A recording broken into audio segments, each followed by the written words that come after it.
Peter Jackson's film adaptations of The Lord of the Rings by J.R.R. Tolkien are three of the most highly regarded films in history. This trilogy set the standard for the fantasy genre and is beloved by Middle-earth fans around the world. However, many people became fans of The Lord of the Rings simply because of the movies, and perhaps read the books after being introduced to them through the silver screen, or maybe never read the books at all. Well, if you're new to my channel, I've got a treat for you, because over the last few months, I've been comparing the films to the books in a series I call Movies versus Manuscripts. In these videos, I have uncovered countless deviations and fun facts known only to those who have picked up Tolkien's original writings, and sometimes even for book fans, these little-known tidbits are long forgotten, buried in thousands of years of Middle-earth lore. Well, now that I have completed The Fellowship of the Ring and am about to finish The Two Towers, I have decided to create the first of 3 mega compilations in this series,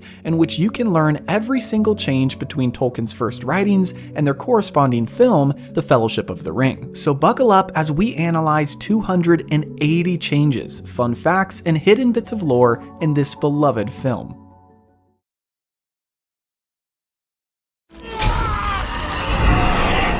What if I told you that this scene, which is the foundation for the entire lore of the Lord of the Rings trilogy, got the timeline, location, and characters wrong from the original lore written by J.R.R. Tolkien? Well, that's what we're going to explore in today's video, but before we get started, here's a brief backstory on how all of this began. Peter Jackson and his team are known for creating one of the most legendary film trilogies in history, and this is especially impressive considering that they are adaptations from Tolkien's original work in the 1950s. However, the Lord of the Rings film franchise wasn't able to get everything right, and the lore of Middle-earth is just so extensive that it would be impossible to fit inside of one trilogy. Although Jackson did an amazing job, there are so many things about the movies that differ from Tolkien's actual writings. Whether it's characters that are completely left out, shifts in the timeline, or a total change of the original plot, Peter Jackson, Fran Walsh, and Philippa Boyens had to alter some things to adapt the books for the silver screen. Which made me wonder, what if I went through scene by scene and found all the differences between the books and the movies? Well, there's no what if about it now, because this is episode 1 of who knows how many, in a series I'm calling Movies versus Manuscripts, where we will compare the original works in the lore of Tolkien's Middle-earth to the adaptation, and point out what is fact and what is fantasy. Whether you're a fan of Tolkien or have never even read the books, this is a series that will be great to help you learn more about the vast lore of Middle-earth, so without further ado, let's pick up from the first scene in The Fellowship of the Ring, extended edition obviously, the prologue. One ring to rule them all. The Lord of the Rings trilogy opens with an amazing setup for the rest of the films, that fills the viewer in on the lore of the fantasy world that they're about to explore and introduces the main antagonist as well as the One Ring itself. The 7.5-minute introduction gives the viewer the foundation they need to understand what forces are at play in the universe of Middle-earth. But there are actually 9 main discrepancies between what Tolkien wrote about these events and what is portrayed in the movies. For this series, we'll be breaking things down into 4 categories and ranking the differences on a 5-ring grading system. The categories are characters, plot and themes, locations, and timeline. Since this is the first episode, more categories might be added in the future, and as always, feel free to comment if you notice anything that I might have missed. The grading system will range from superior to sacrilege, depending on how good or bad I feel the change is, and keep in mind that the grading system is definitely subjective, so if you disagree with me, that's okay. So let's dive into the first category of characters. In the prologue scene of the movies, we are introduced, whether we know it or not, to 7 characters of Middle-earth. Sauron, our main antagonist, Elrond, the leader of the elves and owner of one of the 3 rings of the elves, Elendil, the High King of Men, Isildur, his son, Bilbo the Hobbit, Gollum, who is presumably a type of hobbit before finding the ring and then devolving into the mess that we know him as, and then lastly, Galadriel, who does the voiceover and is another owner of one of the 3 elven rings. And speaking of the rings, we'll address that plot difference in just a minute. But as far as character differences, there are actually a few more characters that Tolkien includes in this particular event that are not mentioned in the movies. These characters are Gil-galad, the High King of the Elves and the original owner of the ring Vilea before giving it to Elrond, 3 of Isildur's 4 sons, Elendur, Eraton, and Carion, and Anarion, Isildur's brother. But how do all these extra characters play a role in the lore? Well, to answer that, we must head into the next category of plot and thematic differences. Before we head into the battle portion of the lore, let me quickly address the plot point that happens at the very beginning of the prologue. In Galadriel's narration, she says that Sauron gifted rings to different races of Middle-earth.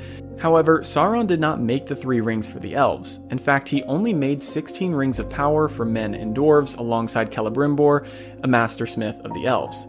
Later, Celebrimbor made 3 elven rings using the knowledge that he got from Sauron, but Sauron himself did not make them. If you want a more in-depth video on who Celebrimbor was, I linked a great video in the description, because for this series, we won't have time to dive into the biographies of every single character. Okay, now moving back to the battle and how our missing characters tie in, you see, technically the prologue describes this battle as happening fairly quickly, and on the slopes of Mount Doom. However, this battle actually refers to a 7-year siege that the last alliance of men and elves made on Barad-dûr, which is the Dark Tower of Sauron and Mordor. It also ticks the box for only location and timeline differences in this episode. This siege lasted from Second Age 3434 until 3441, and this is where some of our missing characters play a role. For example, in the 6th year of the siege, Anarion, Isildur's brother, died by essentially getting hit on the head by a rock, and then a year later is when the event shown in the movie happens and we see our other missing characters. Elendil is shown briefly in the fight as Sauron kills him, but what isn't shown is quite a big plot difference. According to the Silmarillion and other sources written by Tolkien, Elendil and Gil-galad actually had a massive fight with Sauron during the battle, and end up mortally wounding him.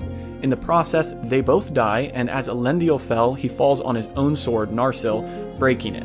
Sauron does not step on it like in the movie, and by the time Isildur gets to him after his father dies, Sauron's physical form is already dying, and Isildur simply cuts off his fingers and takes the One Ring, which officially causes Sauron to be defeated.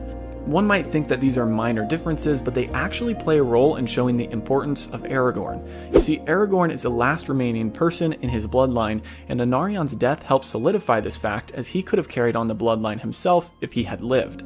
And remember how I mentioned 3 of Isildur's sons? Well, post-battle, the prologue scene shows Isildur getting ambushed, which in Tolkien's lore is known as the Disaster of the Gladden Fields. This event happens as Isildur is heading home with his 3 sons after the siege has finished. The sons are not shown in the prologue scene, but all 3 of them die along with their father, leaving Isildur's youngest son, Valindiel, left to his bloodline.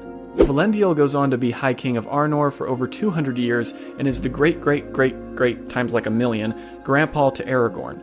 And a small aside, Arnor and Numenor are rarely mentioned in the films, although they do play a massive role in the history of Middle-earth. So now that we've covered the siege and the disaster of the Gladden Fields, let's address the final part of the prologue, which shows Bilbo taking the ring. Obviously, a small detail is missing, which is the riddle game that we end up seeing in the Hobbit trilogy. In this prologue, we really have absolutely no idea how a hobbit ended up in a random cave far beneath a mountain. But if you've read the books or watched the newer Hobbit trilogy from Peter Jackson, you know that Bilbo makes his way there during his journey with Thorin's company to reclaim the Lonely Mountain, which is also where Bilbo seems to gain his massive wealth and much of his obstinate personality, separating him from other hobbits. But we can address more of that in future episodes. No, thank you! In reality, most of this information is found in sources other than the Fellowship of the Ring book, but in order to set a foundation, Peter Jackson and his writers pulled information from sources like the Lord of the Rings appendices and the Silmarillion to round out a good intro for the films. So I understand that as a first episode of this YouTube series, we aren't really comparing the prologue scene with the Fellowship of the Ring book, but rather all of Tolkien's available writings regarding the lore of Middle-earth. So now that we have officially listed out all the differences between the first scene of the Lord of the Rings films and Tolkien's actual lore, let's quickly go through and rank what worked and what didn't. First, as far as the character category goes, I give the changes Jackson and company made a 4 out of 5. The characters left out are not insignificant in the overall lore of Middle-earth, but for a viewer watching the films, you don't really need to know about them to grasp what is happening. In regards to the plot and thematic elements, I ranked the scene another 4 out of 5. This is mainly because of Gil-galad and Elendil. I think it would have been really cool to see them fight Sauron, but I understand it probably would have added another 5 to 10 minutes to the film. Second to last, we have location, which is a 5 out of 5 for me. Given the character changes and how condensed they had to make the lore for the 7-minute opening scene, having the battle on the slopes of Mount Doom itself is a lot more epic. And lastly, regarding the timeline, it's a 5 out of 5 again, because let's be real, a 7-year siege could have been a whole trilogy on its own, so obviously they had to shrink it to just one battle for the film. And that concludes the differences between Tolkien's lore and the first scene of Peter Jackson's Fellowship of the Ring. If you enjoyed this video, please subscribe and leave a like, and comment your rankings down below on what you would have wished to see in this scene. And if there's anything I missed or if I made any errors, which will be inevitable in a massive series like this, please comment below so I can make corrections in the following video. In the meantime, have a great week, and we'll see you in the next episode. Did you know that Pippin was actually an 11-year-old during this party, and that dwarves escorted Bilbo out of the Shire?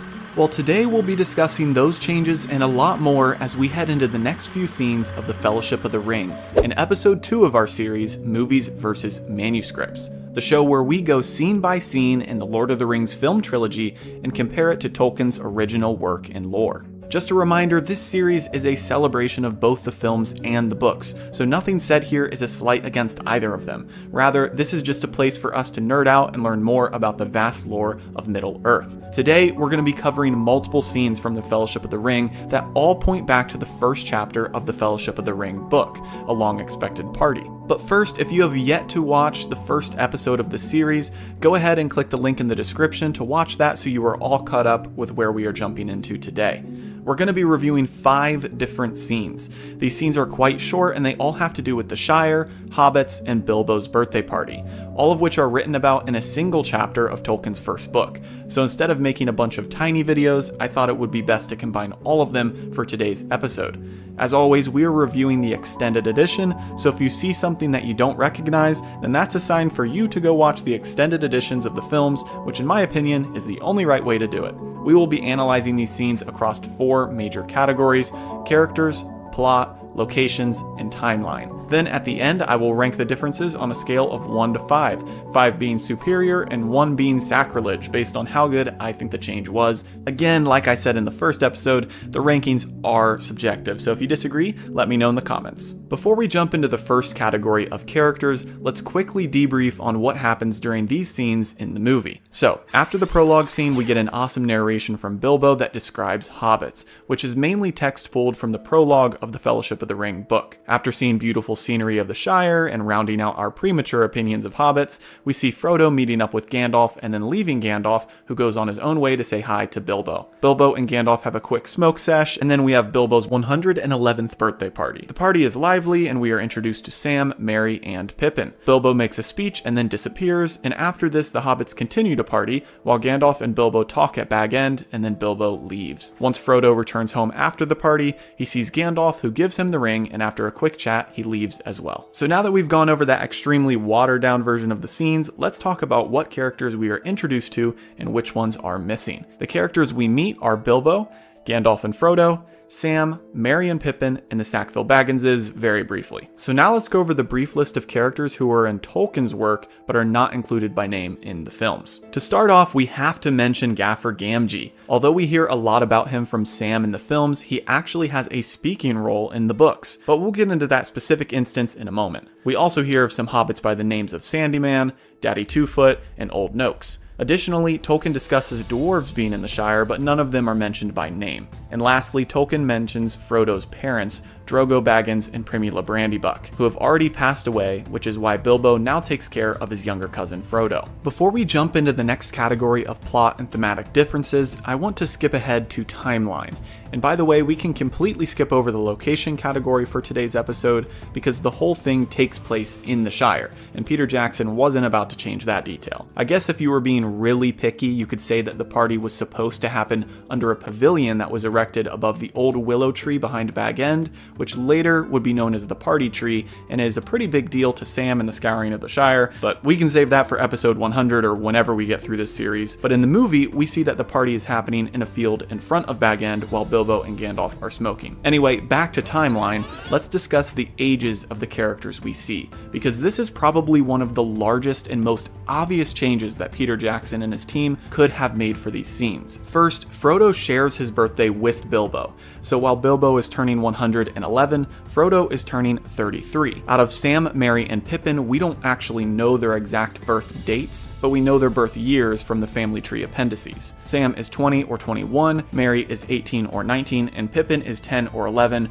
during Bilbo's party. So in Tolkien's lore, while Frodo is turning 33, the others are children, pretty much. This is very different from how we perceive the age of 33 though, because according to Tolkien, 33 is the age when a hobbit officially becomes an adult. And the party that Bilbo throws is just as much a coming of age party for Frodo as it is a farewell for himself. That means that Pippin being 10 is more like Pippin being a toddler in our eyes, which makes a lot of sense why he seems to get into so much mischief out of the 4 hobbits. This also shows partly why the 3 hobbits look up to Frodo so much and follow him on his perilous adventure. One other small detail that is changed in the films is that Bilbo says it's 1400 in Shire reckoning years in the films, but it's actually 1401, which is third age 3001. Okay, now that we've covered the age differences and that little timeline change, let's quickly go through and discuss the plot differences between these scenes in the first chapter of the book. Although some of these are small details, there are quite a few changes, so hold on to your pipes while we go through these alterations. I'm going to try to do these in chronological order to make everything easier. So, first, as Gandalf is entering the Shire, he is humming a song that we know as The Road Goes Ever On, which technically is attributed to Bilbo in the books, and he sings it at the end of The Hobbit. It isn't impossible that Gandalf would have heard this, but let's give credit where credit is due and remind people that this is not Gandalf's song. After this, Frodo and Gandalf do not meet yet in the books. The first time they meet is actually at Bilbo's party. Also, the part that shows Bilbo running around searching for his ring before he finds it in his pocket doesn't actually happen in the books, and is more so a nod to the Hobbit and how he keeps the ring in his pocket. However, the scene does do a good job of showcasing his attachment to the ring, which is described by Tolkien in the book. Next up, Gandalf does not set off fireworks for the children of the Shire before the party. In fact, quite the opposite. He actually tells them that they'll see plenty of fireworks at the party and that they'll have to wait. Also, Gandalf's arrival in general is much more secretive than shown in the movie. He quietly arrives with dwarves laden with packages and goods to deliver to Bilbo. Now to go back to some of our missing characters, Tolkien writes about a conversation that Gaffer Gamgee has with other hobbits before the party. While discussing Bilbo Baggins, the Gaffer says that he is a respectable and good person, while Sandyman says that he is odd and throws out conspiracies about his vast gold and comings and goings of dwarves at Bag End. The Gaffer rebukes Sandyman and says that his son, Sam, likes to hang around Bag End and that the Bagginses are good hobbits. Now, although this conversation doesn't specifically happen in the scenes that we are looking at today, one could draw a parallel to the conversation we see some hobbits having in a following scene in The Green Dragon, but we'll cover those in the next episode. In Tolkien's writing, this conversation happens very early on and before the party, and helps the reader to get an idea of what Bilbo's reputation is. So included or not, Peter Jackson shuffled some of these things around for the film. Now back to Gandalf arriving at Bag End. Bilbo in the books is not so surprised by this as he is in the movies. In fact, it's almost as if he and Gandalf have planned this event in the books. Bilbo also described himself as being old and stretched like too little butter over toast after the disappearance from his party, not before as is shown in the movie. They also don't smoke together in the books, but this could be a safe assumption as the books describe Gandalf being there for 6 days prior to the party, not just arriving the day of. In regards to Bilbo's age, he should not have looked as old as he does in the films.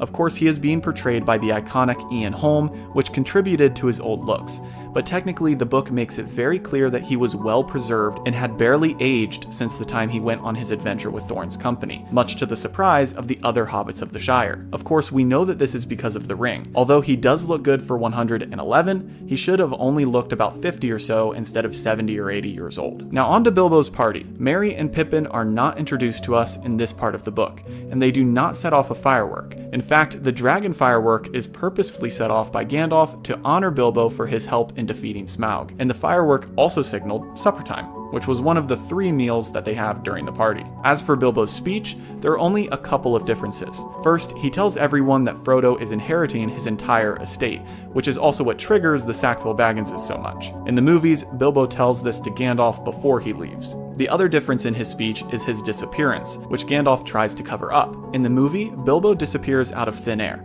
much to the surprise of the other partygoers. However, in the books, Gandalf fires off a bright flashbang to cover up the disappearance and make the hobbits think that it was all an elaborate trick. Of course, this is because at this point, Gandalf is worried rumors of a magical disappearance would spread to far lands and bring unwanted guests to the Shire. After Bilbo says his farewell and disappears, he has a talk with Gandalf in Bag End. and then leaves with 3 dwarves, which we don't see in the films. Presumably, these are the same dwarves that came with Gandalf, but we never really get their names. Also, after Bilbo leaves, Gandalf does not touch the ring on the floor or have a vision of Sauron's eye like in the movie. Alright, so after finishing the party, Frodo finally comes home and has a quick chat with Gandalf about Bilbo's escape, and then he goes to bed. The next day, Frodo begins to give out gifts to all the party attendees, which is quite a laborious task in a Hobbit tradition. During the day, he gets tired and puts Merry, his cousin, in charge of things so he can rest. And in the books, this is the first time that we're meeting Merry. When he goes off to rest, the Sackville Bagginses show up to inspect Bilbo's will and then leave upset after seeing that everything is in order and they were really left with nothing. It is then that night in the books that Gandalf and Frodo talk more about the ring, and then Gandalf leaves, telling Frodo to keep it secret and keep it safe. And that is where things end in the first chapter of Tolkien's Fellowship of the Ring. Gandalf is gone from the Shire for 17 years, and we will cover those changes Peter Jackson made in the next episode. But before we end things off here, let's quickly go through and rank these changes by category. First, the character changes. I give Peter Jackson and team a 4 out of 5. This is pretty hard to mess up as there really aren't many characters in this chapter, but what would have bumped this to a 5 out of 5 would have been if they included some dwarves. Next, for the plot, I give another 4 out of 5.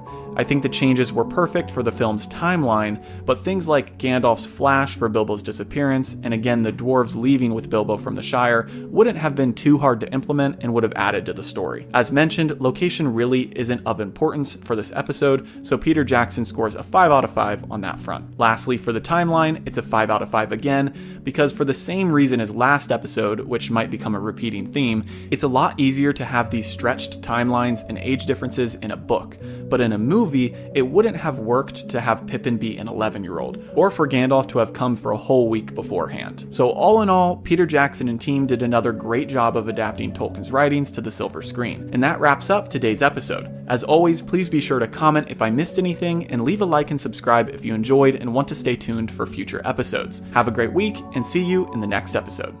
Did you know that there was actually a 17-year gap between the time of Bilbo's 11st birthday party and when Frodo leaves the Shire? If you're a fan of Peter Jackson's Lord of the Rings trilogy, you might not know about this change to Tolkien's original work.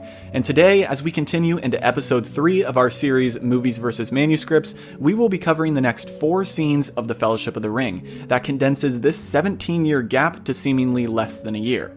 We're going to dive into the original text of Tolkien's second chapter of the Fellowship of the Ring book, which is called The Shadow of the Past, and compare it to Peter Jackson's adaptation. Just a reminder, this is a celebration of both the films and the original book series. These videos give us all a chance to nerd out about Middle-earth lore and learn some of the fun details that Tolkien wrote about but were adapted to fit the silver screen. So if you're interested in learning more about Lord of the Rings, stick around as we cover these next few scenes in the Fellowship of the Ring. So without further ado, let's dive right in. To start, let's catch up on what these scenes are all about. In the last episode, we left off with Gandalf telling Frodo to keep it secret and keep it safe. After leaving the Shire, the scene cuts to show Mordor in all of its fiery glory, and we hear the screaming of Shire and Baggins, and the Black Riders head out to presumably find said Shire and Baggins. We then see Gandalf heading to Minas Tirith to search the archives of Gondor to learn more about the One Ring. He reads off the account of Isildur, which talks about the One Ring right after Isildur took it from Sauron's finger, and he learns that the inscription on the ring can only be revealed by fire. We then cut back to a Black Rider coming upon a Hobbit farmer and asking for the Shire and Baggins. After being told that there's no Bagginses around here, the Hobbit points him in the direction to go and the riders storm off. Back in Hobbiton at the Green Dragon, we find Merry and Pippin dancing on a table and some other hobbits talking about the strange things that have been happening recently and the folks that have been coming in and out of town,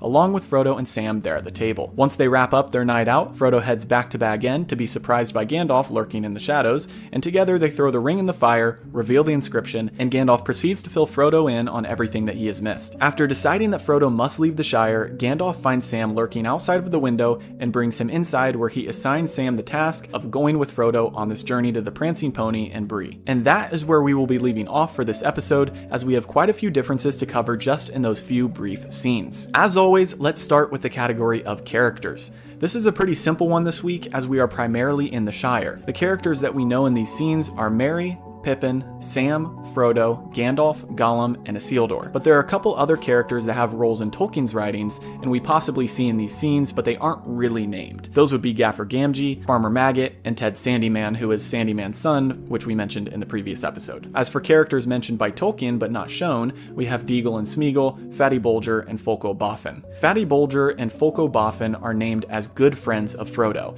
and Fatty Bolger plays a larger role in the next chapter of Tolkien's book. As for Deagle and Smeagol, of course we know who they are, but they are only named because Tolkien actually provides the full account of Smeagol's acquiring the ring and his backstory through the monologue that Gandalf gives Frodo. We don't see this story until Peter Jackson's Return of the King. In regards to Farmer Maggot, Ted Sandyman, and Gaffer Gamgee, we will cover their involvement once we get to it in the plot differences. As for location changes, there really are none, as everything happens in the Shire and the Green Dragon, and of course at Minas Tirith, but there are a couple of timeline changes, most notable of which is the fact that Peter Jackson shrank the timeline between Bilbo's birthday and Frodo leaving the Shire to just about a year or less. In the books, Gandalf leaves the Shire after Bilbo's farewell and then stops in once or twice a year for the next 8 years. Then he disappears for 9 years straight. Upon his return after that lengthy absence is when we have the conversation between Frodo and Gandalf confirming that the ring he has is the One Ring, and that Frodo should leave the Shire. The second timeline difference is a much smaller one in regards to the account of Isildur. Gandalf reads that the year of the account is Second Age 3434, but in reality this should have been 3441, as the siege took over 7 years. Even though the siege started in 3434, Sauron's ring was not cut from his finger until the final fight in 3441. It's possible that Peter Jackson changed this date to shrink the siege to just one battle, because that is how he portrays it in the prologue scene, instead of showcasing the whole 7-year siege as written by Tolkien. Okay, so now that we've covered characters, location, and timeline, let's move on to the final category of plot and thematic differences. Per usual, I'm going to try to do this in a somewhat chronological order to keep things organized. So that being said, let's rewind and start with Gandalf leaving the Shire after Bilbo's party.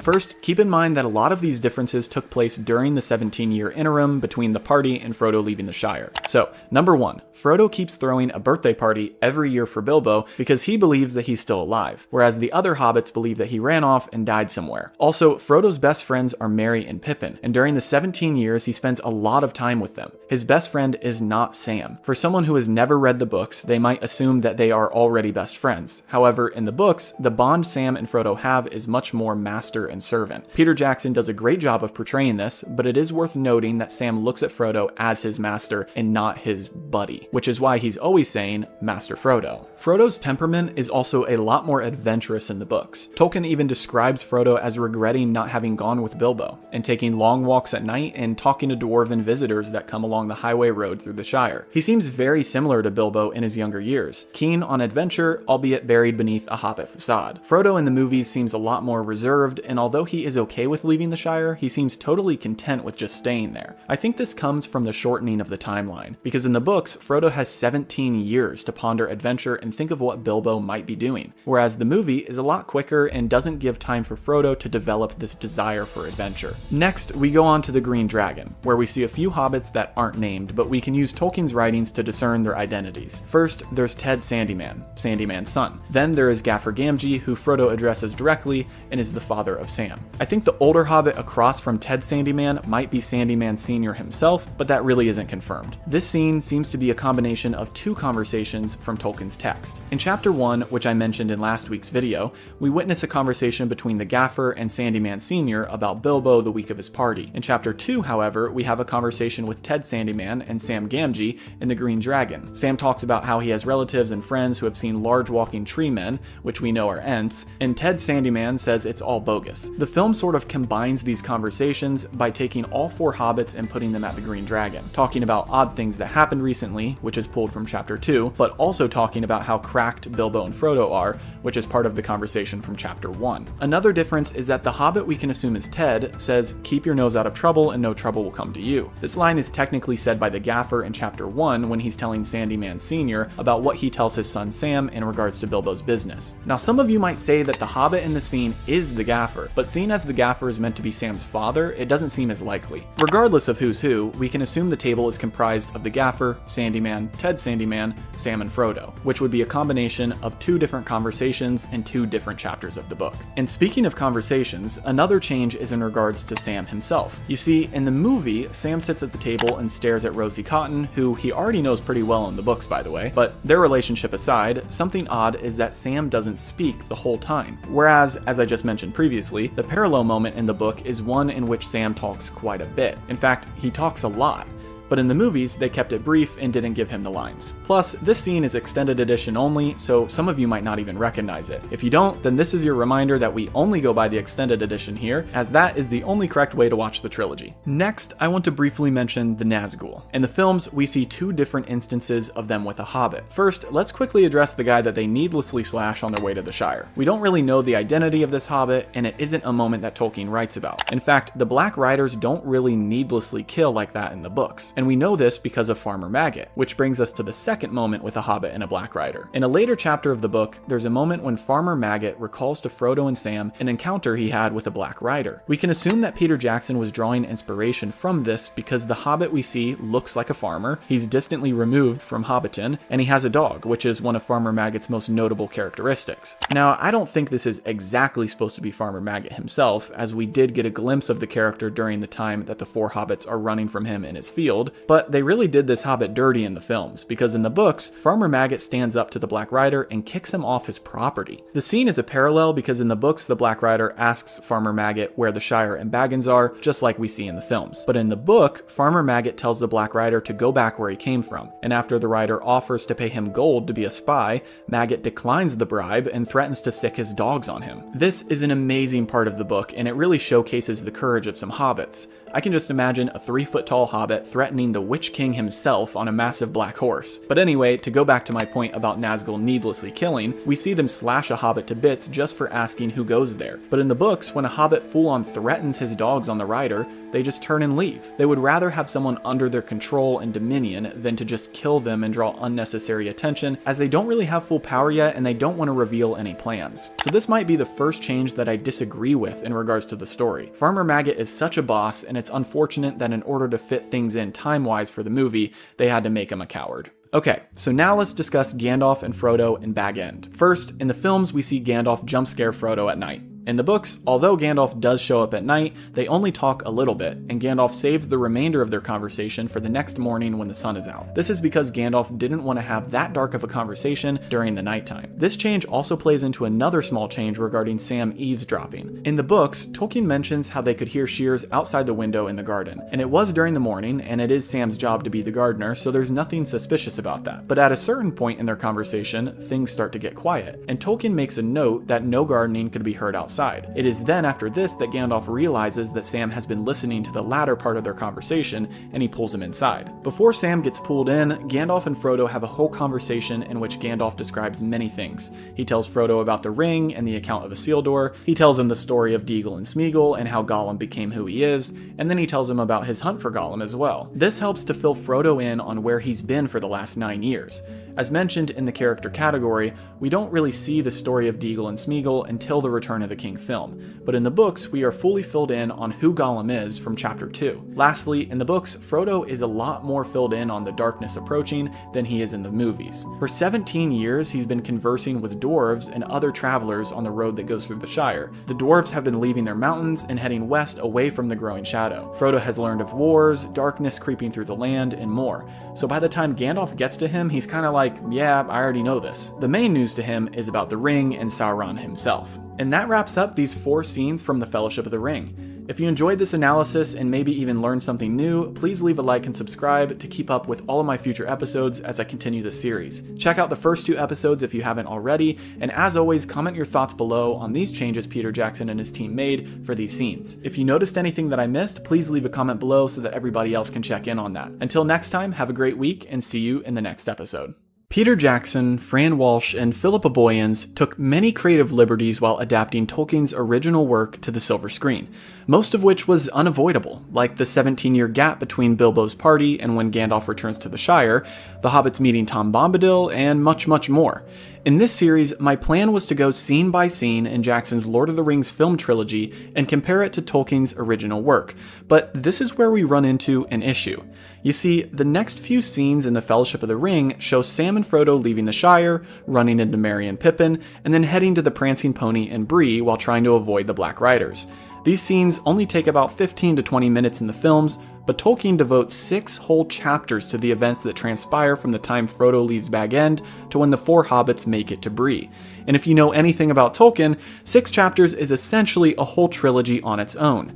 Needless to say, there are many things that Peter Jackson and his team decided to omit when creating their films, and probably for good reason, but I'll leave that up to you. So, this week and probably the next couple episodes of my series Movies vs. Manuscripts might not be so much an analysis of the scenes, but more so an essay on what you are missing if you've only watched the films. Today, we're going to be diving into everything that happens from the time Gandalf and Frodo have their conversation about the One Ring until the time that the 4 hobbits get on Buckleberry Ferry. This covers chapters 3 and 4 of Tolkien's Fellowship of the Ring. I'll still be comparing the scenes to Tolkien's writings, but next week's episode will most likely only be about Tolkien's writings, as there is no film counterpart to those chapters in the Fellowship of the Ring. Just a reminder, this is a celebration of both the films and Tolkien's work. This series gives everyone a chance to dive into the vast lore of Middle-earth and nerd out about cool facts and snippets of the story that we miss in the films. But at the end of the day, Peter Jackson and his team still created one of the greatest film trilogies of all time. So that being said, let's dive right in. Per usual, let's kick things off by briefly reviewing what happens in these scenes of the Fellowship of the Ring. This week, we'll be taking a look at 5 different scenes. To start, we have the moment that Gandalf, Frodo, and Sam set out on their adventure from the Shire. While they're still in Shire territory, Gandalf departs after telling Frodo to never put the ring on. Frodo and Sam continue their journey, and while cooking up a meal in the woods, they see elves heading west and singing. Watching from a distance, Frodo says that they're leaving Middle-earth never to return. Afterwards, we cut to Gandalf riding to Orthanc, where Saruman the White resides. Gandalf seeks his counsel in regards to the One Ring, but Saruman turns on him, and after Gandalf refuses to come to the side of Sauron, they fight and Gandalf gets trapped on the top of the tower. We then cut back to Frodo and Sam on their hike, and Sam loses Frodo in the cornfields, only to find him and tell him that he promised Gandalf he wouldn't lose Frodo. At this moment, Merry and Pippin run into them as they have just stolen some crop from Farmer Maggot, who is now pursuing them with his dogs. The 4 hobbits make a run for it and fall down a cliffside, only for Frodo to realize that they're now on a main road and a Black Rider is coming towards them. After narrowly escaping the rider, the hobbits make a run for Buckleberry Ferry and nearly get caught by multiple other riders.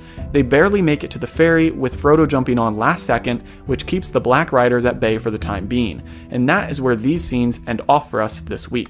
I have to warn you that before we get into our 4 categories of characters, timeline, location, and plot, that there are quite a few changes. So stick with me as we begin by breaking down which characters we see in the scenes and which ones are in Tolkien's work but not included in the films. First, the characters we see are Frodo and Sam, Gandalf and Saruman, Merry and Pippin, and we hear the voice of Farmer Maggot chasing the hobbits. Also, we see a few Nazgul. The characters that Tolkien writes about but are not included in the films are Folko Boffin, Fatty Bolger, Farmer Maggot's wife and children, Lobelia Sackville Baggins and her son Lotho, Radagast the Brown, and lastly, Gildor and Glorion. We'll get into all these extra characters' involvement once we head into the plot changes for these scenes, but a quick side note, Radagast is included because we have to do some chapter hopping here, since Jackson included Gandalf and Saruman's encounter in these scenes instead of recounting them during the Council of Elrond, as Tolkien describes in the book. But we'll get into that in just a minute. Before we do, let's address the timeline and location differences. As we already discussed in last week's episode, there was a 17-year gap between Bilbo's party and Gandalf returning to the Shire, which would make Frodo nearly 50 years old at that time. After discussing the ring with Gandalf and deciding that he should leave the Shire and head to Rivendell, Frodo procrastinates his departure by a few more months. We'll get into this plot change later, but as for the timeline, Frodo doesn't end up leaving the Shire until the day after his 50th birthday, which was September 23rd of 3rd Age 3018, whereas the films show Frodo, Sam, and Gandalf essentially leaving that next morning after their conversation in Bag End. As for location changes, the films completely leave out their stop at Farmer Maggot's house. Also, Frodo does not purchase a home in Crick Hollow, so therefore there's no mention of that location. And additionally, in the books, Frodo's original plan was to head to Rivendell, not the Prancing Pony in Bree. It is only after a series of events in Tolkien's writings that the four hobbits end up in Bree, but that was not Frodo's original intent. All in all, I believe these are the only changes made to the location and timeline of these scenes. Yes, Peter Jackson did jumble around the time when we learn of Gandalf's trip to Orthanc, but technically it would have happened around this time anyway, so in my opinion, it works out for us to see this event in real time instead of hearing about it later from Gandalf. Okay, so buckle up because we're about to head into the plot changes. And as always, I'll try to do this in chronological order, but due to the massive amount that's missing from Peter Jackson's adaptation of these events, this may end up being more of a summary of the chapters than a comparison to the scenes. Either way, you're about to learn a whole lot about what actually happens after Gandalf and Frodo confirm the One Ring in the fire at Bag End. So let's rewind and start from that moment. As mentioned last week, we have the moment with Sam being found eavesdropping and Gandalf assigning him to the journey. But in the next chapter, we jump to a couple months later when Frodo is still at Bag End. Gandalf has stayed with him and they have a conversation as Gandalf encourages him to leave sooner than later, but Frodo says he doesn't want to look suspicious. So what he does is he sells Bag End and he arranges to purchase a home in a part of the Shire called Crick Hollow, which is in Buckland. He tells Gandalf that this plan helps him leaving the Shire seem less conspicuous, and Frodo himself even spreads the rumor around Hobbiton that he has lost all Bilbo's money and needs to live with family now. Which this is important because Gandalf and Frodo don't want to draw the attention of those searching for the ring, and Frodo is one of the wealthiest and most prosperous hobbits in Hobbiton and even the whole Shire. For him to just leave everything would seem strange to all the other hobbits and the gossip would spread throughout the land. So by spreading this rumor, he is really covering all his bases. He even sells Bag End to the Sackville Bagginses who have been after the estate for decades. All that being said, the first major change is that Frodo takes until many months later on his 50th birthday to officially pack up and then leave Bag End, whereas the films portray him and Sam as leaving the next morning. Additionally, Gandalf does not depart from them during their journey, but rather before they leave. A couple months into Gandalf being at the Shire, Radagast visits him with the news and summons from Saruman. This prompts Gandalf to leave Frodo in June of that year, and he tells Frodo that he'll return by his birthday on September 22nd. Frodo's intention was not to leave without him, but due to Gandalf's delay, he ends up leaving on the 23rd. And since we just mentioned it, we might as well address the changes in regards to Saruman and Gandalf's meeting. First, Saruman in the books refers to himself as Saruman the Ringmaker and Saruman of Many Colors, which showcases his arrogance and superiority complex above Gandalf and even Sauron himself. Also, Gandalf and Saruman do not have a fight in the books, rather Gandalf just gets imprisoned at Orthanc. Because of Radagast's involvement, however, Gandalf is freed by hitching a ride on Gwaihir, the King of the Eagles. This is because when Radagast and Gandalf met, Radagast told Gandalf that he would send his allies to keep an eye on things. Because he notified the Eagles where Gandalf went, Gandalf had an escape plan without even knowing it. Alright, so now that we've covered that, we need to mention some of these missing characters. First, let me give a brief mention to Lobelia and her son Lotho. They show up the night of Frodo's 50th birthday to claim Bag End, but Frodo promptly kicks them out as he tells them that they don't actually acquire it until he leaves on the next day. Frodo's friends, Folco Boffin and Fatty Bulger, help to pack things up along with Sam, Merry, and Pippin. And Merry and Fatty even go ahead of the group to Crick Hollow to set up the home with Frodo's belongings. This leaves Sam, Frodo, and Pippin to head out on their journey to Crick Hollow, instead of just Sam and Frodo as portrayed in the movies. It's also key to note that Sam is the only one that knows of the true plot behind Frodo's departure. Merry and Pippin, at this point, don't know why Frodo is leaving. After Gandalf does not show up when he said he would, Frodo stays a little longer before departing with Sam and Pippin. Next, we come to the first encounter with a Black Rider. This encounter is only with the three hobbits that are previously mentioned, as Merry is not with them yet. After this close call, Sam fills Frodo in on a conversation that his gaffer had with a strange person before they left, because Sam believes that this Black Rider is the same figure that his father had a conversation with. Frodo also witnessed this conversation, but only by listening to it while on a walk. The gaffer was questioned by an odd figure about where Baggins is heading, and the gaffer tells him Crick Hollow as this is public information. This raises the concern of Frodo, as he now knows that the riders know where he's heading. After this, the three hobbits have another close call with a Black Rider who almost finds them, but before he can, a group of singing elves comes along in the woods and the rider is scared off. This would be the parallel to the scene of Sam and Frodo witnessing the passing of the elves in the woods. But here's the major change. In the book, the three hobbits go up to the elf at the back of the procession, and he recognizes Frodo. We learn that this is Gildor and Glorion, and he dubs Frodo Elf Friend after Frodo speaks some Elvish to him, which he learned from Bilbo. Gildor seems to be vaguely aware of Frodo's mission, and after the hobbits share some news of the Black Riders that are chasing them, Gildor allows them to stay with the elves that night. They eat and drink and talk, and then they go to sleep only to wake up to the elves being gone, but breakfast being ready for them as well as their supplies filled with elven drink. And this is where we head into chapter 4 of Tolkien's text. So the next notable change is that Sam does make a promise to not lose or leave Frodo, just like in the movies, but not to Gandalf. The next day, after being with the elves, Frodo learns that Sam told the elves he would follow Frodo to the moon if he needs to. So instead of Gandalf making Sam commit to this, it's actually the elves. Also, a tiny theme shift is that Tolkien writes that Frodo wakes up the next morning with a knot in his back from where a big tree root was during his sleep. I think they altered this slightly and gave the lines to Sam when Sam tells Frodo that he can't sleep because everywhere he turns, he's got a big dirty great tree root stuck in his back. So now we come to another part of Tolkien's writings that Peter Jackson completely removed from the films, which is Farmer Maggot's involvement. Farmer Maggot in the films isn't even given a face, but rather we just hear him chasing Merry and Pippin, who stole his crops. And this is the first notable change from this section.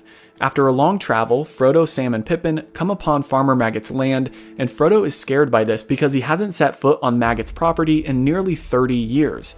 As it turns out, in Tolkien's version of events, Merry and Pippin, specifically Merry, are actually quite friendly and close with Farmer Maggot, and it is actually Frodo who used to steal mushrooms from him in his childhood. The last occasion of which Farmer Maggot beat Frodo and showed him to his dogs, saying that if he ever stole from him again, his dogs would eat him. This event petrified Frodo and kept him from ever going back to the farm, and even made him scared to go up to Farmer Maggot while running from the Black Riders. But eventually, after Pippin convinces him that it's fine, they approach the farmhouse and Maggot brings them inside and fills them in on an encounter he had with a Black Rider, which we discussed in last week's episode. Long story short, a Black Rider came and asked him about Baggins, and Farmer Maggot told him to leave his property or else he would sick his dogs on the rider, which caused the Nazgul to turn and run. This news frightens Frodo so much that he wants to leave immediately to head for Buckleberry Ferry, which is their ticket to get to Crick Hollow. But Maggot insists that they stay for dinner and says he will take them by wagon to the ferry, which will save them time and provide safety. They agree, and afterwards they eat dinner with Maggot and his family and then leave to the ferry. Upon arrival, Farmer Maggot gives them a basket of goods that his wife packed for the three hobbits, and then they hear footsteps coming down the road. After hiding Frodo, they find out that it's just Merry coming to see what has kept them so long. The four hobbits say goodbye to Maggot and then get on the ferry without a chase from the Black Riders. Although, upon leaving the dock, they look back to see a rider coming along the road searching for them. Narrowly avoiding this rider, they continue down the river until their destination, but we'll get to that in the next episode, because that finishes off chapter 4 of Tolkien's writings, and completes the final scene of this week's episode. Like I said, next week's episode will go into some chapters that are completely left out of the films, as the next scenes in Peter Jackson's Fellowship of the Ring are at the Prancing Pony. But as for the changes in this week's scenes, I think that all in all, Peter Jackson and his team of writers made the right choices for the adaptation. First, to develop a character like Farmer Maggot, we would need a lot more time, and that goes for including characters like the Sackville Bagginses and Folko and Fatty. The reason why Merry and Pippin are included, but Folko and Fatty aren't, is because Merry and Pippin are integral to the overall plot of the trilogy. You just can't remove them. But to include Folko and Fatty, as well as the side plot of the Sackville Bagginses coming to claim Bag End only to be kicked out, would give off more of a sitcom writer's vibe with an A story and a B story per episode. For an epic trilogy, even one that is nearly 4 hours long per film, you just can't include some of these extra details. This includes changes like having Merry and Pippin stealing from Farmer Maggot instead of Frodo. In the films, we need to see each character in their complete story arc, and having Merry and Pippin start off as the goofballs gives us way more of an epic transformation. So in my opinion, all of these changes and alterations get a 5 out of 5. And that wraps up this week's episode of Movies vs. Manuscripts. If you enjoyed, be sure to like and subscribe and turn on notifications so you don't miss next week's video. Comment below if I missed any crucial changes or alterations, and as always, have a great week and see you in the next episode. Since the release of the Lord of the Rings film trilogy, the name Tom Bombadil has almost become a password for Tolkien high society and the most dedicated fan groups of Middle-earth lore, with many people chastising Peter Jackson and the other writers of the film adaptations for not including this unique character in their version of events. Although Jackson and the other writers might argue that just because we didn't show it doesn't mean it didn't happen, it is very safe to assume that the hobbits don't go to Crickhollow, travel through the Old Forest, or meet Tom Bombadil and Goldberry before heading to the Prancing Pony in Bree. One detail to suggest this exclusion of events is that Gandalf tells Frodo to head to the Prancing Pony in the films before they leave, while in the books it is actually Tom Bombadil that directs them to Bree. Regardless, it has almost become taboo to suggest that Peter Jackson made the right decision about excluding these events from the Fellowship of the Ring, and more specifically, excluding the character of Tom Bombadil. But it is the stance that I hold, as I believe, for many reasons that we'll get into shortly, that including Tom and the 4 chapters between Buckleberry Ferry and Bree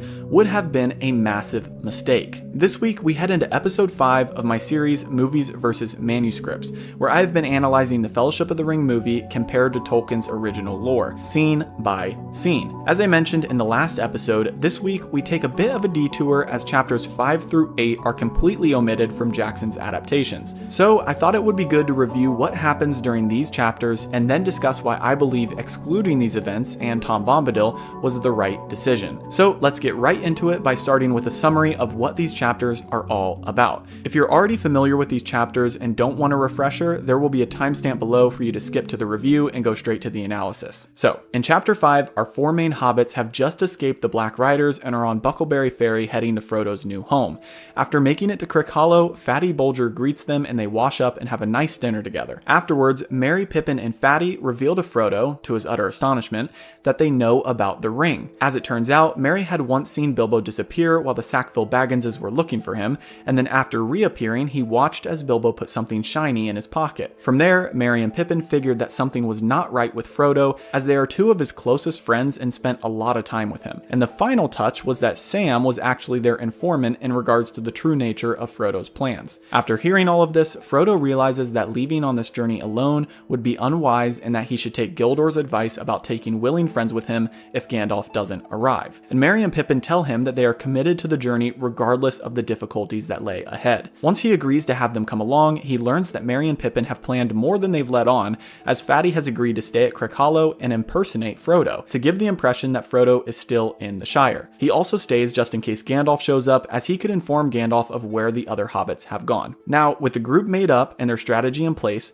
the 4 hobbits set out towards the Old Forest, despite Fatty telling them that it is a dangerous road. As Merry says, it is better to go through the Old Forest than to deal with Black Riders. Plus, his relatives have carved a path in these woods as they sometimes journeyed through it by day. In chapter 6, the 4 hobbits wander through the forest and even get a glimpse of the Barrow Downs, which were grassy hills used as burial mounds. After finding a river, they continue to follow it and notice a drowsiness falling upon them. Merry and Pippin lay in between the roots of an old willow tree along the river, and Frodo feels himself getting tripped over by a root of the tree and believes that the tree did it on purpose. Sam, thinking to himself that the drowsiness is unnatural, fights to stay awake and finds Frodo. Then he and Frodo realize that Merry and Pippin have sunken into the old willow tree as if the roots have consumed them. After kicking and yelling at the roots, they decided to try and use fire to get the tree to let their friends go, but Merry and Pippin yell from the inside to put the fire out as the tree was threatening to eat them should it get burned. Frodo, frantically trying to find a solution, runs down the path yelling for help, and to his surprise, he begins to hear singing coming down the road. Sure enough, a person comes bounding down the path, singing merrily,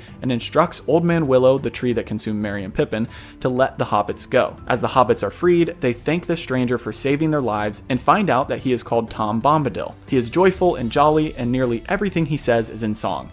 He immediately invites the hobbits to his home, and without a second thought, they follow him. In chapter 7, the hobbits have made it to Tom Bombadil's house and meet his wife, Goldberry, aka the River Daughter. They learn that it was just chance that led Tom to meet them, as he was collecting river lilies for his Goldberry. And Goldberry tells Frodo that Tom is the master of wood, water, and hill. After some discussion, they eat with the couple and then go to sleep, in which each hobbit has their own nightmare except for Sam. The next day, they see Goldberry outside as it is raining, and Tom says that it is washing day. Since they can't travel due to the rain, they sit and listen to tales from Tom for what seems like days on end. Tom tells them of Old Man Willow, the Barrow Downs, and much more. Eventually, Goldberry comes inside and says that the rain has stopped. After they eat another meal, Frodo finds himself opening up to Tom and even gives Tom the ring freely. Tom takes the ring and puts it on his little finger, and to their shock, he is still visible to them. He takes it off and flips it in the air where it flashes and disappears. Then he gives it back to Frodo as if nothing happened. Frodo, thinking that some trickery happened, tries the ring on to test that it's the real one, and is happy when Merry notices that he is invisible. But to his surprise, Tom looks right at him and tells him to take the ring off and come back. After all of this, Tom tells them that they will set out in the morning and instructs them on which direction to go, and then they go to bed. Finally, in chapter 8, the four hobbits depart from Tom Bombadil's home and head towards the Barrow Downs, which Tom said are perfectly safe as long as they take the west side. The previous night, he had also taught them a song to sing if they're ever in trouble and need to call him. So they depart and head in the direction of the Downs. Eventually, they stop to rest on some cool rocks on the Barrows and find that after waking, a fog has come around them and the sun has gone down quite a bit, leading to Frodo being separated from the rest of the group. Frodo yells for the other hobbits, but in response, he just hears a voice saying, "I'm waiting for you." And then he finds himself being grasped by a cold figure, and then he falls unconscious. He later wakes up in a dark chamber, and slowly, as a light glow fills the room, he finds the other three hobbits laying next to him, but with a sword across their necks. He hears an incantation being spoken around the room, and a hand creeps toward the hilt of the sword. He finds the courage to grab a sword from among the treasure that lay around them in the den, and then he swings at the hand, which shatters the sword while seemingly hurting the hand that was reaching out to kill the other hobbits. He attempts to wake the other hobbits, but nothing is working, and then suddenly, he remembers the song that Tom taught him to sing in a time of need. After singing the verse, Tom's voice is heard outside the barrow, and the side of the den collapses as Tom comes bounding in to save them. Tom sings away the Barrow Wights the same way that he defeated Old Man Willow, and the hobbits escape once again. After this, Tom brings their ponies back to them, who had all run away in the fog, and he tells the hobbits that he will accompany them to the edge of his land. They are overjoyed by this, and they set off. Once reaching the edge of Bombadil's land, he tells them to head to the Prancing Pony in Bree, where the innkeeper, Barleyman Butterbur, will help them. After saying goodbye to Tom and then traveling a distance, they finally reach the edge of Bree at night, and that is where the chapter ends. So, now that we're all caught up on what happens during these chapters, and you can clearly see what has been left out of Jackson's version of the Fellowship of the Ring, I want to talk about why excluding these events was the right choice. Ultimately, it comes down to two words: plot progression. Personally, I think many Tolkien lovers and diehard fans of the lore of Middle-earth get caught up in the mystique and the potential power of a character like Bombadil and just assume that he would be epic in a film. However, in order to make him epic, you need to rewrite what Tolkien portrays Tom as. Before I go into this, I think it would help to give a further description of what we know about Tom, and then hear from Tolkien himself what the identity of this fantastical being is. Tom is known by many names in Arda. The elves call him Oldest and Fatherless, the dwarves call him Forn, which means belonging to the ancient days, and Goldberry, in response to Frodo asking who Tom is, simply replies by saying, "He is." Seeing as Tolkien was Catholic, although he denies having included any religious influence in his writings, saying "he is" seems like a nod to God himself. And many people have wondered if Tom is the god of Middle-earth. But because of Tolkien's vast lore, we know that this can't really be possible, as there are already godlike figures in place, which makes me view Tom and Goldberry as more of an Adam and Eve type figure. They have been there since the beginning of days and are the masters of creatures in all the land. But Tolkien does not view Tom like this. In fact, Tolkien doesn't view Tom as anything. When asked about Tom's origins and who he really is, this is what Tolkien had to say. Even in a mythical age, there must be some enigmas, as there always are. Tom Bombadil is one. Tolkien is essentially saying that even with his vast lore and creation of Arda and Middle-earth, there must be some things that are mystical and unknown to all parties involved, even the author himself. To Tolkien, he wanted to have parts of his own world that even he did not comprehend, and Tom is one of those figures. That being said, let's go back to what I said about plot progression. Tolkien himself once stated that Tom does not serve an important role to the narrative, but was left in simply to communicate a feeling that even Tolkien couldn't put into exact words. But when creating an adaptation that has to fit inside a certain time frame, you have to decide what is pertinent to the plot and what is not. Tom is not. In fact, everything from Buckleberry Ferry until the time they arrive in Bree is not pertinent. When I read and reread these chapters, I was reminded how these tiny moments almost seem like side quests in a larger journey, completely irrelevant to the fight against Sauron, and I think it really comes down to the enemies of these side quests not even being related to Sauron himself. Saruman is a large side quest, but is directly related to the fate of Middle-earth, whereas a being like Old Man Willow couldn't care less about the ring or who Sauron is. He simply just doesn't like some walking creatures existing in his forest. I mean, seriously, the entirety of Bombadil's land is like a snow globe that exists outside the boundaries and time of the rest of Middle-earth. They are great stories and poems for the hobbits to sing about later on, but as for someone wanting to hear about the journey of the ring from the Shire to Mount Doom, a hobbit-eating tree and the Barrow Downs don't serve a purpose. And then we come to Tom Bombadil's singing. When listening to the audiobook, the songs are great and add to the mystique of Tom, but to include these chapters in the film would make it seem like you're jumping from epic fantasy to a musical, back to an epic fantasy. I have nothing against songs in the films, by the way. Aragorn singing about Beren and Luthien is a great example of including Tolkien's poems in the films.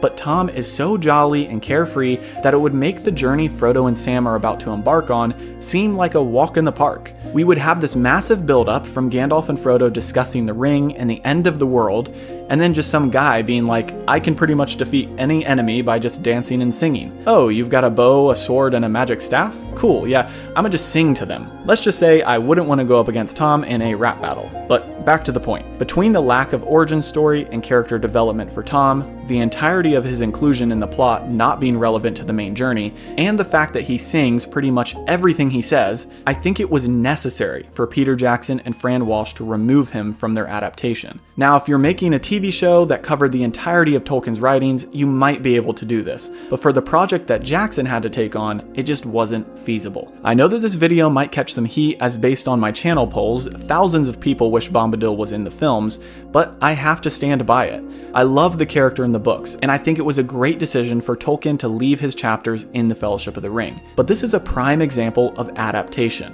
which literally means changing something to fit a new format. And I also think we're going to see a prime example of this with the new season of Rings of Power, which recently announced that Bombadil is being included. Once everyone sees how that goes, I think they'll start to understand why adapting Tom to a film or television format just doesn't work. You either sacrifice the quality of the film to keep Tom's character authentic to Tolkien's writing, or you sacrifice Tolkien's character to keep the quality of the film. We'll see which path Amazon chooses to go down for their version of Bombadil. But anyway, this series isn't about that show, but rather Peter Jackson's trilogy. And speaking of which, next week we will be back on track as we pick up things in Bree and the Prancing Pony. Thanks for watching, and I'll see you in the next episode. In every epic saga, there always seems to be at least one bumbling fool who, although being on the right side, seems to unintentionally wreak havoc.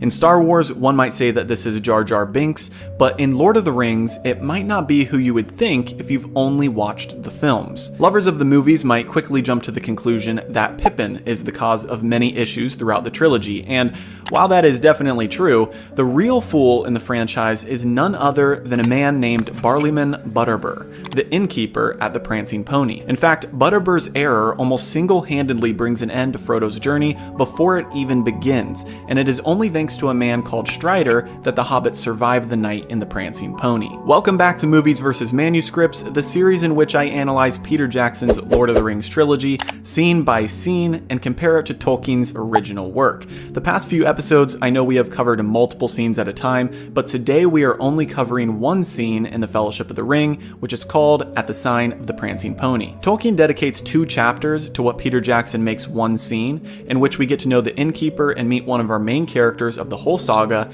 Aragorn, aka Strider. The reason why today we're only covering this one scene is because although Jackson boils it down to just a few minutes, there are quite a few things that happen during this time that are very important to the story. So let's jump right in and take a look at what happens during this scene in the film, and then we'll go over our 4 categories of characters, timeline, location, and plot changes. The scene picks up after the hobbits have just escaped the Black Riders by hitching a ride on the Buckleberry Ferry.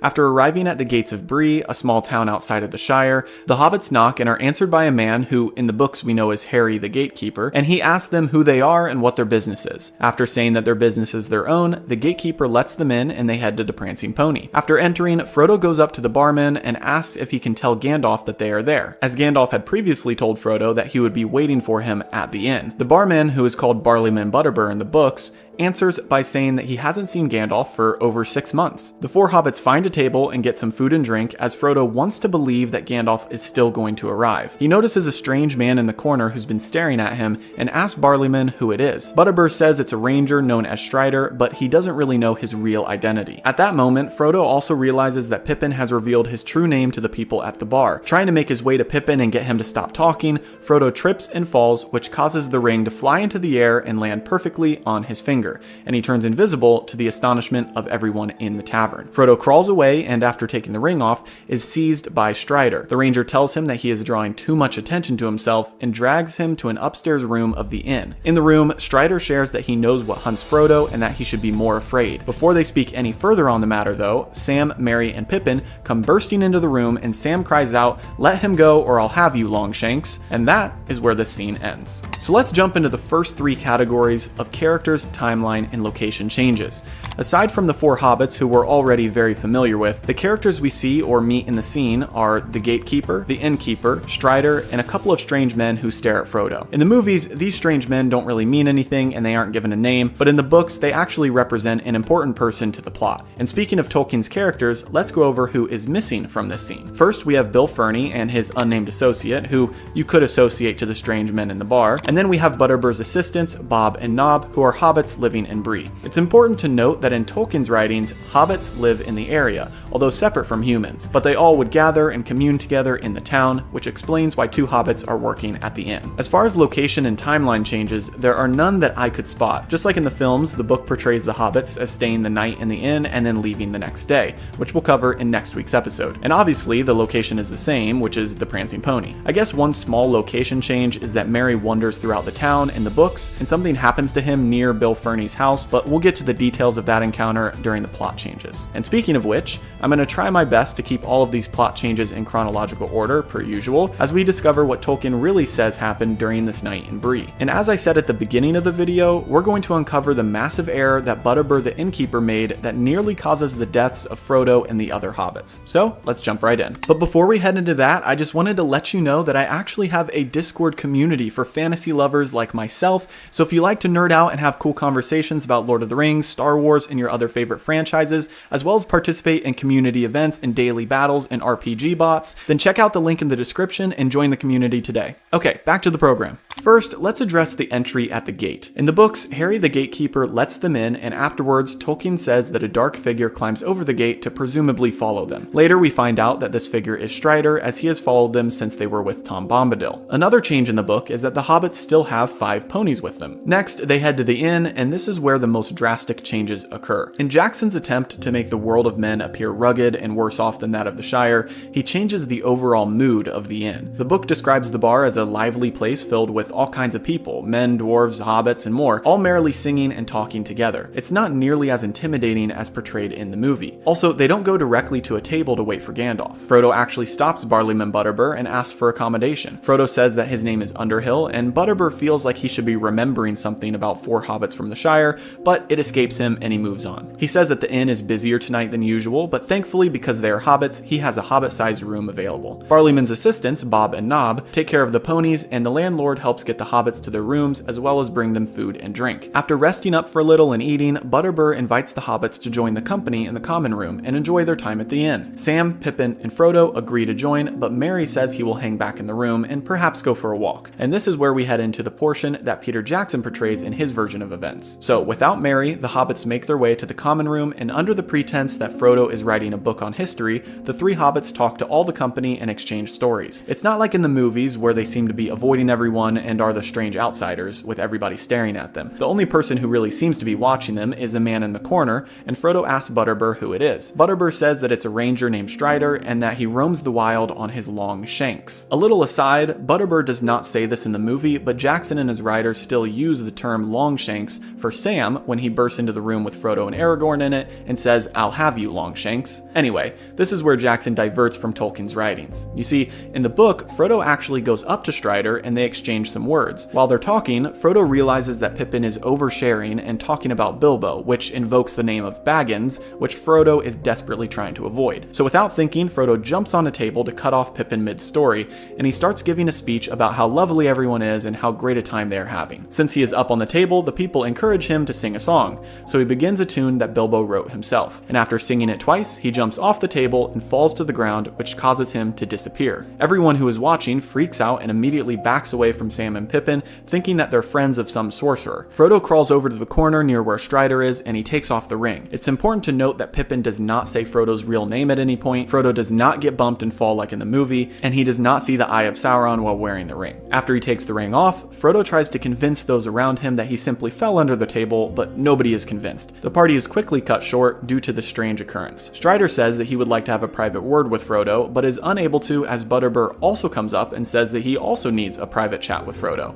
before he goes to bed. So after the party disperses, the three hobbits head back to their room and Strider sneaks in after them. He does not grab Frodo and drag him into a room as shown by Jackson. The three hobbits are surprised by his appearance in their room, but he begins talking to Frodo, saying that he has information and advice, and in exchange, he wants permission to join their journey. He mentions that he has seen them traveling with Tom Bombadil and then coming up to the gate at Bree, and he followed them in. And this is how we know who the figure that climbed over the gate is. Frodo is hesitant, obviously, as he still doesn't know who this Strider exactly is, but before they can discuss anything further, Barleyman enters the room in a panic, and this is where we learn of his near fatal mistake. You see, Barleyman Butterbur is a busy and forgetful man, although well-meaning. We learn that months prior, Gandalf had visited and given him a letter saying that it must be delivered at all costs. The letter was addressed to Frodo at Bag End, and Butterbur couldn't find anyone to take it to the Shire, and eventually it just slipped his mind. Gandalf had said that someone might come by the inn by the name of Underhill, and that's why when Frodo introduced himself, Barleyman thought he was supposed to be remembering something. At this, Frodo takes the letter and reads it. Gandalf had written that he wanted Frodo to leave the Shire no later than July, and that they might meet someone named Aragorn along the way, who also goes by the name Strider. After all the hobbits have read this letter, they're greatly distressed as they have obviously left months after Gandalf wanted them to, and how because of their late departure, Black Riders are now chasing them and most likely know of their whereabouts. On the bright side, they now know that Strider is a friend of Gandalf's, or so he seems. He later proves it by reciting the poem that's written in the letter that is attached to Aragorn himself. All that is gold does not glitter, not all those who wander are lost, the old that is strong does not wither,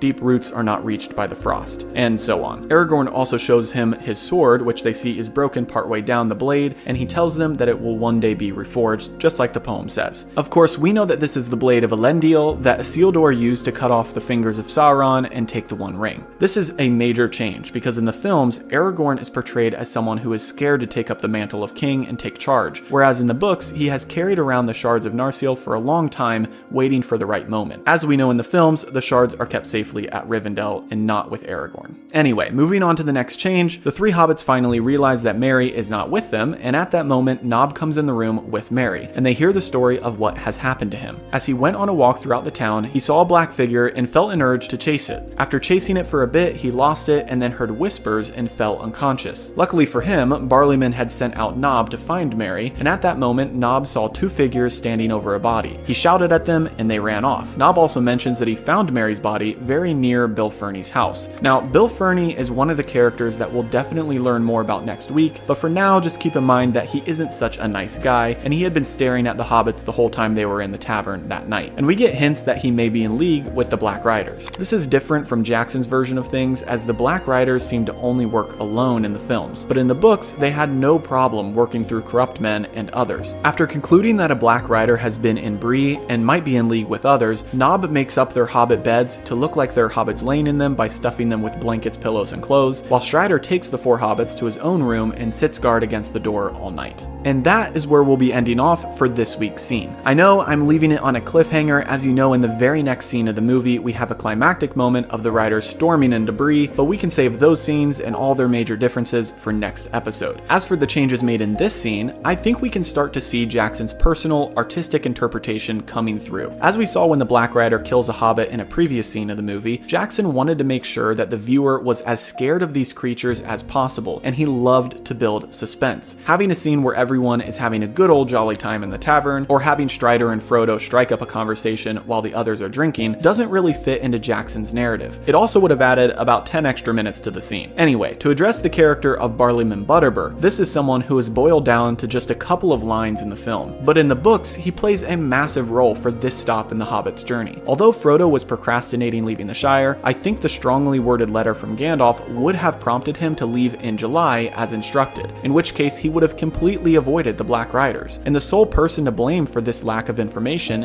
is Butterbur, as he simply forgot to deliver the letter. Despite his profuse apologies, Butterbur nearly causes the deaths of all the hobbits by delaying their arrival and by not guarding their room properly, as we'll see in the next week's episode. I think the way Jackson interpreted events is completely fine, and although Barleyman's character is funny, he is just too clumsy and causes too many issues to be included in the movie. He also talks way too much. I think if he was included, he would have turned out a lot like a Jar Jar Binks type character in the eyes of the fans. So I personally give Jackson's adaptation of these events and characters a 4 out of 5. And on that note, we can wrap up this week's episode. Thank you for watching, and make sure to like and subscribe if you enjoyed, and stay tuned each week as I continue this series. Have a great week, and see you in the next episode. Did you know that the Nazgul attack in Bree, as shown in the movie, does not actually happen in the book? And that Gandalf actually took on multiple ring wraiths at once on Weathertop, but it was completely removed from the films. Today, we're going to uncover the changes that Peter Jackson made to the night that the Hobbits spent in Bree, all the way to the time when Frodo gets stabbed on Weathertop. Trust me, there's a lot to cover in today's episode, as we're going to take a look at one chapter of Tolkien's Fellowship of the Ring and compare it to 4 scenes from Peter Jackson's adaptation. Welcome back to Movies vs. Manuscripts, the show where I take your favorite fantasy works and compare the original to the adaptation. As always, I'm going to cover the changes across the 4 categories of characters, location, timeline, and plot changes. We're going to discuss the true villain of Bree, the fight that Gandalf had with the Nazgul that is left out of the films, and nearly 20 other changes that Jackson and his team made to their version of Lord of the Rings. But first, let's recap what happens in these 4 scenes of the Fellowship of the Ring, and if you're just tuning in for the first time to this episode, be sure to check out the whole series to get caught up with where we're at today. So let's jump right in. In Jackson's adaptation of these events, he breaks down this chapter into 3 scenes, plus 1 scene showcasing Saruman's work at Isengard. We'll get into that change once we hit the plot differences, but for these scenes, we start with the gatekeeper at Bree. Unfortunately, right as he is about to check who is at the gate, the Nazgul break down the massive door and crush him underneath. They head to the Prancing Pony, where the hobbits are presumed to be asleep, and after heading to their room, they raise their swords and begin their murder spree, but are shocked and angry when they realize that they've only been stabbing some pillows and bed sheets, as Aragorn has taken the 4 hobbits to his room across the street. The next morning, the hobbits and Aragorn head into the wild to start their journey to Rivendell. Along the way, they try to have second breakfast, they go through the Midgewater marshes, Aragorn hunts and sings a song, and eventually they get to Weathertop. Upon arrival, Aragorn gives them some daggers and then departs to scope out the territory. Frodo falls asleep and wakes up to the 3 other hobbits cooking around a fire.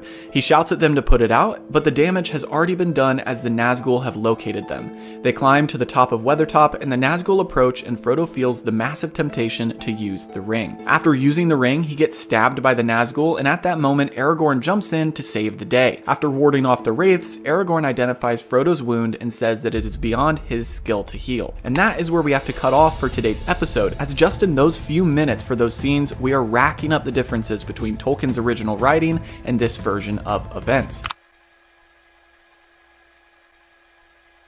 So let's start off by identifying the character differences. The characters we see in these scenes are Harry the Gatekeeper, Aragorn, the Hobbits, Barleyman Butterbur, the Nazgul, and of course, Bill the Pony. In Tolkien's work, there are only a few characters that are left out of the adaptation, and those are Fatty Bolger, Bill Ferny, and Barleyman's assistant, Nob. Next, there is only one location difference between the book and these scenes. The chapter in the book starts off with Fatty Bolger at Crickhollow, and as we already know, Crickhollow is completely left out of the films.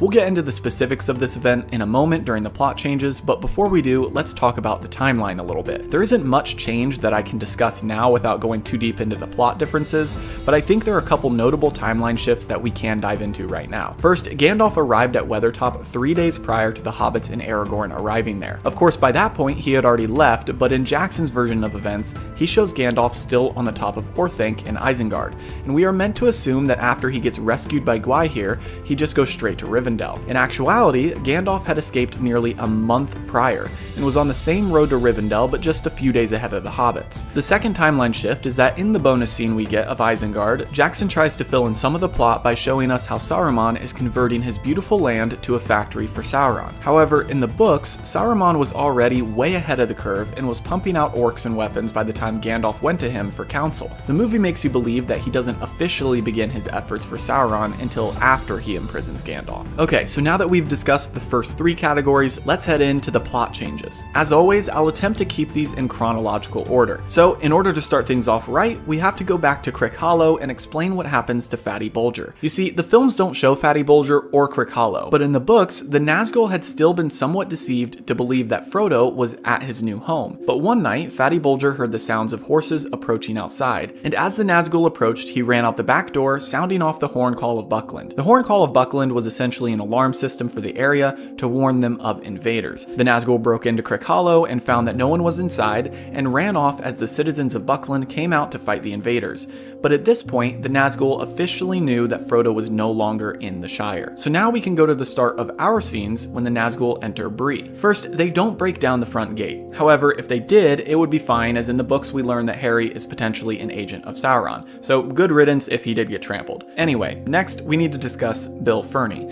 If you remember from my previous episode, he was a sketchy man who was staring at Frodo in the tavern and was supposedly involved in Merry's incident in the streets of Bree. We know that Bill was an agent of Sauron, and he had been communicating with a strange person as well as one of the Nazgul, if not more. And we can assume that because of him, the hobbits nearly lost their lives in the Prancing Pony, as Bill had told his associates where they were staying. However, a change we need to address is that the Nazgul attack we see in the films never actually happened. It is actually unclear in the book whether it was a ringwraith or a man who laid waste to the hobbit's room. Next, Aragorn does not explain what the ringwraiths are in the book like he does in the films, as the hobbits are staying in his room. In the books, we simply fast forward to the next morning when the hobbits find that their room is a mess, and Barleyman Butterbur tells them that all the ponies were let out of the stable that night. Because they're in desperate need of a pony, they end up buying the only one in town, which belongs to Bill Ferny. And he sold it to them, of course, at 3 times the price it should have been. This pony we know as Bill the Pony, and he stays with them until the Fellowship reaches Moria. The ponies that were set loose eventually head back to Tom Bombadil, and later Tom sends them to Butterbur, who takes care of them. Next up, we see the hobbits and Aragorn traveling through the wild, and at one point there is snow on the ground. This isn't technically impossible, but it was October at the time, so snow would have been unlikely. In the movie, it does give the impression of them traveling a long distance, however, so I can support that. While they're on the snowy terrain, the hobbits stop for second breakfast, but this doesn't actually happen in the books. The second breakfast was made up for the movies. However, Aragorn throwing an apple at Pippin and hitting him in the head is a nod to a previous moment when they're leaving Bree in the book. You see, as they are leaving Bree, all the town comes out to watch them depart, as they have become the talk of the town, and Bill Ferny taunts them as they go.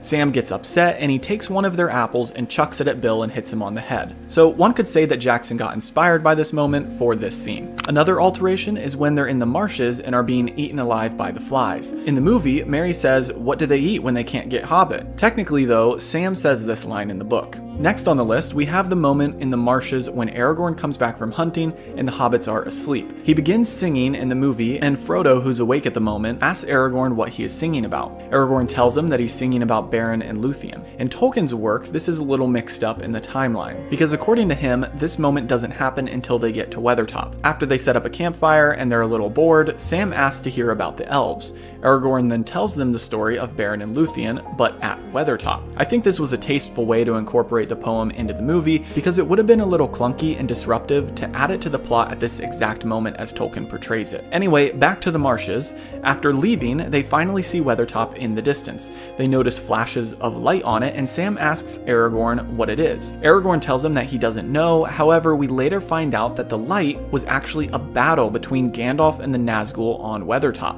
This is a detail that I'm sad they couldn't incorporate, because I feel like movie Gandalf lacks a lot of what we see of him in the books. books. And obviously the movie saves his moment for Moria, but it's pretty cool to learn that he could single-handedly take on multiple Nazgul on top of Weathertop. And although we don't read about that moment in the books, we hear that it happened, and it leaves it up to imagination to just picture how epic he really is. Anyway, before we get to the changes that they made to the hobbits on Weathertop, let's jump to the scene of Saruman at Isengard. As I already mentioned, the timeline is a little messed up as he already began his work before Gandalf arrived.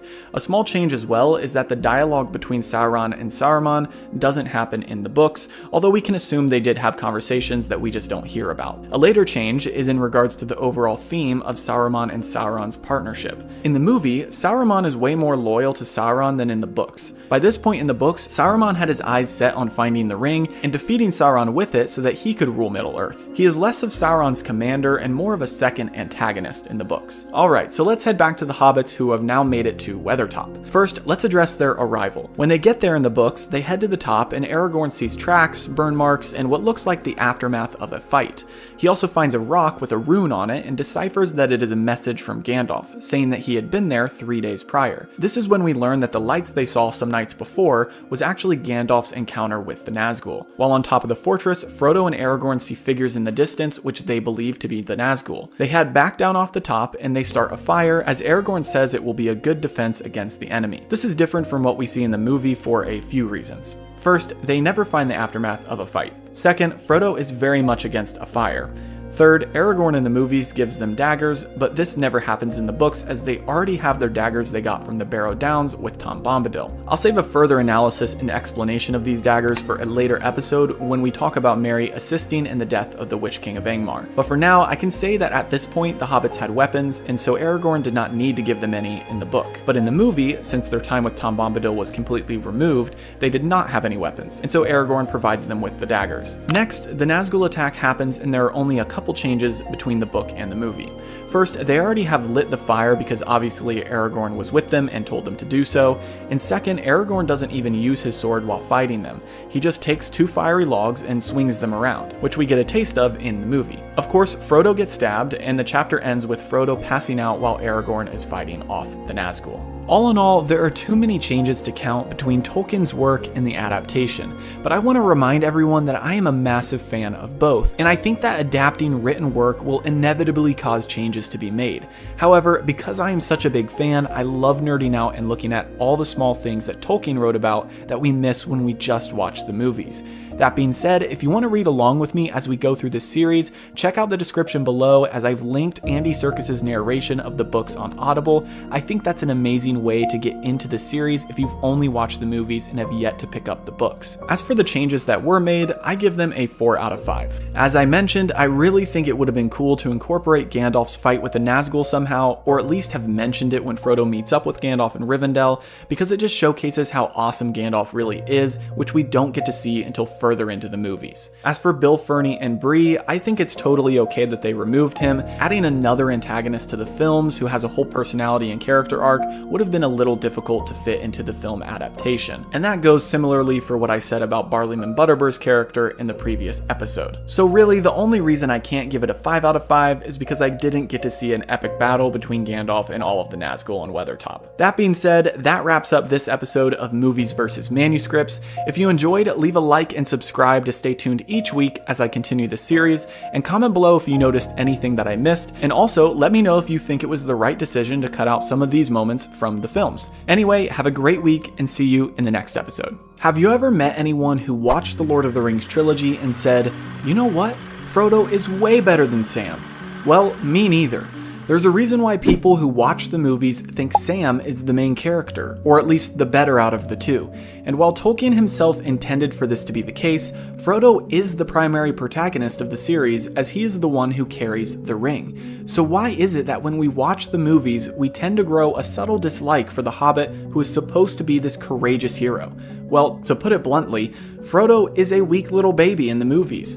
And in today's video, we're going to uncover how Book Frodo is one of the bravest characters of the whole franchise, as we look at every change Peter Jackson made from the time that Frodo gets stabbed on Weathertop all the way to when Arwen takes him across the Bruinen River in the movies. And yes, calm down, we're gonna talk about Glorfindel. My name is Gibby, and welcome back to episode 8 of Movies vs. Manuscripts, the series where I analyze Peter Jackson's adaptation of The Lord of the Rings, scene by scene, and compare it to Tolkien's original work. I love both the adaptation and the original, as they are both incredible creative works, but since I am a super nerd, I love to take a look at all the little details we miss when we only watch the films.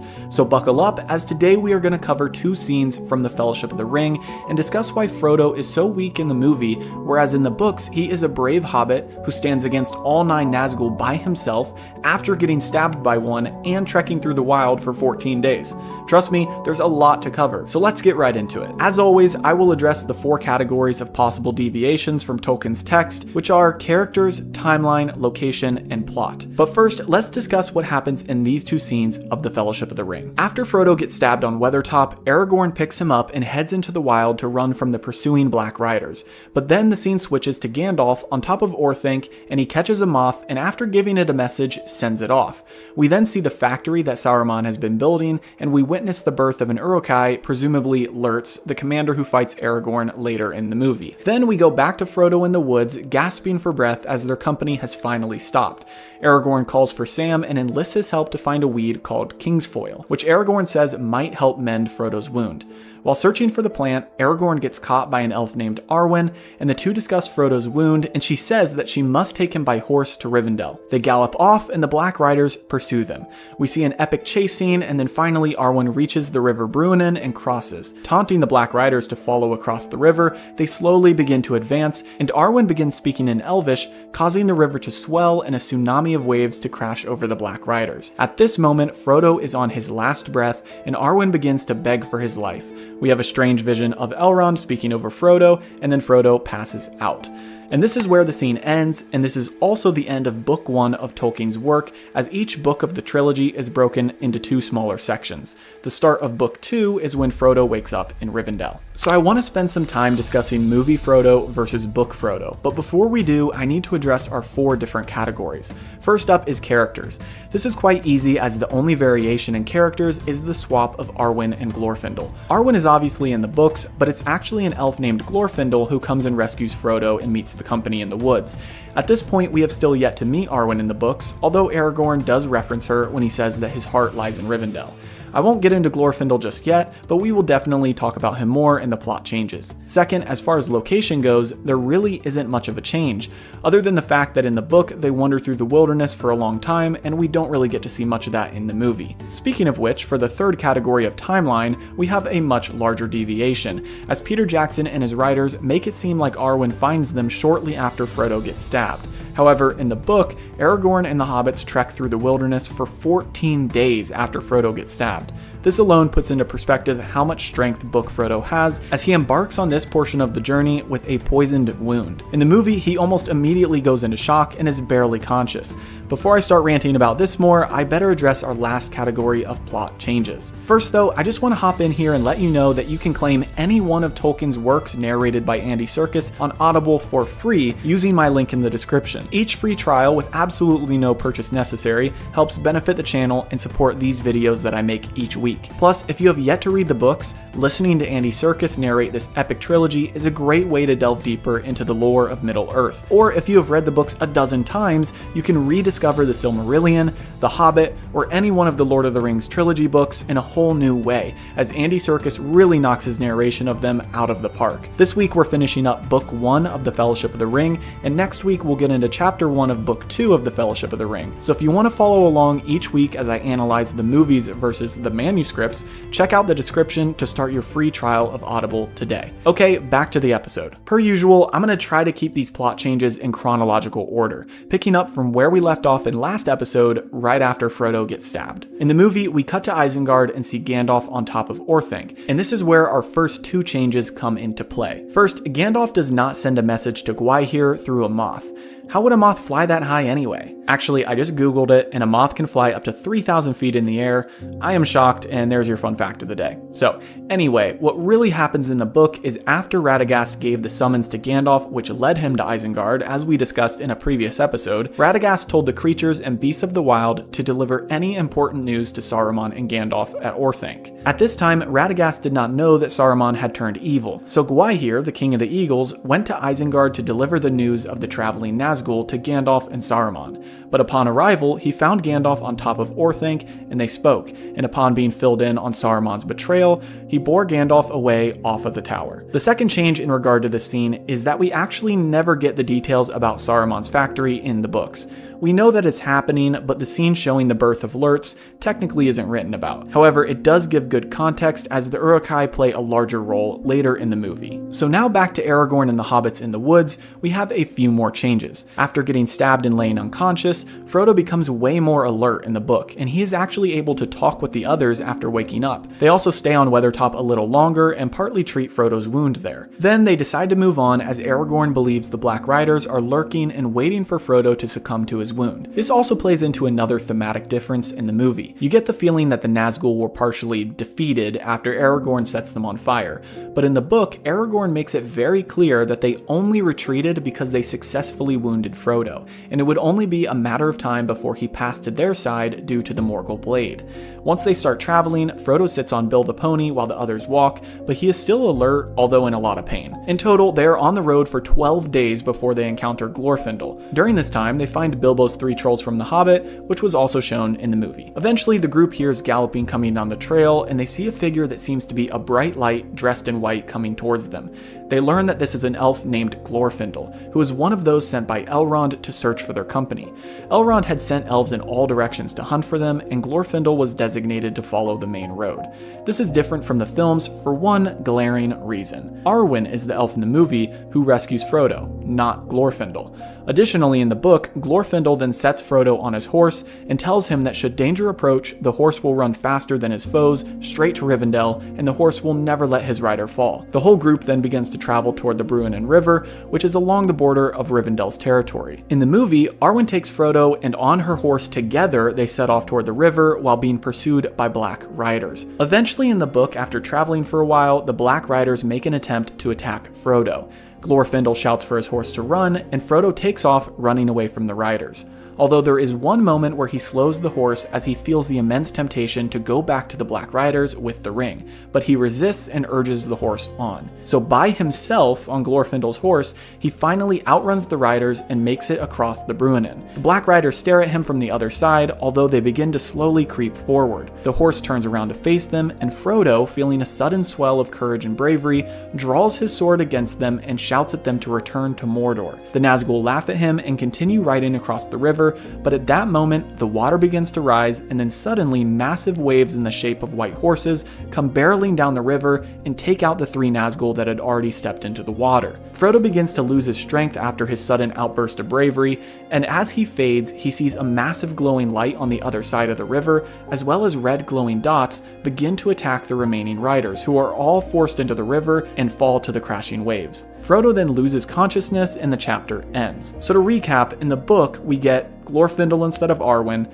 Frodo on the horse alone instead of with an elf, Frodo crossing the Bruinen by himself and then drawing his sword against all 9 wraiths and telling them to go back where they came from, and finally, only 3 of the Nazgul fall in the water, whereas the others are attacked by Glorfindel in his spirit form, and of course Aragorn and the 3 other hobbits. The red dots we can presume are Aragorn and the other hobbits holding torches or flames or something like that. Also, we don't technically learn about this until the next section, but the river horse tsunami was not caused by Arwen's elvish chant as shown in the movie, but actually by Elrond and Gandalf in Rivendell.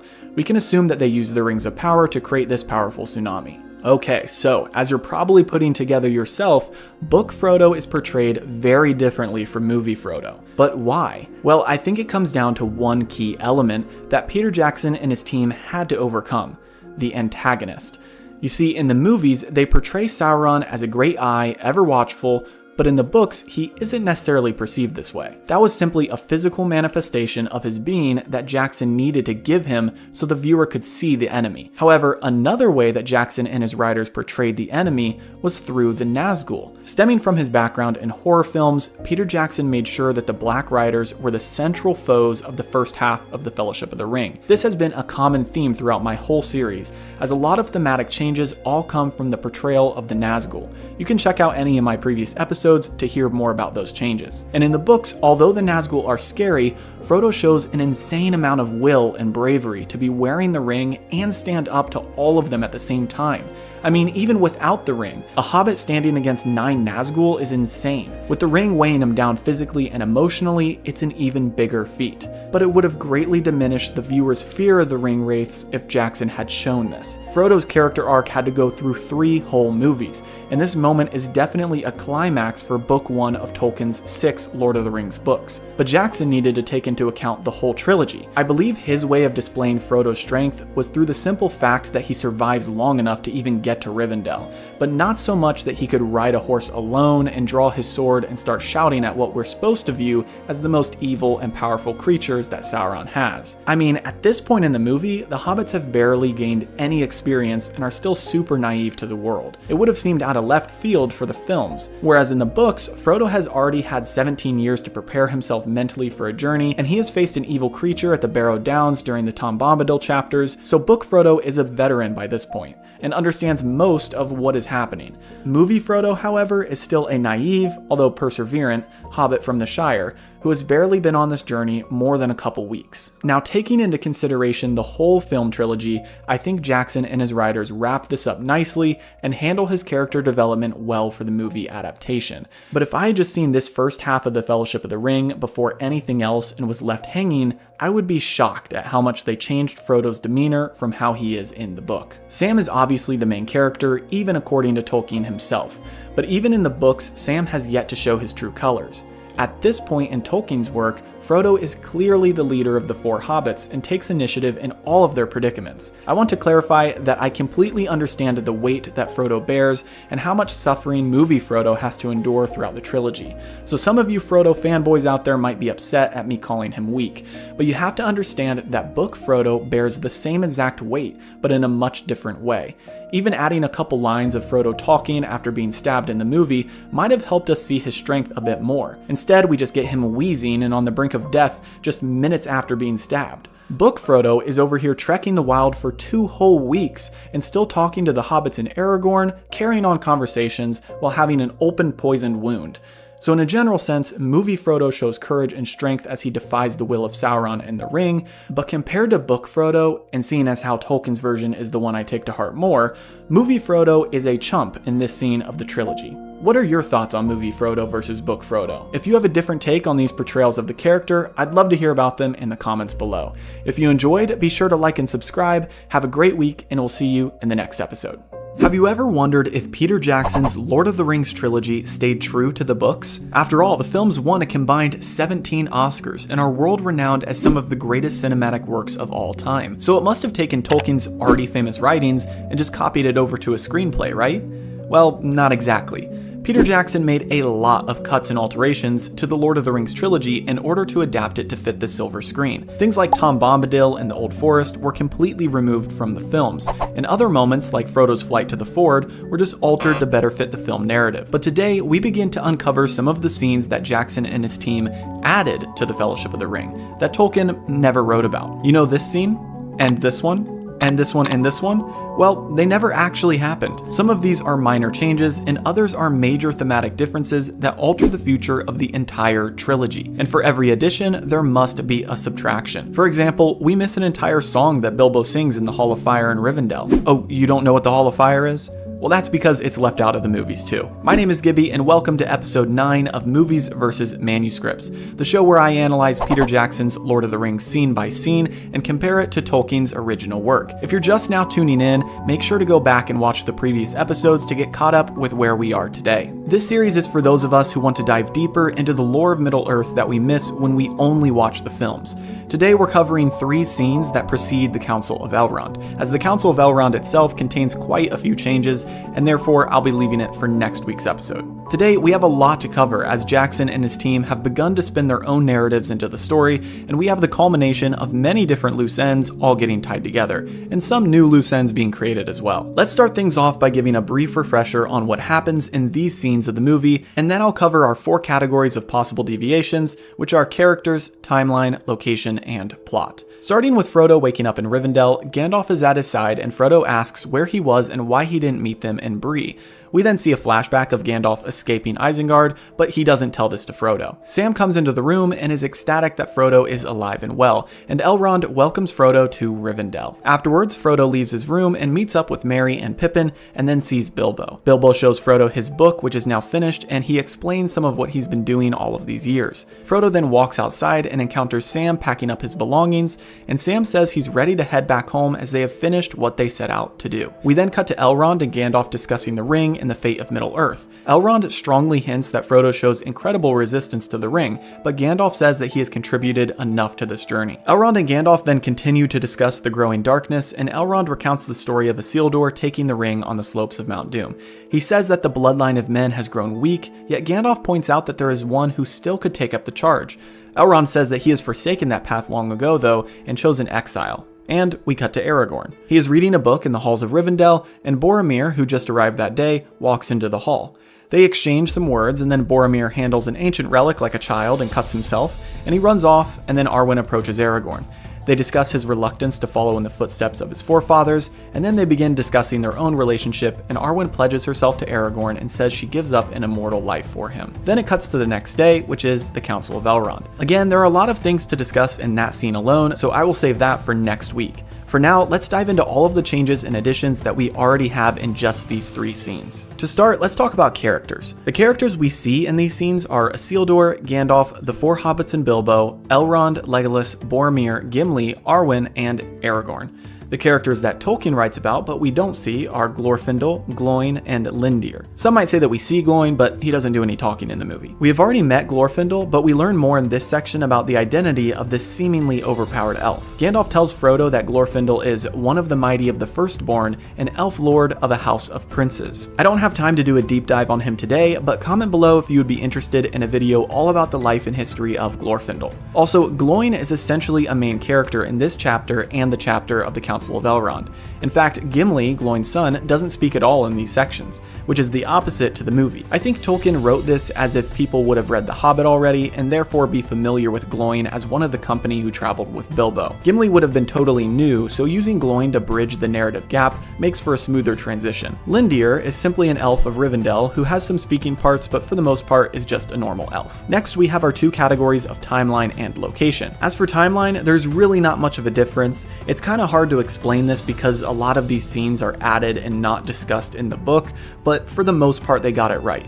Frodo wakes up on the 24th of October, he goes back to sleep, and then he wakes up again for a feast, which we'll discuss in a little bit, and then after going back to sleep for that night, he wakes up to the morning of the 25th of October for the Council of Elrond. Pretty much the timeline's all the same, but like I said, some of these scenes make it look a little wonky. As for location, everything takes place in Rivendell, but if we're being nitpicky, Jackson left out the time in the Hall of Fire, which is a room in Rivendell that has a fire that burns 24/7. It's a place of rest and merriment for the inhabitants who can come and sing songs or relax by the fire whenever they would like. So after the feast, everyone goes to the Hall of Fire for an after party pretty much, which is omitted from the film. Again, the writers would probably argue that it did happen, but they just didn't show it. Instead, we got scenes like this. Still shown.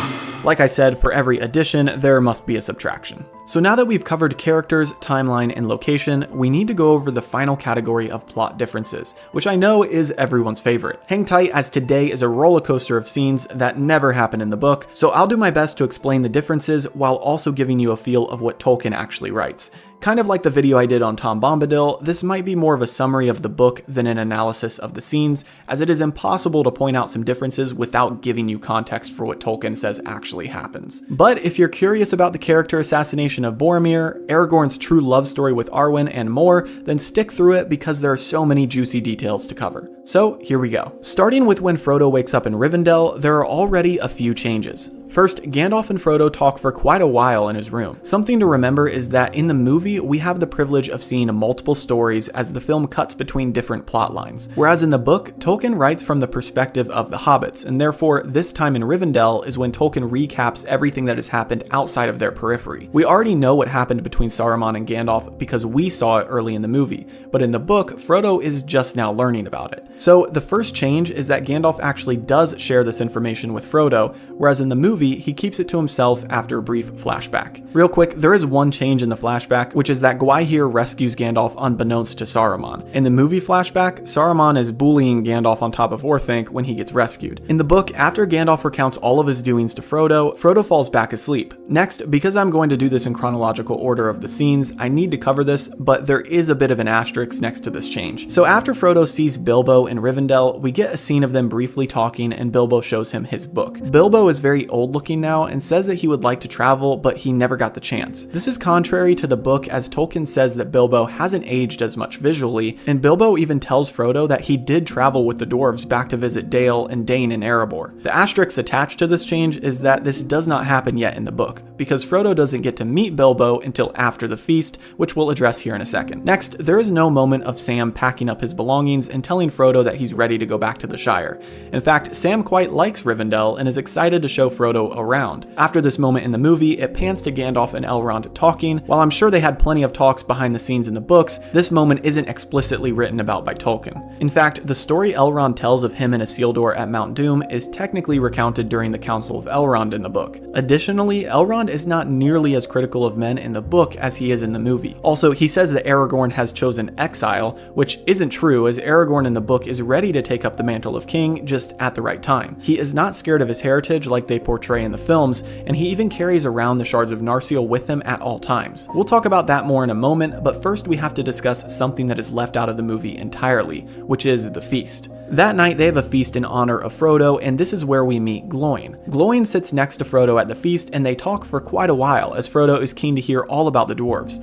Gloin tells him all about his land and people and shares updates on all the members of Thorin's company, as that would have been a tale Frodo was very familiar with. Gloin mentions that Balin, Ori, and Oin all went to reclaim Moria 30 years prior, and while at first things were all good, they have not received word from them for a long time. This is actually what brings Gloin to seek the Council of Elrond, because they want advice and wisdom on the matter, which by the way, this is a common theme we'll discuss more next week. The Council of Elrond isn't so much Elrond summoning all the peoples of Middle-earth to Rivendell, as much as it is the peoples coming to seek his advice on specific issues they have, and it just so happens that all of their issues relate to the One Ring. Anyway, after the feast, everyone heads to the Hall of Fire. As I mentioned previously, this is kind of the after party, and this is also where Frodo gets to meet Bilbo. Frodo is overjoyed to see his uncle again, and Bilbo tells him that he has been writing a song but is struggling to finish it, and then he recruits Aragorn's help to do so. Frodo sits down and nearly falls asleep when he suddenly wakes up to hear Bilbo singing a song with a group of elves gathered around him. After he finishes, Bilbo asks the elves if they can tell which lines were his and which ones were Aragorn. One of the elves named Lindir says that he cannot tell the difference between mortals writing,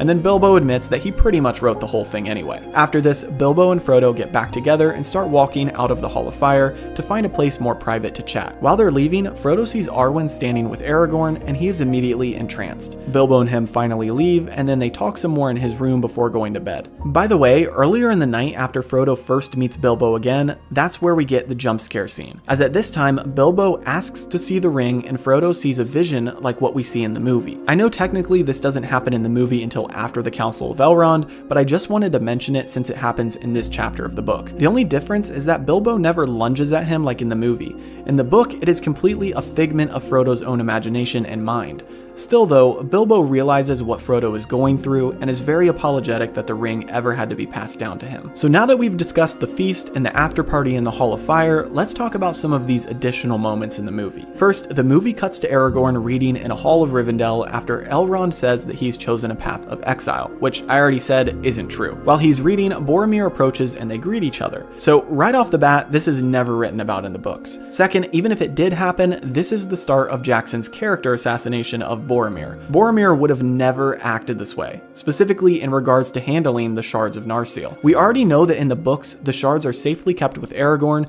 but in the movie, they're on display in Rivendell. However, even if they were on display and Boromir did see them, He, as a nobleman of Gondor and high status, would never have been so flippant about picking it up and touching the tip. In fact, the shards of Narsil would have been a legend to someone from Gondor. He probably would have been too respectful to even touch it. But even if they were at Rivendell, and even if he did pick it up and cut himself on it, he would have never just clumsily put it on a pedestal and let it fall. It's just like this domino effect of bad behavior that is contrary to his character in the books. Yes, they are setting up his character for a future betrayal of Frodo, but in the books, he's still a respectable man of Gondor at this point and has yet to be corrupted by the ring. And this is a fact, as at this point, Boromir has no idea that the ring even exists, or that it could even be in the same place as him, as according to his people, the ring is practically a myth. It is only the next day at the Council of Elrond that everyone learns about the One Ring's existence. At this point, the only people who know about it in the book are Elrond, the hobbits, Gandalf, and Aragorn. The other people at the council don't know about it yet. We'll get to discuss the character assassination of Boromir more in next week's episode about the council itself. Next, after Boromir leaves to find a band-aid, Arwen comes up to Aragorn, who is placing the sword back on its stand. They discuss Aragorn's heritage, and he says that he is afraid of the blood that flows in his veins, as it's the same blood of Isildur, who had a chance to destroy the ring, but didn't. Then we cut to the couple standing in some garden, talking about their relationship, and while Aragorn tries to push Arwen away, Arwen is adamant that she will give up her immortal life to be with Aragorn. Okay, so let's pause here. First, as far as I know, the only time we see Arwen in the entirety of the Fellowship of the Ring book is in the Hall of Fire when Frodo sees her.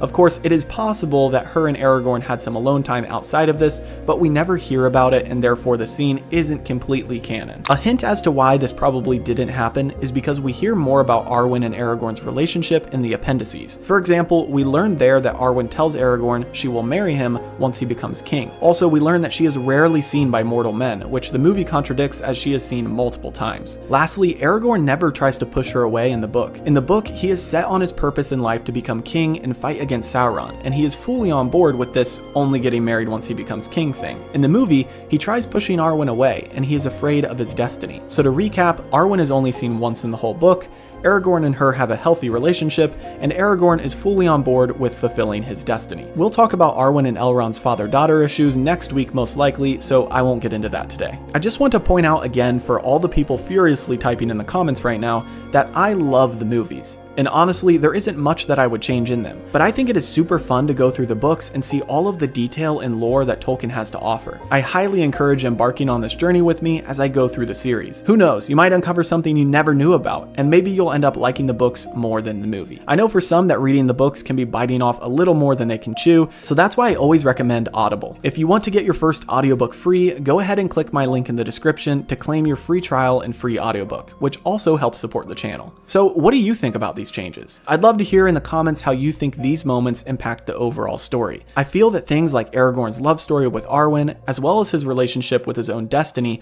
are heavily affected by some of these early additions in the movie. As always, comment below if you noticed anything that I missed, and make sure to like and subscribe to stay up to date each week as I continue this series. Have a great week, and see you in the next episode.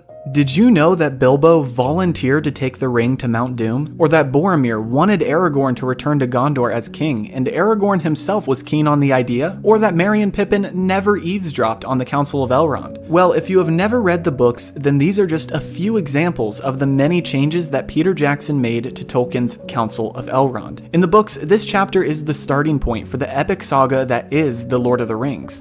Up until this point, Frodo has not understood that his assignment would carry him further than Rivendell, and the council is also where we meet the rest of the Fellowship. It comes more than halfway through the book, and in the books it's a natural point for Tolkien to recap the reader on everything that has happened outside of the Hobbit's point of view, as well as fill us in on some Middle-earth lore that is important to the story of the ring. If you're listening to the audiobook, this chapter alone takes over 2 hours, and according to Tolkien, the council takes all day, with Elrond speaking on the history of the ring for hours, whereas in the movie we get a much more brief version of events that takes place in one 8-minute scene. So today I'm going to dive into all the differences between the book Council of Elrond and the scene in the movie. We're going to cover glowing and the foreshadowing of the darkness in Moria, the character assassination of Boromir as his attitude in the book is vastly different than that of the movie, and the other minor and major plot differences that affect the outcome of the entire saga. My name is Gibby, and welcome back to episode 10 of Movies vs. Manuscripts, the show where I analyze the differences between the originals and the adaptations of your favorite fantasy franchises. I can't believe we're already to episode 10 of the series on Lord of the Rings, and I can't wait to do 100 more or however many it takes to complete this series. Like I said, today we're going to be looking at one scene in the Fellowship of the Ring and comparing it to its corresponding chapter in the book. As always, I will analyze these works based on 4 categories of possible deviations, which are characters, timeline, location, and plot. Before we jump into the differences, let's refresh our memories on what takes place in this scene of the movie. So, the day after Frodo wakes up in Rivendell, we cut to the Council of Elrond.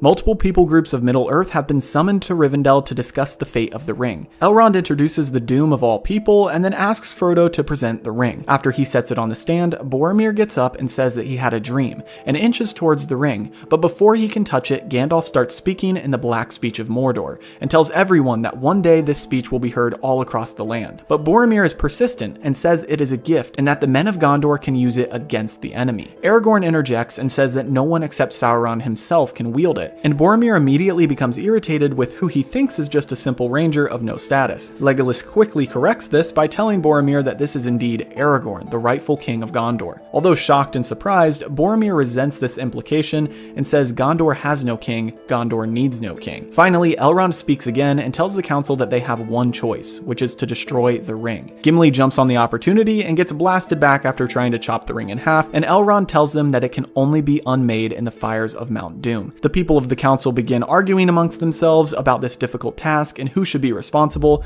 and then Frodo steps forward and offers to take the ring to Mount Doom. Gandalf, Legolas, Gimli, Aragorn, and Boromir all pledge themselves to aid Frodo in his journey, and then we find out that Sam, Merry, and Pippin have been snooping on the council and want to come along too. Finally, Elrond pronounces these 9 companions the Fellowship of the Ring, and the scene ends. So you're probably thinking, this is just one 8-minute scene. There can't be that many differences, right? Wrong. There are actually many changes that affect the themes, personalities, and overall plot of The Lord of the Rings. Plus, there is a lot of backstory and history we receive through this chapter that we don't get to hear in the film, like the dwarves retaking Moria, Gandalf's real encounter with Saruman, and the hunt for Gollum. So let's dive in by starting with our first 3 smaller categories of characters, timeline, and location changes. First up, our character differences are quite easy with one exception. Really, we see all of the characters Tolkien mentions, but not all of them speak like they do in the books. The characters that Tolkien writes about but don't have speaking parts, or just aren't identified in the movie, are Glóin, Erestor, Galdor, and Glorfindel. Obviously, you already know about the 9 members of the Fellowship and Elrond, so I won't go over all of them. Erestor was the chief counselor of Elrond, and Tolkien writes that he was seated next to him in the council, which makes me believe that it's this elf right here. Next, Galdor was sent by Círdan, the shipwright from the Grey Havens, who was one of the greatest of the elves and gave one of the 3 rings of power to Gandalf. We obviously already know Glorfindel, and I would assume that Glorfindel and Galdor would be these 2 elves next to Gandalf. Lastly, Glóin is Gimli's father and actually does all of the talking during the council for the dwarves. We can assume that he's one of the dwarves with Gimli. Now, to address the one exception, which actually is a pretty big deal. In the books, Bilbo was a part of the Council of Elrond, as Elrond and Gandalf have him recount his coming to find and obtain the ring and his use of it. Obviously, as you know in the movie, Bilbo is completely removed from the scene, as they have already made him look old and decrepit, which isn't accurate to the book. Okay, so now on to timeline. The only change is that the council really took all day long in the book, whereas in the movie, it's wrapped up in under 10 minutes. And as for location, that passes the test as this happened in Rivendell, and thankfully that was something Jackson didn't change. Before we jump into the plot changes, I want to remind you that you can claim a free audiobook on Audible using my link in the description. It supports the channel, and it helps you follow along with me in the series as I analyze the differences between the book and the movie. Let's head into our final category of plot changes and compare this scene with the corresponding chapter in the book. Believe me, there's a lot to cover, and I'll try my best to keep it in chronological order for you. First up, let's start with the very first thing that Elrond says in this scene of the movie, because it technically isn't true. Elrond says that everyone was summoned to Rivendell, when in the book, each representative for their people group was independently sent to seek advice from Elrond, one of the wisest beings in Middle-earth who is still accessible to people.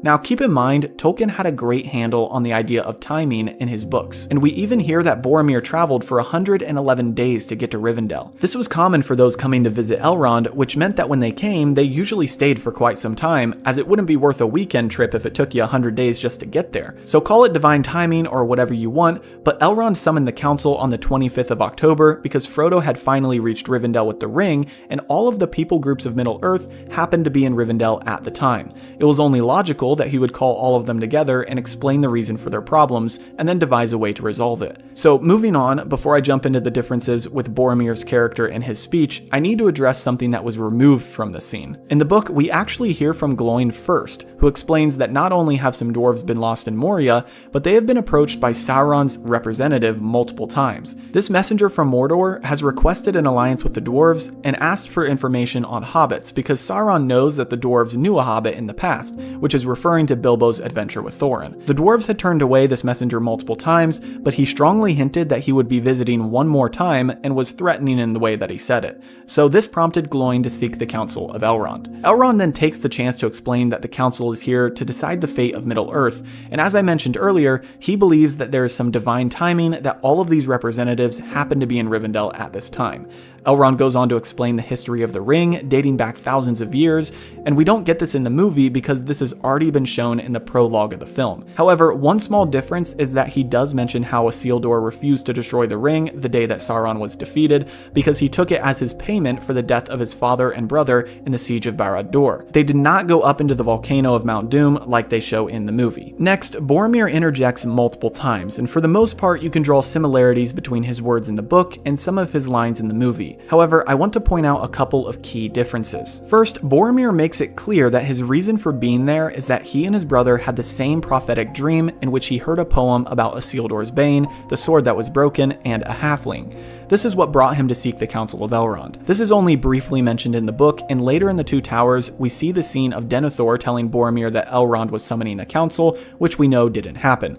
Additionally, we learn that Boromir volunteered to go because he knew the journey would be treacherous and didn't want to put his brother in that situation, even though his brother had the same dream and could have gone. In the future scene in the Two Towers, Boromir is almost encouraging that Faramir could go in his place. Anyway, that is for a future episode, so for now, just know that Boromir is there because of a prophetic dream he had, not because Elrond summoned him. The other key change is that although Boromir is proud of his heroism and the strength of Gondor, he is open about them losing strength and hope, and when Aragorn reveals the sword that was broken to him and asks if he would want a king to return to Gondor, Boromir admits that it would strengthen his people if the sword of Elendil returned. Okay, so a couple of things to cover here. Aragorn in the film is scared of his destiny, whereas Book Aragorn has carried around the shards of Narsil almost like he was waiting for this moment. Second, Boromir in the movie says Gondor has no king, Gondor needs no king, which almost directly contradicts his attitude in the book, which is open and almost encouraged by the thought that the heir of Isildur could return to the throne of Gondor and give hope back to their people. Another small change is that Legolas does not introduce Aragorn in the book, but it's actually Elrond who tells Boromir who the ranger is. Aragorn and Boromir kind of do get into it with each other when Boromir says that Gondor has been defending Middle-earth on the front lines of Mordor, but Aragorn says that the rangers do a lot of work too, but without the praise and behind the scenes.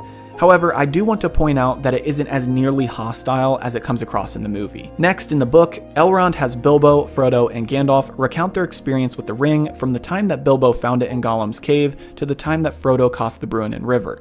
And Gandalf confirms that it is the One Ring because of the inscription he and Frodo saw on it when they put it in the fire at Bag End. They do this because the members of the council need convincing that this is indeed the One Ring. At this point, Galdor has interjected a couple of times, asking probing questions, which we don't get in the movie. After the story of the hunt for Gollum is explained by Aragorn and Gandalf, they mention that Gollum was left with the Wood Elves, but Legolas interjects and explains why he is in Rivendell. Evidently, he came to deliver the news that Gollum escaped from their imprisonment, and so now we know in the book why Legolas is at the council. Also, it's worth mentioning that Gandalf has explained to the whole council about the corruption of Saruman and his visit/imprisonment at Orthanc. He also mentions that Gwaihir bore him to Rohan after rescuing him, and that he was not welcomed in Edoras as the king had already been under Saruman's control at that point. Gandalf took the horse Shadowfax and left to come to Rivendell. Yes, this is the same Shadowfax that we meet in the Two Towers movie. Now that I've covered some of the book plot points and discussions, let me do a lightning round of some of the moments in this scene that never happen in the book. First, Boromir never reaches to touch the ring. Second, Gandalf never shouts the Black Speech of Mordor. Third, Gimli doesn't try to destroy the ring. In fact, he really doesn't speak at all. Fourth, Merry and Pippin aren't actually spying on the council, only Sam is. Lastly, the final change has to do with Frodo volunteering to take the ring. In the book, Bilbo is at the council, and after everyone has discussed their part and the ring has been proven to be the One Ring of Sauron, and they have concluded that the only way to defeat him is to destroy the ring, Bilbo actually steps forward and volunteers to take on the task. Boromir almost laughs at this point in the book, but stops himself after realizing that the rest of the council see this as a legitimate offer and truly respect Bilbo. Gandalf tells Bilbo that his part of the story is over and that the ring has been passed on. Everyone is reluctant to take the ring, and there is no moment of everyone starting to argue with each other. But after Frodo sits there for a bit, he realizes that this is his burden to bear, and he volunteers to take the ring. After this, Sam bursts out and says that he must go on the journey with Frodo, but there's no other moment of everyone nobly volunteering their weapons to his aid. Although I totally understand why they did this in the movie for the viewer, as it gives a visual representation of who the 9 companions will be, and it gives Elrond a chance to say the name of the movie. I think the main thing I take away from the book version of events is the overall portrayal of Boromir. The movie gives this extremely overt foreshadowing of his betrayal of Frodo and his attempt to take the ring. But in the book, Boromir is a nobleman of Gondor who is seeking advice and help. His land is on the front lines of the battle for Middle-earth, and he rightly states that his people are dying. But he is encouraged by the thought that Aragorn, the true heir to the throne of Gondor, could come to Minas Tirith and give hope to his people. He doesn't make rude remarks or try to take the ring outright in front of the council. His corruption by the ring takes place later in the story after some time has passed, whereas the movie gives this notion that he is already a weak and corrupted man at heart before he even arrives at Rivendell. This is a similar theme that carries through for his father as well, but we'll save that for a much later episode of this series. I'd love to hear your thoughts on these changes. As always, comment below what you like or dislike about Peter Jackson's version of the Council of Elrond, and don't forget to like and subscribe as I'm putting out new episodes every week for this series. Have a great week, and I'll see you in the next episode. Did you know that this moment of Boromir picking up the ring never happened? Neither did the wizard battle on the Pass of Caradhras. Plus, it took 2 months before the Fellowship set out from Rivendell after the Council of Elrond. These are just a few of the many changes that we are going to cover today as we dive into the next 5 scenes in the Fellowship of the Ring. We are discussing everything that happens from the time the Council of Elrond selects the Fellowship to when they are defeated on the Pass of Caradhras. From Boromir's continued downfall to Aragorn's continued refusal of his destiny, we need to talk about how Peter Jackson's changes affected the overall story of The Lord of the Rings, and these scenes give us the perfect chance to do that. My name is Gibby, and welcome back to Movies vs. Manuscripts, Lord of the Rings edition. This is the show where I analyze the originals versus the adaptations, and point out all of the little differences you never noticed before. Regardless of if you have read the books or not, this series gives us all a chance to appreciate both versions, but nerd out about all the little details we miss when we only watch the movies. Tolkien's original version of events holds so much deep lore and character development, and in order to cram it into a 3.5-hour movie, Jackson and his writers had to cut out quite a bit of juicy lore and rewrite significant parts of the story. For example, today we will discuss who the real leader of the Fellowship was, and it might not be who you would think. And we will uncover Gandalf's original plan for the company's path to Mordor, because it is opposite to what Jackson portrayed in the movie. As always, we'll cover the 4 categories of possible deviations, which are characters, timeline, location, and plot. But first, before we jump into the changes, let's review what happens during these scenes in the movie. To start, we jump to the morning after the Council of Elrond, and we see the Fellowship gathering at the entrance to Rivendell. Aragorn is not there yet, as he is visiting his mother's memorial stone. Elrond shows up and speaks to him about how the shards of Narsil could be reforged, and that Aragorn is the only one with the power to wield the blade. Aragorn denies this right and says he has never wanted that power. We also get some backstory on Aragorn, as Elrond mentions that Aragorn's mother left him in Rivendell to be protected, as she knew that once his identity as the heir of Isildur would be revealed, the enemy would seek to destroy him. Of course, we get more of this in the books, but at least in the movie they are finally giving us a little clue as to why Aragorn hides his identity. Anyway, we then cut to Bilbo and Frodo in their room, as Bilbo gives Frodo his old sword Sting. This part isn't really shown in the movie, but in the book while they're on Weathertop, Frodo stabs one of the Nazgul, and his blade that he got from the Barrow Downs gets shattered. So he is the only hobbit without a blade, which is why he takes Sting. And then Bilbo gives him his mithril chainmail coat. As he is unbuttoning his shirt to try on the mithril vest, Bilbo sees the ring hanging from his neck and says that he should like to hold it again. Then we get the Bilbo jump scare scene as he lunges towards the ring, and then he pulls back and starts crying. Frodo and Bilbo share a moment together as Bilbo apologizes for everything. This This is one of the few heartfelt moments we get between Bilbo and Frodo, as he is realizing the perilous journey that Frodo is about to endure, and Bilbo takes the blame for this. Finally, we cut to the entire company at the entrance of Rivendell ready to set out. Elrond shares a few words, and then the company sets out on their journey to Mordor. We get a montage of them traveling, and I need to interject here for a moment. I know in this series I talk a lot about the changes Peter Jackson made to the books, and because of this, people get the feeling that I don't like the movies, or am being overly critical, but this isn't the case at all. And this montage moment is a perfect example of one of the things I absolutely love about Jackson's adaptation. As I mentioned in a previous episode, Tolkien cares a lot about timing, and he made a point to give dates and times for the journeys that each character made. This helped build out the world and give a realistic feel to a fantasy work, and this is something that most adaptations get wrong, but Jackson nailed it. Peter Jackson and his team always made sure to take the time to add travel sequences. They didn't just cut to the next moment of dialogue to keep the viewer engaged. The film industry has become a lot like a Mr. Beast video, optimizing for retention, and Jackson did the opposite. As I rewatched this scene, it made my heart happy as I could see this part of Tolkien's epic saga coming to life on the screen. The fact that Peter Jackson took the time to showcase them walking through the wilderness in the epic scenery of New Zealand and with the beautiful music in the background just gets me every time. Anyway, enough of my emotional tangent, let's get back to the scene recap. So after this montage, we get to the scene of the Fellowship taking a break, and we see Boromir teaching Merry and Pippin how to sword fight, and the others resting on the rocks. It is a light-hearted moment and one of the only redeeming qualities of Boromir in the film before his last stand. But it is quickly interrupted when they have to hide from the Crebain from Dunland. After realizing that Saruman is spying on them with the Crebain, they decide to take the pass of Caradhras. Before this moment, they were simply planning to head for the Gap of Rohan. We then cut to them trekking through the snow, and Frodo takes a tumble and loses the ring. Boromir picks it up and has a moment with it, but Aragorn snaps him out of it and tells him to give it back to Frodo. We then see the Crebain flying back to Isengard and delivering the news to Saruman, who evidently speaks bird. These next few moments we have some alternating narration from Saruman, which gives the viewer context on some of the things that are about to come up. He mentions the dangerous pass of Caradhras, and that if it fails they might have to take another path, which Gandalf desperately wants to avoid. Of course, we know he is referencing the Mines of Moria. After we see a sequence of the Fellowship trekking through the snowy mountain and Saruman and Gandalf having a shouting match, Frodo ultimately decides to take the path through Moria after Gimli suggests it, and Gandalf leaves the decision up to Frodo. And this is where we'll cut off for this week's episode. Already we have encountered multiple moments that were completely fabricated for the movie,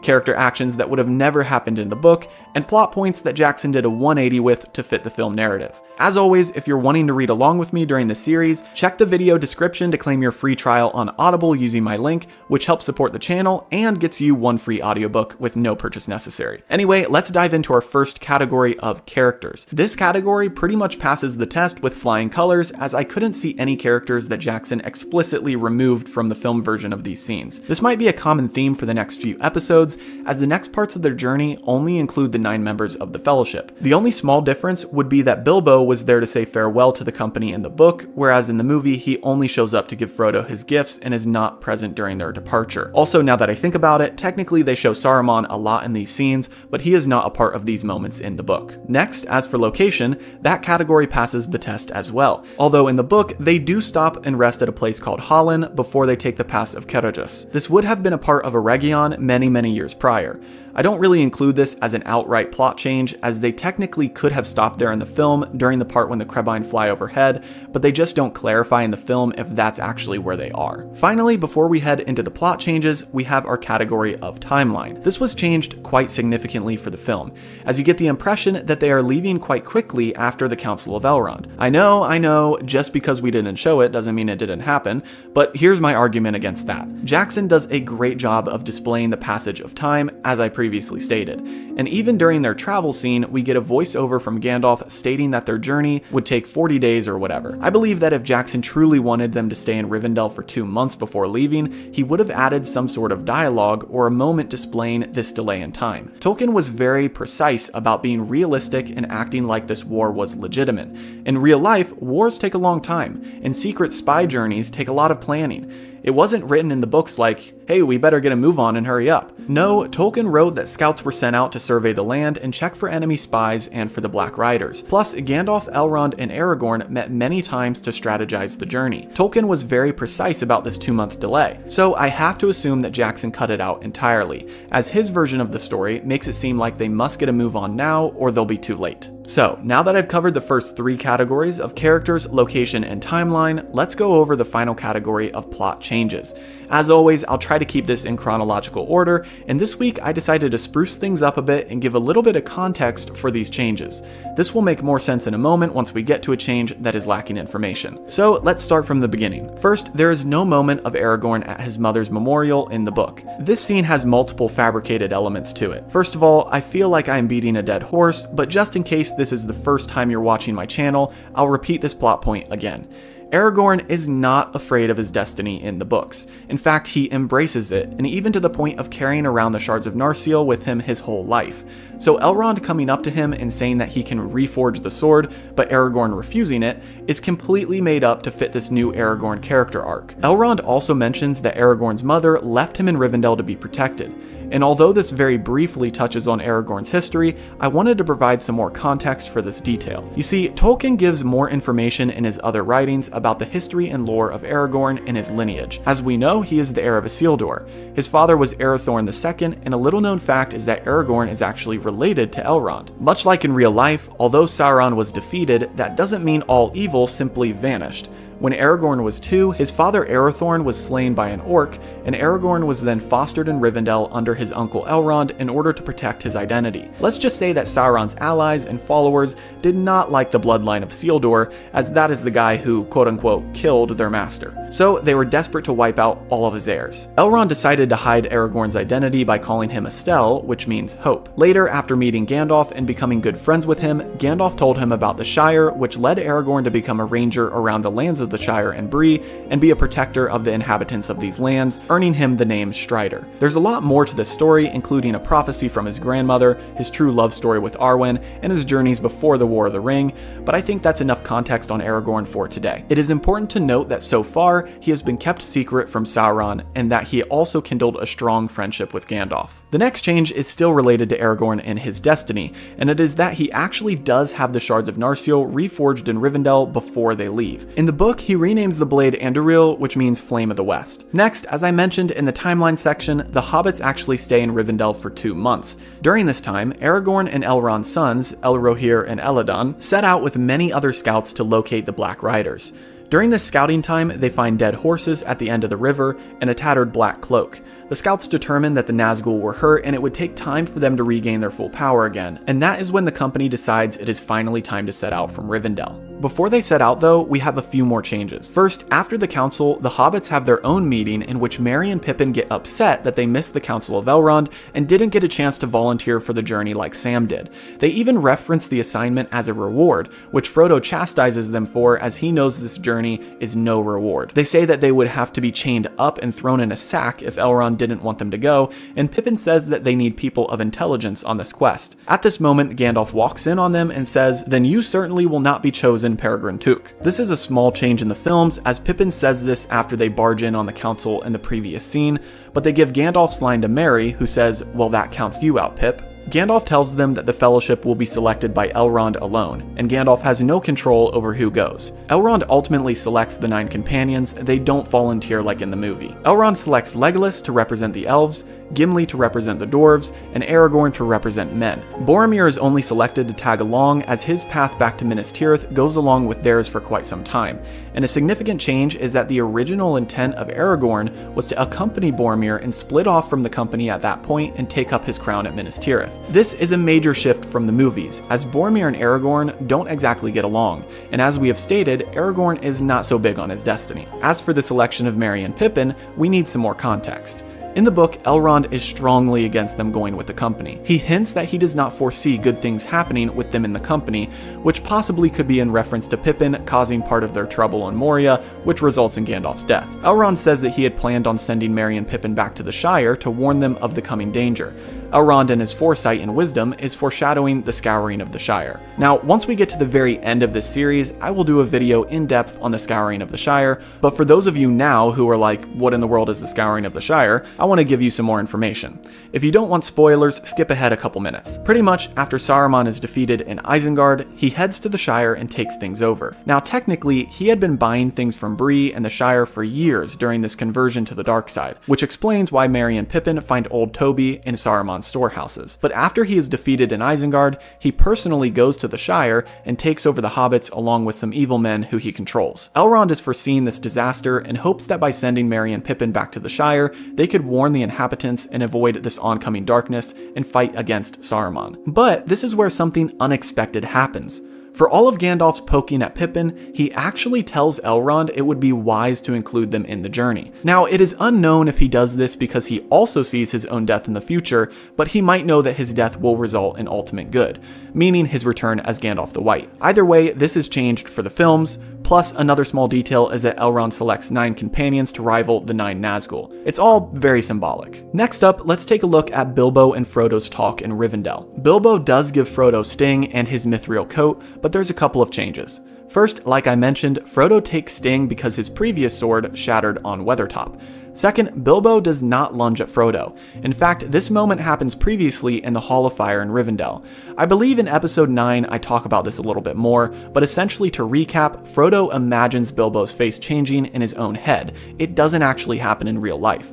So this whole moment of Bilbo jumping towards him to take the ring and then crying afterward doesn't actually happen. Another small line change is that in the books, after Frodo puts on his mithril coat and covers it up, Bilbo says something like, "There is now more to you than appears on the surface." This line is altered just a little bit and then given to Gandalf in the Mines of Moria, which we'll address next week. Next, the Fellowship only travels at night, whereas the movie shows them essentially only traveling during the day. Tolkien writes about them traveling at night very deliberately to avoid enemy spies seeing them. Another change is that although they have a horse with them in the movie, Bill the Pony in the books is pretty much a main character and the 10th member of the Fellowship. Tolkien writes about him and even his personality. Comment below if you want some more justice for Bill the Pony. As for sword fighting between Boromir and Merry and Pippin, that is made up.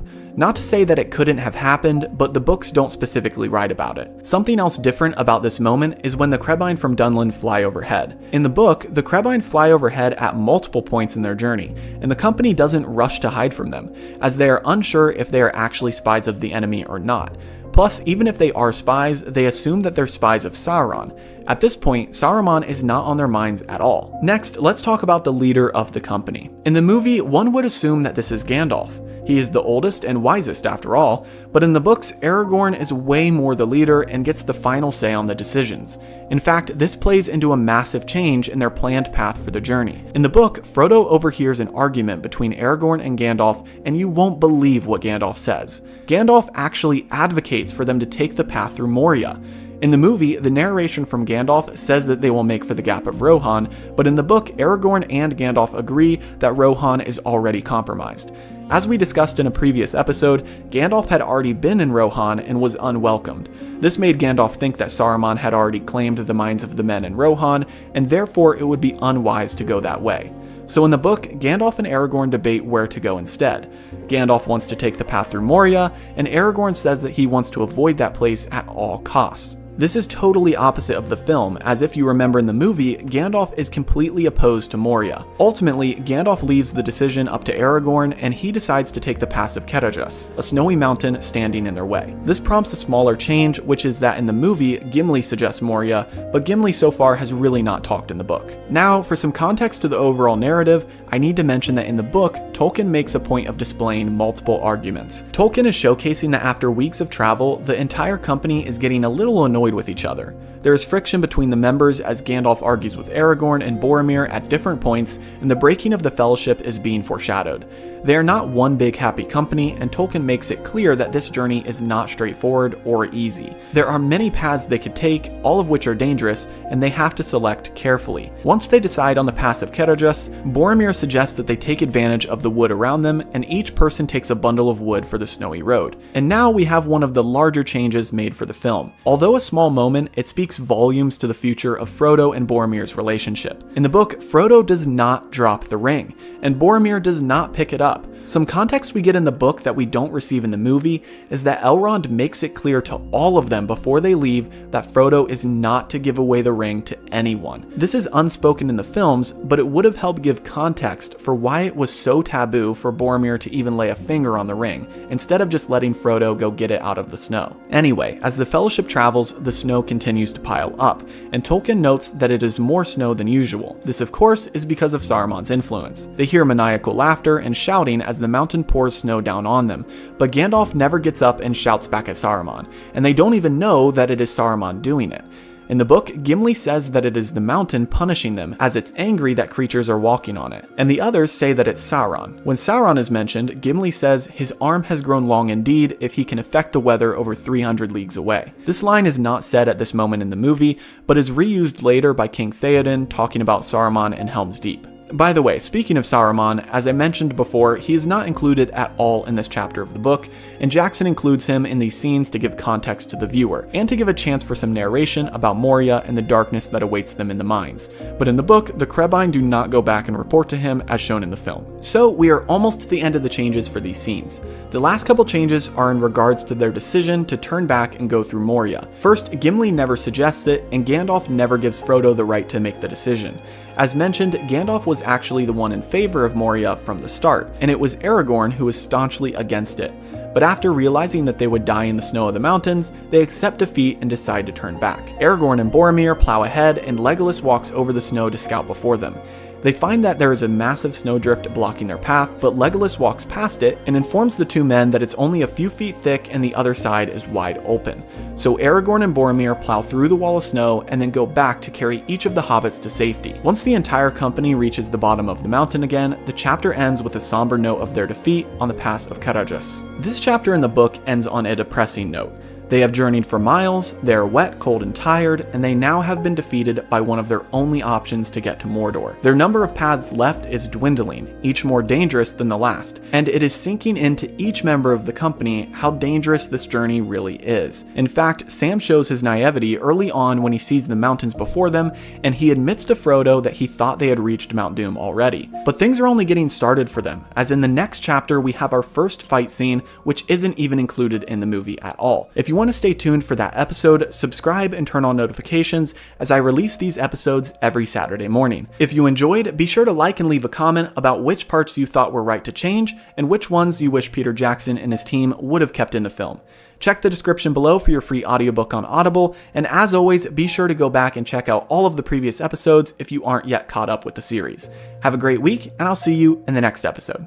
Did you know the Fellowship got attacked by wargs before they got to Moria? And Gandalf showed off some serious wizard power during that fight. Plus, the real culprit behind the Watcher in the Water wasn't Merry or Pippin, but someone you might not expect. Today, we're discussing two scenes from the Fellowship of the Ring that Peter Jackson put his own spin on, and comparing them to Tolkien's chapter, A Journey in the Dark. So far, we have witnessed dozens of changes that have altered the plot, characters, and overarching themes of the Lord of the Rings saga, and today is no different, as there are about 15 changes that we're covering in these crucial scenes, including an epic moment from Gandalf, which was removed for reasons I can't figure out. My name is Gibby, and welcome to episode 12 of Movies vs. Manuscripts, Lord of the Rings edition. This is the show where I become an ultra nerd and point out all the differences between the adaptation and the originals. This isn't hate on either the books or the movies, as both are awesome works of art that we can enjoy in different settings. But I do think that diving into the context and lore that Tolkien built around this epic story really helps maximize our enjoyment of the series.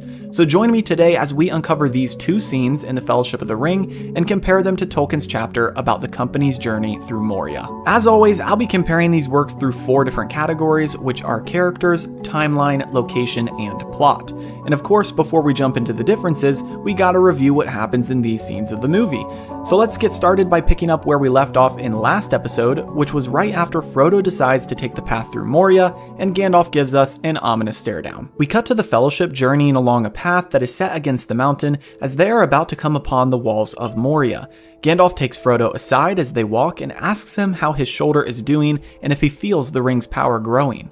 He warns that evil will be drawn to him from outside the Fellowship and perhaps from within as well. Of course, he is foreshadowing Boromir in this moment. He also warns that there are some powers in the world that he himself has not yet been tested against. Gimli then interrupts by pointing out the walls of Moria, and we cut to later in the day as the Fellowship has arrived at the spot where the door should be, and once it lights up, Gandalf reads the inscription. After reading the inscription, he believes that a password is meant to be spoken, but he can't seem to figure it out. He spends some time trying different spells while the others laze about, and Merry and Pippin toss some stones in the nearby pond.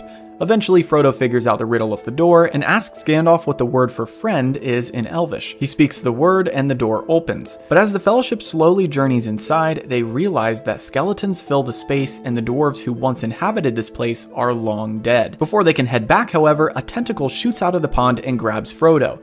The Fellowship jumps into action and they save Frodo from the Watcher in the water, which is this kraken-looking thing, but at a great cost as it destroys the door to the mines and leaves the company trapped inside the mountain. The only way through now is along this treacherous path through Moria. The Fellowship journeys for quite some time, and we have a moment when Gandalf forgets which path to take.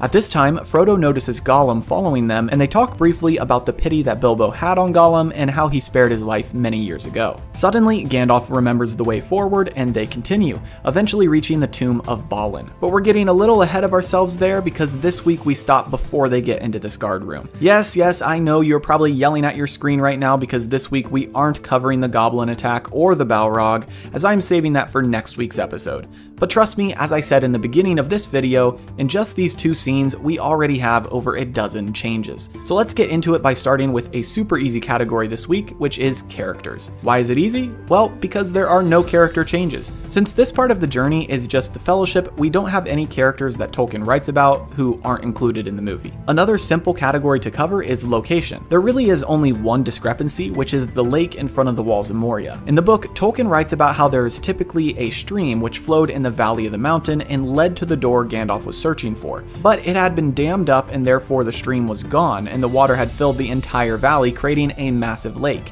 In the movie, there is a brief glimpse of this body of water and it looks more like a pond. In fact, in the book, Tolkien writes about how it throws a wrench into their plans because now they have to walk all the way around the perimeter of the lake, which is a couple of miles.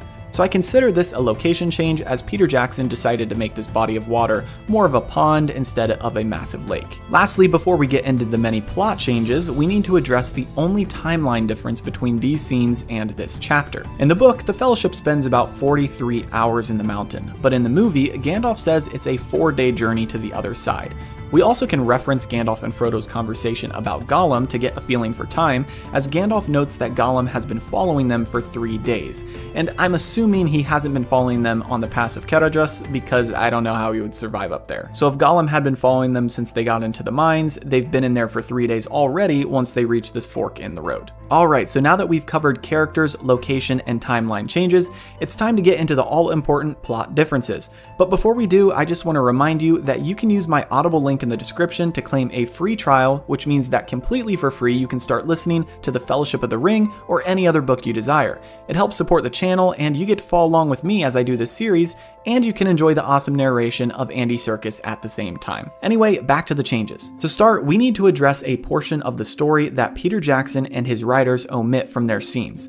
Before the company ever gets to the walls of Moria and the door to enter the mountain, they come down off of the Pass of Caradhras and camp out for a while to discuss how they should proceed. This is where something happens that I personally think is super cool, but you missed it if you haven't read the books. First, let's address the Fellowship's discussion. While camping out at the bottom of the mountains, Gandalf suggests taking the path through Moria. That's right, like we said last week, Gandalf is actually the one who wanted to go through Moria. He had been there before, as he mentions that he searched the mines for Thrain, who had been lost after Smaug took Erebor. He says that this was originally his plan for their path, but Aragorn was the one who shot down the idea, as he once had traveled through the mines as well and was not fond of the place. Gimli, of course, is in favor of this idea to go through Moria, as he would love to solve the mystery of what happened to Balin. After all, the whole reason Glóin and the dwarves went to Rivendell seeking the Council of Elrond was because of the lost company of dwarves in Moria. If you missed that part because you've only watched the movies and haven't read the books, then check out my previous episode on the Council of Elrond to learn all about Glóin and the reason for going to Rivendell. We'll get to this in just a moment, but this plays a role in Gimli's overall personality for this trip,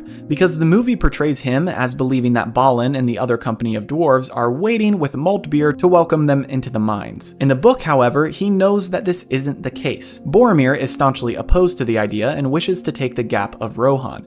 And the hobbits are scared of Moria, as even in their own limited lore, they say that the name of Moria is black. After some time of back and forth, Aragorn agrees to support Gandalf, as his plan to take the Pass of Caradhras has already failed and it's time to give Gandalf a turn. Boromir suggests that the Ring-Bearer should have a say, which seems to be his way of getting out of a hairy situation, kinda like how you go to your parents and say your younger sibling is the one who asked for ice cream. Frodo suggests that they sleep on it and decide in the morning during the warmth of the day. But after they all agree to this, something unexpected happens. happens. They realize that the wind howling around them isn't wind at all, but the sound of warg howls, and they can see shining eyes of wolves surrounding them. Of course, wargs are the giant hounds of Sauron, about 4 times larger than a wolf and a lot scarier looking. Pippin, scared by the sound of the oncoming wargs, says he should have stayed in Rivendell, but Sam comforts him by saying that he's scared too, but whatever may be in store for old Gandalf, I'll wager it isn't a wolf's belly. And Sam couldn't be more right, as we witness an epic moment of Gandalf unleashing his power to defeat the warg pack. But before this happens, they move to the top of a hill for better protection, and they are attacked twice in the night. First, Legolas kills one of the leaders, and the wargs back off, leaving the Fellowship to take turns being on guard while the others sleep. As the night goes on, the howls grow louder and more frequent,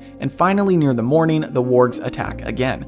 During the second attack, Tolkien describes Gandalf as growing in size while chanting loudly, and fire shoots from treetop to treetop and then essentially smites each one of the wolves. It's one of the few moments when you realize how overpowered Gandalf really is, as although Legolas does shoot a couple of the wolves, Gandalf really is the one who wipes all of them out. But as the light of the day approaches, they search the hillside and find no dead wargs, only Legolas's arrows scattered on the hillside. On this note, the Fellowship realize that they are now forced to take the path through Moria, as they can't wait around any longer.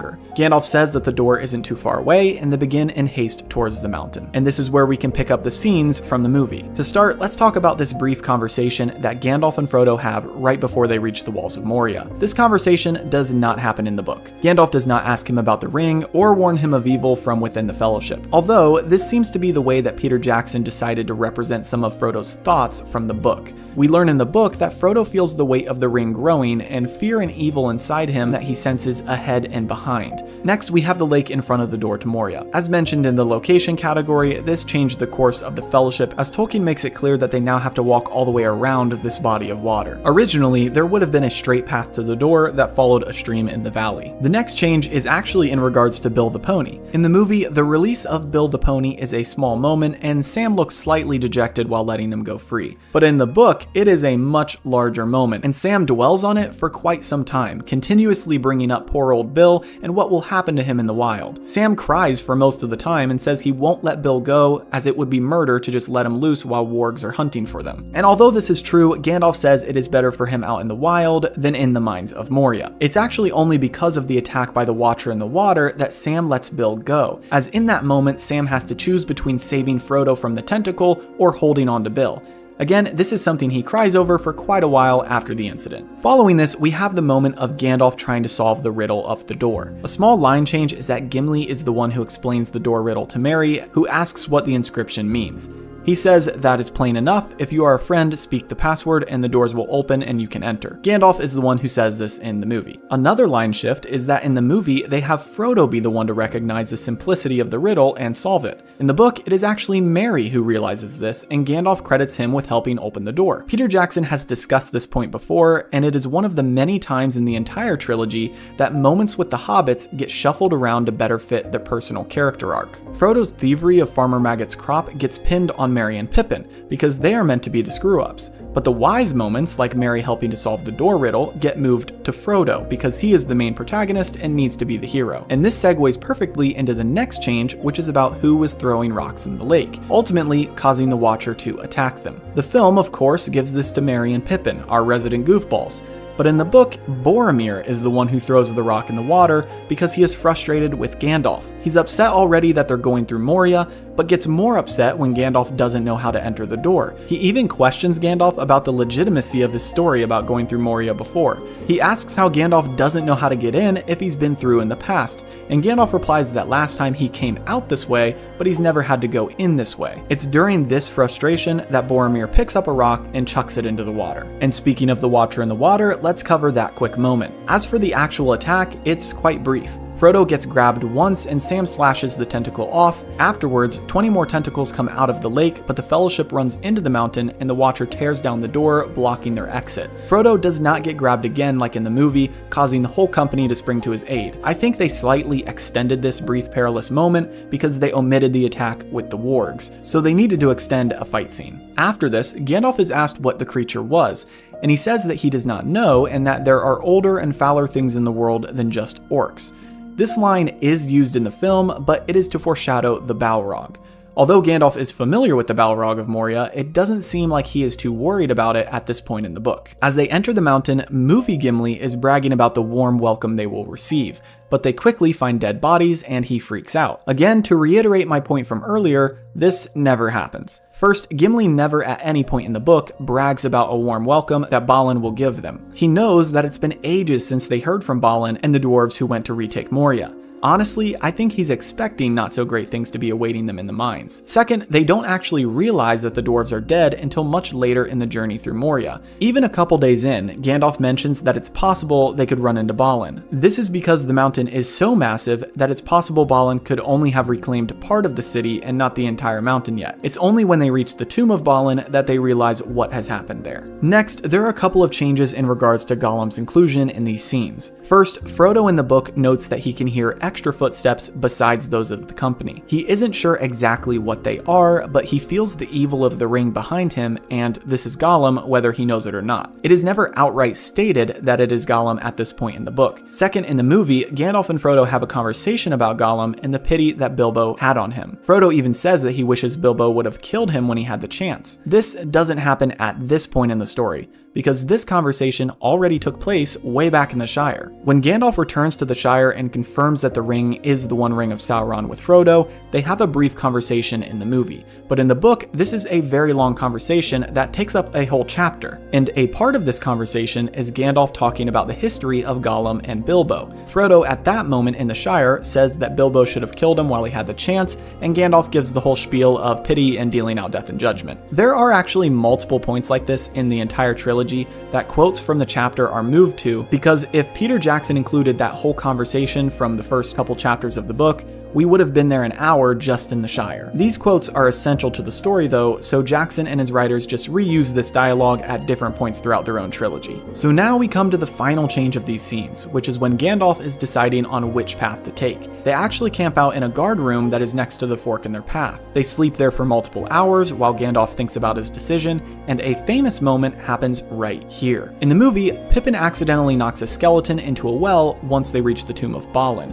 and we get the famous "full of a quote. But actually, this moment happens during this chapter of the book while they're in this guard room. There is a well in the room, and Pippin, showing his age not for the first or last time in the series, takes a rock and lets his impulsive thoughts win by throwing the rock into the well. It is only satisfying for a moment, however, as when Gandalf finds out what happens, he chastises the young hobbit for his stupidity. We also begin to hear the sound of goblin drums after he throws the rock in, although it is faint and the Fellowship doesn't know exactly what it is yet. But they'll soon find out in the Tomb of Balin, which we're going to cover next week. These changes aren't life-altering and they don't majorly impact the result of the film, but it's another week of revealing the many necessary and unnecessary ways that Jackson and his writers changed Tolkien's work. Again, I have no hate toward the films, and I enjoy them quite a bit, but I love to reread these chapters with you guys and cover what really happened. I think the most major change from this section is the warg attack, as we miss an awesome moment with Gandalf. Obviously, he has a cool fight with the Balrog that we'll cover next week,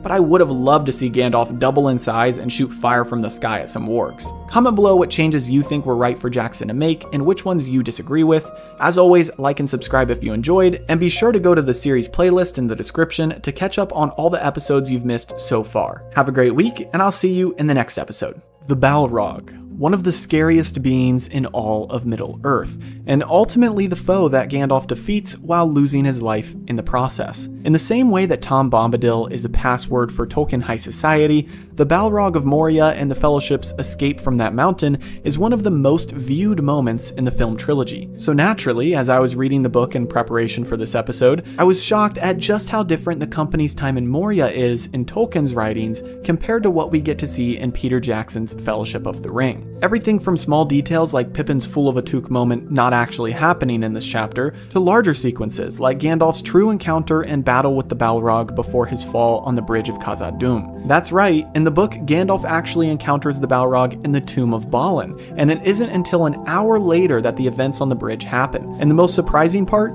Gandalf doesn't even know what the creature is at that point, unlike in the movie where he seems to be mentally preparing for the Balrog even from their very first steps into the mountain. My name is Gibby, and welcome back to episode 13 of Movies vs. Manuscripts Lord of the Rings edition. This is the series where I analyze Peter Jackson's Lord of the Rings trilogy scene by scene and compare it to Tolkien's original work and lore. Today, we are covering the final chapter of the Fellowship traveling through Moria and discovering the true battle that the company and Gandalf had with the orcs, trolls, and the Balrog of the Deep. In fact, not to get too ahead of myself, but we'll even cover Frodo getting stabbed in the room of Mazarbul, and how in the book he takes on and defeats the troll all by himself. That's right, Frodo is a beast in the books, at least before the ring takes hold of him. If you're a fan of this series, you'll know that I cover 4 different categories of possible deviations from Tolkien's text, which are characters, timeline, location, and plot.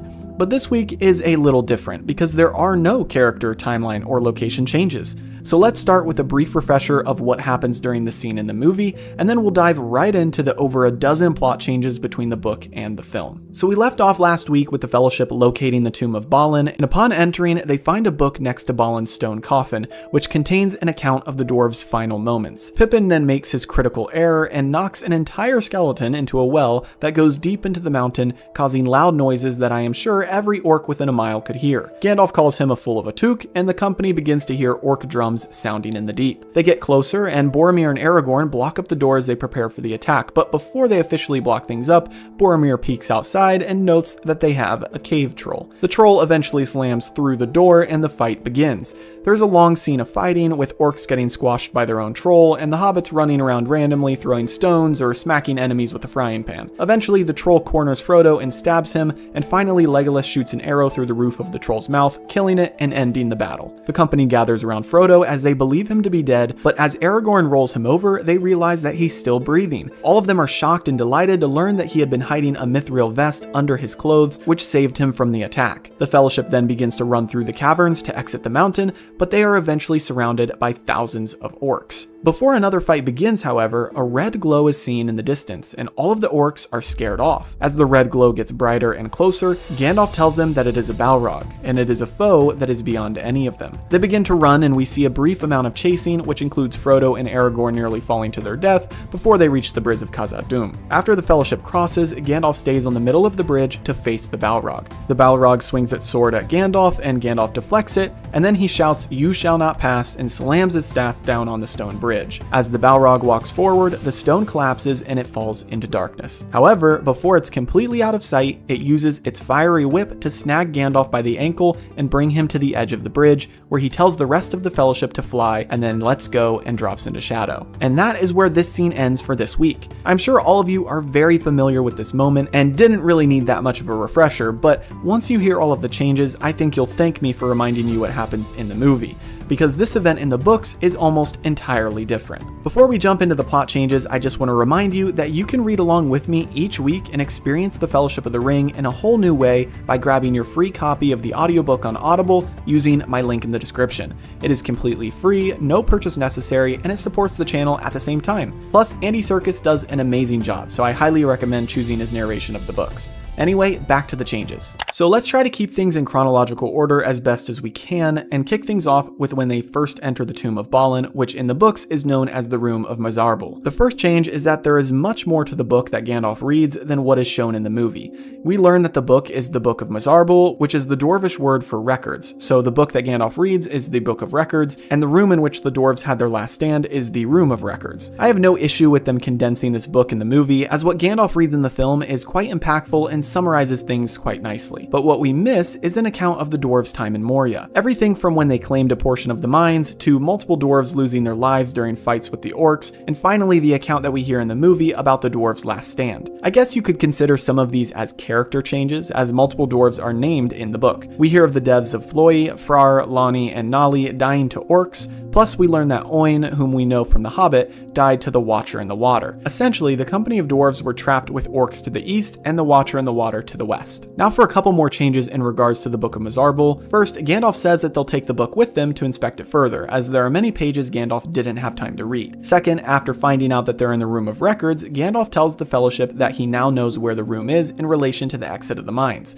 so he knows which path to take to get out. In the movie, after Frodo gets stabbed, Gandalf simply says, "To the bridge of Khazad-dûm, and I guess we're just meant to trust that he knows the way. But Gandalf is much more on the wavelength of figuring things out as they go, and really doesn't know where they are until this moment of realizing that they're in the Room of Records. So the next change, of course, is about Pippin's nearly fatal mistake. As we discussed in last week's episode, this moment actually happens while we're waiting for Gandalf to figure out which path to take during the fork in the road. They're in a guard room with a well, and Pippin tosses a rock into it out of impulse. Drums faintly begin at that time, and then they die off. The ripple effect of that moment isn't felt until just now, after Gandalf finishes reading the book and tells them which way to go, and then they begin to hear the drums again. Another change occurs when they bar the door in the movie. In the book, we have much more of a sense of direction, as Aragorn says they need to block the doors, but Gandalf instructs him to keep the east door ajar, as that is their only possible escape. In the book, we don't get this level of detail. Plus, after barring the door, they can hear orcs on the other side, and Gandalf goes up to the door and speaks to them.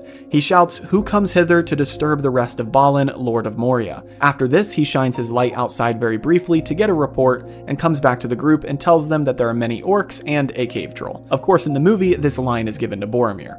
And speaking of Boromir, there is actually a significant change in regard to the cave troll. Upon it entering the room, Boromir rushes it and slashes it with his sword, which bounces off and causes him to drop it. In the book, we are told the cave troll was hairy with scales except on its hands and feet. After this, the unthinkable happens as Frodo feels a swell of courage and shouts, "For the Shire," then rushes at the troll with Sting and stabs its foot. Tolkien writes that Sting was nearly wrenched out of Frodo's hand, and when the cave troll pulled away, it was bleeding profusely. Then the troll retreats and isn't seen again. So as you can tell, this is opposite to the movie. First of all, Frodo actually fights here, whereas in the movie, it's more of a game of protect the president, as he retreats and Merry and Pippin guard him. Second, the cave troll never stabs him, but rather he stabs the cave troll. And speaking of Frodo getting stabbed, that still does happen, but by the hand of someone else. After fighting for a while, the orcs retreat, and then a large orc chieftain comes into the room, and he's the one who stabs Frodo. Aragorn then quickly slices the orc's head in two, but the damage has already been done to Frodo, and the company believes him to be dead as he is slumped over on the floor after being impaled. Unlike in the movie, they don't stop here and gather around Frodo, but rather Aragorn picks up the hobbit and the whole company begins to run out of their escape door. Shortly after this, Frodo comes to his senses and asks Aragorn to put him down. Aragorn is shocked and amazed and tells Frodo that he thought he was dead, but they continue on as they have no time to discuss this amazing feat. Now, we are finally to our first encounter with the Balrog, which is totally different from the movies. After the Fellowship exits the east door, they head down some stairs as directed by Gandalf, but Gandalf stays behind at the door to the tomb. Aragorn says he won't leave Gandalf, but Gandalf insists that he carry on as swords are no more use here. In the movie, this interaction happens after the Balrog is revealed and is already chasing them, but at this point, Gandalf isn't sure what's behind the door. You see, while the Fellowship waited at the bottom of the stairs, Gandalf was at the door they had just exited and was using a spell to seal it off, but he suddenly felt a presence enter the Room of Records, like he had never felt before. The orcs had gone quiet, and the being had come up to the other side of the door and said a countering spell to undo what Gandalf was doing to seal it off. First off, this is giving us our first hint that this being is beyond any orc, as so far in the series, only those with Rings of Power or the Wizards of Middle-earth have used spells, so this leaves the reader wondering what this creature could be, and so far, Gandalf has no clue. Gandalf, in an effort to seal off the door officially, shouts a word of command which proves too much for the door to handle, and it explodes, knocking Gandalf backwards down the stairs. Before he falls down to where the rest of the Fellowship is, he gets a glimpse of inside the room, and he describes it as completely dark and shadowy. Once Gandalf lands at the bottom of the stairs with the group, he urges them forward as he says that he is very weary, but they must press on. This brings on yet another change, as in the book, Tolkien notes that the company continues down a series of passages for about an hour before they rest, and they only rest once the drums in the deep cannot be heard anymore. During this rest is when Gandalf recounts his story of the door with them, which I already covered, and he does note to them that he has met his match, and that the counterspell spoken by the being on the other side of the door nearly broke him. But again, it is key to mention that Gandalf still doesn't know what this being is just yet. It is also in this brief moment of rest that Gandalf asks Frodo how he survived, and we get the wild boar line from Aragorn and the more than meets the eye line from Gandalf. One change, however, is that Frodo does not reveal his mithril shirt to them. After resting, Gandalf decides that they must press on, so he goes on a bit further to check what lies ahead. There's a glowing light ahead of them, and Gandalf confirms that the lower levels of the mines are on fire, but he says that they are close to getting out. He also says that there is some new devilry here, which is a line that they give to Boromir in the movie. The rest of the Fellowship then go to see what Gandalf speaks of, and they see a massive cavern with giant stone pillars carved out and holding the room up. This is the room that we see them running through in the movie, but a key difference is that there's no moment of them being surrounded by orcs. Plus, they see a massive fissure in the ground of the room with flames coming out of it. Gandalf tells them that they need to make for the bridge of Khazad-dûm, as that is their best bet of escape, so they sprint through the giant hall and head towards the bridge which lies on the other side. As they approach the bridge, orcs are chasing them and growing in numbers, and eventually the Balrog is revealed. However, as it approaches, the orcs simply get quiet and make a path for it to get through. They don't run from it. This makes way more sense than what we get in the movie, as the orcs and the Balrog are on the same side, so why should they run from it? It is then at this point that we finally identify the being, as Legolas calls it out as being a Balrog. Gandalf then has a duh, I should have known that moment, and finally realizes why he struggled so much against it at the door. I think this is another funny Gandalf the Grey moment, as he knows how powerful he is, and I think he was kind of surprised when he struggled at the door to seal it off. So I think after finding out that it was a Balrog that was doing the counterspell, he feels a little bit more relieved and better about himself and his skills. After all, it would be kind of embarrassing if it was just some random orc who muttered the counterspell that beat Gandalf. So shortly after the Balrog approaches, the orcs and the Balrog charge the Fellowship, and Boromir blows his horn, causing them to falter.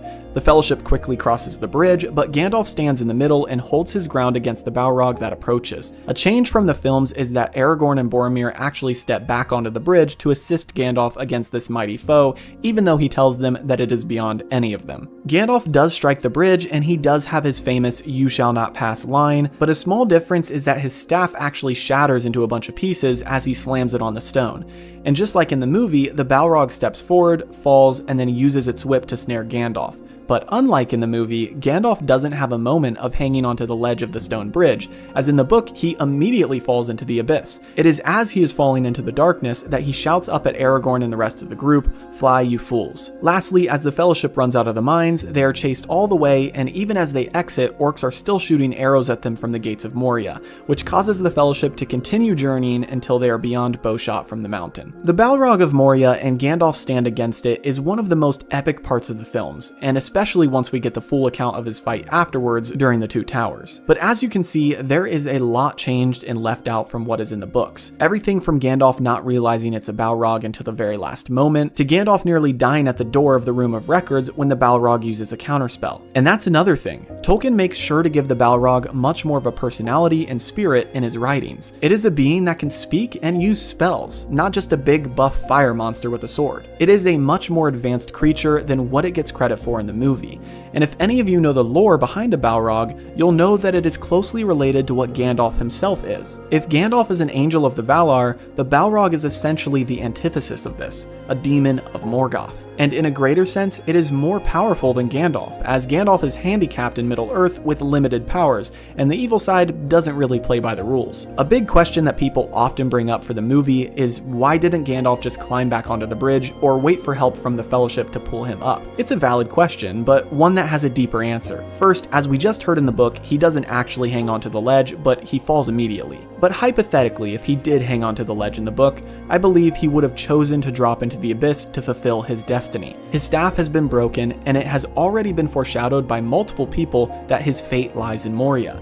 The Balrog is an ancient evil that could wreak havoc if let live. So Gandalf seizes the opportunity to kill it off once and for all, as well as fulfill his destiny and potentially return as something greater. Not that he knows for sure that he would return as Gandalf the White, but I think he knows that if his purpose is to kill the Balrog, then it isn't for nothing. So what are your thoughts on this chapter of the book and the scene of the movie? Do you agree with Peter Jackson's interpretation of the Fellowship's time in Moria, or do you think this scene would have been better spent keeping closer to Tolkien's original text? Comment below and make sure to like and subscribe to stay up to date each week as I release new episodes of this series. And by the way, if you're a fan of Harry Potter, be sure to go check out my Movies vs. Manuscripts series on that franchise, as I recently started that last month. As always, have a great week, and I'll see you in the next episode. For many Lord of the Rings fans, Lothlorien marks the first resting point for the Fellowship, as this seemingly impenetrable forest is untouched by the troubles of the outside world. However, if you're a fan of the books, you'll recall a different tale, one that includes an orc pack hunting them into the woods. Gollum nearly getting to Frodo as he slept in the trees, and Gimli being forced to take the path to Galadriel with a blindfold as we reach the height of dwarf and elf prejudice. This chapter of the book is a complicated diplomatic mess that not only keeps the remaining members of the Fellowship on their toes, but actually makes you feel pity for Gimli as he is mistreated despite his loyalty to the company. Thankfully, Aragorn is there to save the day, but we'll get there later. My name is Gibby, and welcome back to episode 14 of Movies vs. Manuscripts, Lord of the Rings edition. This is the show where I become the Sherlock Holmes of fantasy adaptations and find all the differences between the books and their movie counterparts. We are almost through the Fellowship of the Ring, and if you have missed the previous episodes, be sure to go back and watch through all of them to get caught up with where we're at today. But before we wrap up part 1 of this epic saga, the Fellowship must first get through Lothlorien. And let me tell you, there are quite a few differences. Not only are moments of dialogue and plot changed to better fit the film narrative, but we'll also cover crucial moments from the book that are completely removed from the film. We'll cover changes like Haldir never refusing them passage through Lorien, but instead welcoming them with open arms. Plus, we'll analyze the complex politics of elves and dwarves as Gimli encounters some elven prejudice that nearly makes him turn back and head home. So get excited as we'll go over all of that and more in today's episode. Of course, before we jump into our 4 categories of changes, which are characters, timeline, location, and plot, we need to go through what happens during this scene in the movie. Today, it's a pretty brief scene, but per usual, what Peter Jackson made into a few minutes, Tolkien writes an hour's worth of content for. In the movie, we pick up with the Fellowship journeying on after losing Gandalf in Moria, as Aragorn had rightly mentioned that the hills would be swarming with orcs by nightfall. Finally, after some travel, the company comes upon the forest of Lothlorien. We cut to them walking through the woods, and Gimli speaks to Frodo about how there's said to be a great sorceress that lives in the woods, an elf witch of terrible power. At this moment, Frodo begins to hear a woman's voice in his head, telling him that he brings a great evil into the forest. Gimli then tells them that he is one dwarf she won't ensnare so easily, as he has the eyes of a hawk and the ears of a fox, but he is quickly stopped in his tracks as multiple bows point arrows directly at his head. We then get to meet Haldir, a leader of the company of elves guarding the border of Lothlorien. The scene then cuts to later in the day as the Fellowship stands on a platform high up in a tree, and after Haldir welcomes the company, he tells them they can go no further as Frodo brings great evil with them. We then get a moment of Aragorn speaking in Elvish with Haldir, and we cannot understand what they're saying, but we get the idea that Aragorn is trying to persuade him to let them through. As Frodo sits and is waiting for an update, Boromir speaks to him and tells him not to carry the weight of the dead, as he is already carrying such a great weight as it is. After Aragorn seemingly convinces Haldir to let them go forward, we cut to the Fellowship along with a dozen other elves, walking through the forest and finally coming upon the heart of Lothlorien, Caerasgadathon. And sadly, we must stop things here as the next scene we meet Galadriel, and I will save that for next week. For now, we have a lot to cover in regards to the changes and omissions in this scene alone, so let's kick things off with our first category of characters. Of course, the characters we see in the scene are the Fellowship minus Gandalf and Haldir. In the book, there are a couple of other characters Tolkien mentions that really don't get shown or included in the movie at all. They are Rúmil and Orofin, Haldir's brothers. As for timeline, there is a slight shift in timing with these interactions, the most notable shift being that the movie skips over the night they spend with Haldir in the trees before embarking toward Caerasgadathon. Furthermore, it takes them a couple days just to get to the central city in Lothlorien, and the movie, although showing a brief walking scene, sort of makes you think they only walked for a little bit to get there. Finally, before we jump into the many plot changes, we have to mention a couple key location differences. First, the movie skips over their trip past Miramir, and second, the movie skips over the stream of Nimrodel. I don't know what it is with the movie leaving out important bodies of water, but Tolkien loved to talk about them in great detail, so we'll definitely cover these more in the plot changes. Before we head into the plot changes, I just want to remind you that you can claim your free copy of The Fellowship of the Ring, or any other audiobook of your choice, on Audible using my link in the description. It's completely free and it supports the channel at the same time, so be sure to check it out after this video. Alright, let's dive into the plot. As always, I'll try my best to keep this in chronological order, but a lot of what we'll discuss today will be context to help fill you in on parts of the book that Peter Jackson completely removed. So that being said, let's start things off with change number 1, which is all about the beloved body of water I just mentioned a minute ago, Miramir. In typical Tolkien fashion, he takes his time after the Fellowship leaves Moria to describe their surroundings in detail, really building out the world in your imagination as well as adding bits of lore here and there. In the book, Gimli takes Frodo and Sam down to Miramir as he says he cannot walk past it without gazing upon it. This is because Mirror would have been legend to the dwarves. In their own lore, it was said that Durin looked into this dark lake on the east side of the mountains and saw a crown of stars above his head. He took this as a sign and founded the great city of Khazad-dûm in Moria. A large stone called Durin's Stone was then placed at that spot to mark this event, and that is what Gimli wanted to go see so badly. So pretty much in the book, Tolkien goes into great detail describing the lake and Sam, Frodo, and Gimli's walk to visit it, but in the movie, it's completely removed. Next, although the movie does a good job of showing them traveling a long distance from the mountain to the forest of Lothlorien, it leaves out one crucial bit, which is when Aragorn and Boromir carry Sam and Frodo for a time. For context, at this point in the book, Frodo and Sam have yet to be treated for their wounds from Moria, and were lagging behind the rest of the group. After Legolas points this out to Aragorn, Aragorn slows down and goes to visit the hobbits at the back of the group, apologizing that he forgot they were wounded. He then tells Boromir to help him carry the two hobbits until they can get somewhere safe to rest and tend the wounds. Once they get to a resting place, Aragorn tells Sam that he was lucky that his wound wasn't poisoned, as most orc blades are, and then Aragorn moves on to help Frodo. This plays into another change, which is that it is only at this moment that the company learns of Frodo's mithril shirt. In the movie, they already saw this in the Tomb of Balin, but so far in the book, it is only revealed at this time. Frodo is reluctant to take off his outer garments, but when he finally does, the whole fellowship is shocked to see the vest Gandalf had mentioned was Bilbo's earlier in the mountain. Gimli sees it and says that Gandalf undervalued it. Aragorn then still treats Frodo's wound, as although he didn't get impaled, the mithril chains broke through Frodo's leather vest underneath and dug into his skin. A little bit of side context in regard to the healing Aragorn does here is that he once again uses Etheles, also known as Kingsfoil. This foreshadows further plot points later in The Return of the King,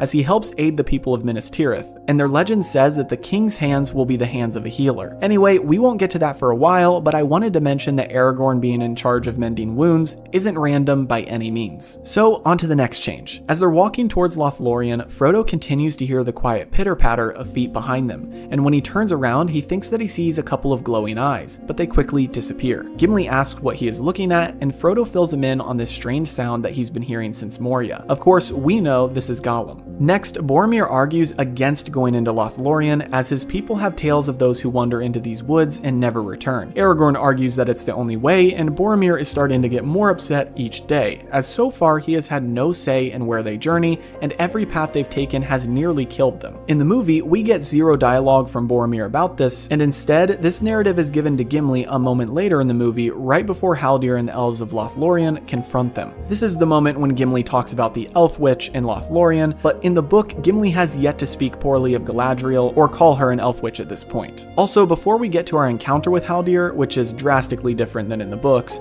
we need to address part of the book that is omitted from the film entirely. After getting about a mile into the forest, they reach the stream of Nimrodel, which Legolas tells them has healing powers to wash away all weariness. He advises that they cross to the other side and then sleep for the night. As Frodo wades across, he notes that all of his weariness seems to be washed away. While resting on the other side, Legolas speaks for a while and tells many tales of Lothlorien that his people have passed down through time. He then sings a song about Nimrodel, the elf the stream was named after, and this is a very long song in the book and contains deep lore about the elves that I won't get into today, but it is a touching moment and goes back to our classic Tolkien world building. Finally, after they have rested, they decide to go on ahead and find a tree to climb and sleep in for the night. This was actually inspired by Legolas's tale of the elves climbing into the trees, and this actually is the cause of their real first encounter with Haldir. In the book, they never aim their bows at the Fellowship, but rather yell down to Legolas as he is about to climb a tree to scout out a good camping spot. Legolas confirms that they are the elves of Lothlorien and speaks to them in Elvish. This moment also has another line change, which in the movie further implies a division between the elves and dwarves. When Legolas is speaking to the elves in the trees, Merry asks who they are and what do they say, and Sam replies that they're elves, but he doesn't know what they're saying. Legolas then tells Sam that they're saying he breathes so loud they could shoot him in the dark, and Sam quickly covers his mouth. As you'll probably recall, they direct this line at Gimli in the movie to further cement the animosity between the two races, but it seems like an unnecessary change in my opinion, as we are about to hear what real prejudice looks like in Tolkien's world. Although, I guess it is simpler to change one line around than to include a whole new sequence of events. The next change is a smaller one, and it just has to do with how many elves are present after they meet the Fellowship. In the book, we're told that the elves in the trees are Haldir, Rúmil, and Orofin, who are all brothers, whereas in the movie, we are only introduced to Haldir, but we can see dozens of other elves scattered around the surrounding trees. The next change is that Haldir never says they can go no further. In fact, he says that they must continue through as it's the only way. He is aware of who Frodo is and what he carries and knows that turning back isn't an option. However, for some context, let me explain how this meeting actually occurs in the books. First, Aragorn isn't involved at all. Only Legolas and Frodo are invited into the treetops to talk with Haldir, while the rest of the Fellowship stay on the ground and keep watch. Of course, Sam goes up with Frodo, but that is it. As mentioned, Haldir doesn't call out the great evil Frodo brings with him, but rather encourages Frodo to press on because of his mission.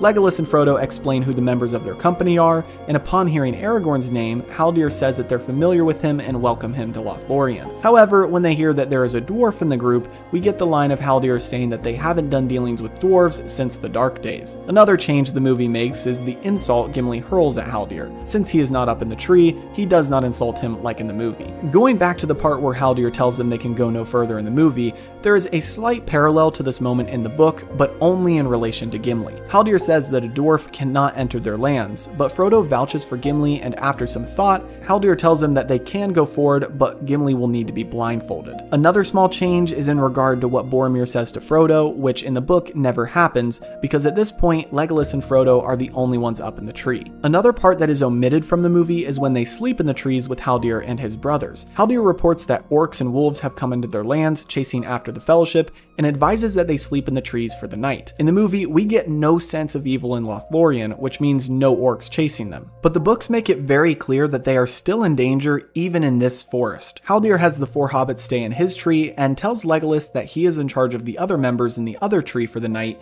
and to keep an eye on the dwarf.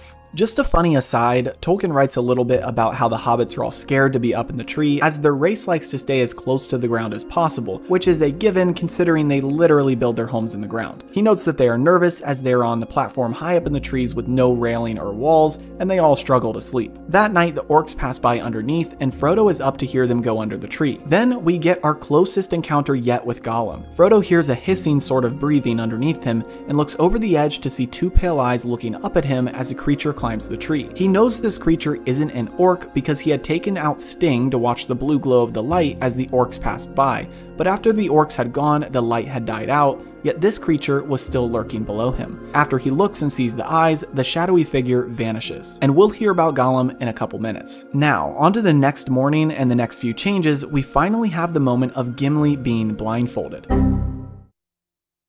So far, he has not been told about this part of the journey, and he is outraged that he would be blindfolded when the others are not. He says that his people have had no dealings with the enemy and he has been loyal to the company, and we really get to feel for him in this moment as we see the stubbornness and pride of the elves thinking that they're better than everyone else. It is worth noting that Haldir is friendly to Gimli and really acts as a loyal subject of Lothlorien, stating that he would not have Gimli blindfolded, but it is the law of their land. Finally, the debate ends when Aragorn says Haldir must blindfold all of the members of the Fellowship or none at all. So on that note, they are all blindfolded and guided through the forest on the path to Caras-Galadhon. In the movie, we simply see them walking toward the Elven city and Haldir introduces it to them, but in the book, it's a little different. Other than the fact that they're all blindfolded, they are met partway by a group of elves who bring news to Haldir. First, they report that the pack of orcs has been slain, but they let a creature live that was walking on all fours as they couldn't determine if it was good or evil. This, of course, was Gollum. Also, they say that Galadriel has heard of the Fellowship's arrival and instructed them to not be blindfolded anymore. So to their relief, Haldir allows them to remove their blindfolds, including Gimli. Much of what comes after this is simply Frodo's description of everything he sees after the blindfold comes off. We get our typical Tolkien attention to detail and description of the vast lands he can see and the beauty of the elven kingdom of Lothlorien. As they reach Caras-Galadhon, Haldir tells Frodo of Mirkwood and the conflict that lies in those woods, and he also mentions Dol Guldur and the evil that is growing there and the ever-present battle of wills between that place and Lorien. The chapter then ends with Frodo noticing Aragorn lost in thought while he holds some flowers. We know that it has something to do with Arwen because Frodo hears Aragorn say her name out loud, but you wouldn't know specifically why unless you've read the appendices. Essentially, this is the place where Aragorn and Arwen got engaged, for a lack of a better word. And that is where our changes end for this week. Everything from rewritten lines to the removal of the Fellowship's journey with Haldir, this week was packed with alterations. So I'm curious to hear what you think of Peter Jackson's interpretation of these events. Do you think he was right to cut Haldir's involvement short and be quick to get to Galadriel? Or should he have kept this key moment displaying the tension between dwarves and elves? I'd love to hear your thoughts in the comments below. As always, be sure to like and subscribe and go back to watch any of the episodes you might have missed so far in this series. Have a great week, and I'll see you in the next episode. While the Fellowship stays in Lothlorien, Sam and Boromir experience critical turning points that alter their character development for the rest of the trilogy. And the most intriguing part, both of these moments are removed from the film. The book tells us about how Sam accompanies Frodo to the Mirror of Galadriel and sees his worst nightmare, which in turn builds upon the foundation for his steadfast loyalty to the mission and to Frodo. In contrast, Boromir, who so far in Tolkien's writings has had a much more gradual decline than what is shown in the movie, officially breaks and falls victim to the power of the ring. But do you know who is behind both of these events? Galadriel. So this made me think, why did Peter Jackson remove this impactful moment of Sam realizing the importance of completing their journey? And did Galadriel give Boromir the final push that caused his ultimate downfall? My name is Gibby, and welcome back to episode 15 of Movies vs. Manuscripts, Lord of the Rings edition. If you're new here, this is the show where I analyze Peter Jackson's adaptation of The Lord of the Rings, scene by scene, and compare it to Tolkien's original work. Today we come upon one of the most important chapters in the entire Fellowship of the Ring book, which corresponds to two scenes in the movie. We'll take a look at everything Peter Jackson removed or changed for the films and analyze how these moments impact the overall story. Specifically, we'll talk about what exactly Sam sees in the Mirror of Galadriel that disturbs him so much. Plus, I'll reveal the final straw that broke Boromir's proverbial back, causing him to try to take the ring from Frodo just a few days afterwards. Today's episode is jam-packed with plot changes that have massive implications in Tolkien's writings. So stick around, because at the end I want to hear your thoughts on Peter Jackson's version of these events. As always, I'll cover these changes across 4 categories, which are characters, location, timeline, and plot.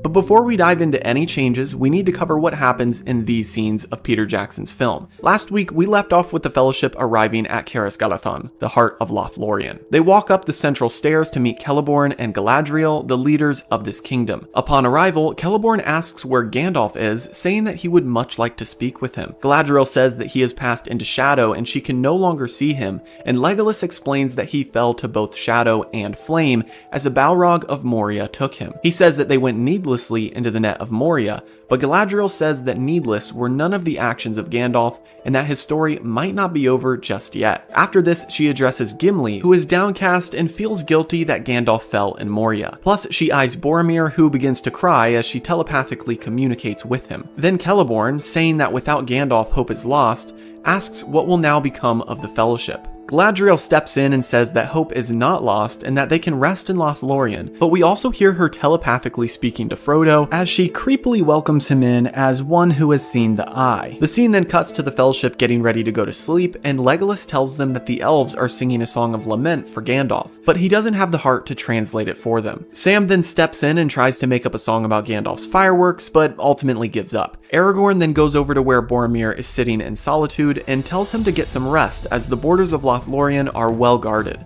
but Boromir refuses and says that he will not sleep here.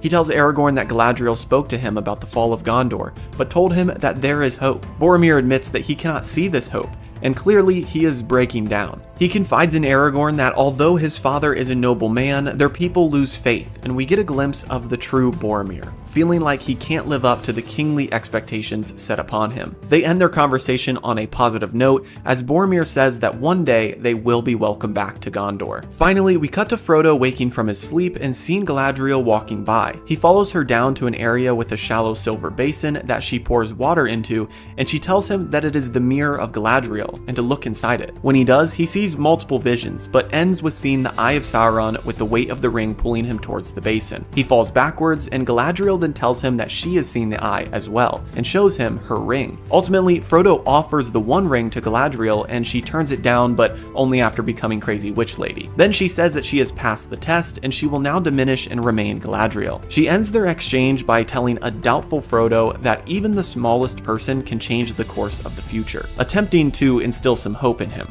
And that is the end of the scenes that we're analyzing today. Per usual, what is only a few minutes in the movie is an entire chapter for Tolkien, except this time it isn't just the description of trees or the sky that extends this chapter, but actually a chunky bit of dialogue that is removed from the films for time. There are several impactful plot changes that we'll cover today, but first we need to go over our character, timeline, and location differences. First, our character differences are quite simple, as there are no missing characters in the movie. Of course, there are many unnamed elves mentioned that are just present in Lothlorien, but the only notable characters we have are in both the movie and the book. These are obviously the Fellowship minus Gandalf, Celeborn, Haldir, and Galadriel. Next, our only location change is quite simple, as the book mentions them convening with Celeborn and Galadriel in a chamber high up inside a massive tree in Lothlorien. We'll go over the details of this event more in the plot changes, but just know for now that the movie shows the Fellowship simply standing on a platform high up in the tree, whereas the book describes a chamber with seats and a whole host of elves inside with Celeborn and Galadriel at the head of the seats. Next, the timeline is a little skewed here. Of course, the movie skips straight to them departing from Lothlorien without giving us any implication of a specific amount of time passing. But in the book, we know that they're in Lothlorien for nearly a month. The movie makes it seem like they arrive in the evening, spend the night there, which is when Frodo meets with Galadriel, and then they leave immediately the next morning. I'm sure Peter Jackson would argue that they were there for a month, but they just didn't show it in the movie. However, I find that hard to believe. Even in the books, the moment we get with the Mirror of Galadriel doesn't happen until they've been there for a couple weeks. Again, I'll address more of this in the plot changes. And speaking of which, let's jump into those right now, as there are quite a few that we need to get through. Throughout these changes, I might throw some bits of context here and there, but I do want to preface this section by saying that I can't dive into every exchange of dialogue that they have in the book. This chapter is filled with dialogue, like a lot of it. So I know I might miss some random lines or quotes that you might find important, but if you want to know specifically the conversations that each character has, I would encourage you to just reread or re-listen to it yourself. Speaking of which, you can check the description for a free trial of Audible, which includes one free audiobook of your choice. So if you're dying to relive this moment and know specifically what is said, go sign up for Audible for free, get the Fellowship of the Ring audiobook, and follow along with me each week. Plus, each free trial supports the channel at the same time, so it's a win-win. Alright, let's get into the changes. First up, we have a change right from the get-go of this scene. The whole Fellowship does not go up to meet with Celeborn and Galadriel at once. This almost seems to be a Lothlorien elven custom or something, as you'll recall that Haldir did the same thing with Legolas and Frodo when he met them. Anyway, Haldir has Frodo go up with him first, and then after Frodo sits next to Celeborn by invitation, they welcome each member of the Fellowship one by one. As they arrive, each member takes a seat in this massive chamber that is carved into this tree. Next, after Galadriel asks where Gandalf is, she says that she much desired to speak with him.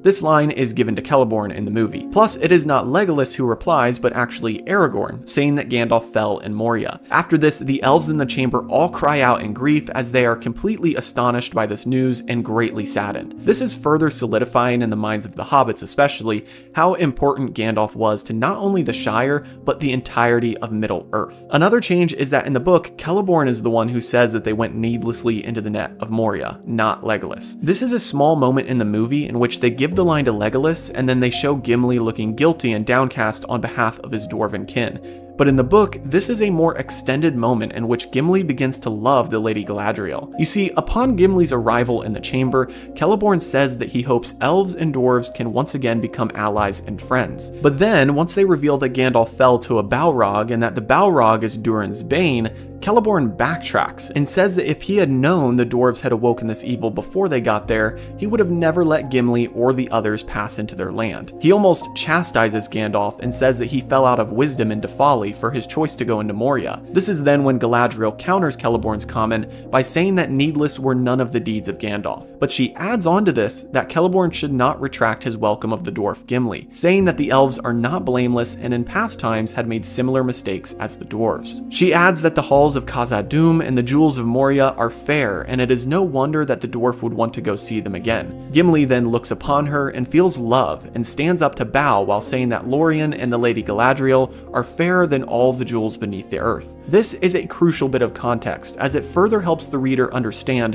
why Gimli suddenly becomes so attached and protective of the Lady Galadriel throughout the rest of the trilogy. You can easily point back to this moment of Galadriel defending him in front of Celeborn as the moment that solidified his love for her. Next, Legolas doesn't mention the elves singing that first night, and Sam doesn't make up a song at this time, but later.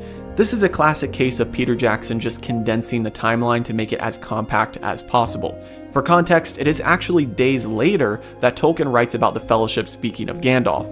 and it is actually Frodo who makes up a song about him, which is pretty out of character for Frodo. It just goes to show how close Gandalf was to him that he would take the time to write a song about him. Only after Frodo shares his song with Sam does Sam say his lines about the fireworks. Also, they do eventually hear the elves singing their songs of lament about Gandalf, and Legolas does refuse to translate them, but this happens a few days into their stay in Lothlorien. So now we come to our first critical moment of character development for Boromir. In the movie, Boromir breaks down into tears when Galadriel stares at him, and he later speaks with Aragorn about what he saw. But there are several changes here. To give you some context, let me fill you in on what actually happens in the book when Galadriel speaks to them. You see, when Galadriel spoke to the entire Fellowship in the chamber, she took a moment to telepathically communicate with each member. It is revealed afterwards, when they are all preparing for sleep, that she had tested each of them individually by offering them something that they desired. This was a simple test she was using to see if they were loyal to the mission. Not all of them reveal what they were offered, but they all seem to agree that it was an uncomfortable experience. The first change in the movie is the conversation between Aragorn and Boromir. In the book, this never happens. In fact, as they are discussing this mental test that Galadriel put them through,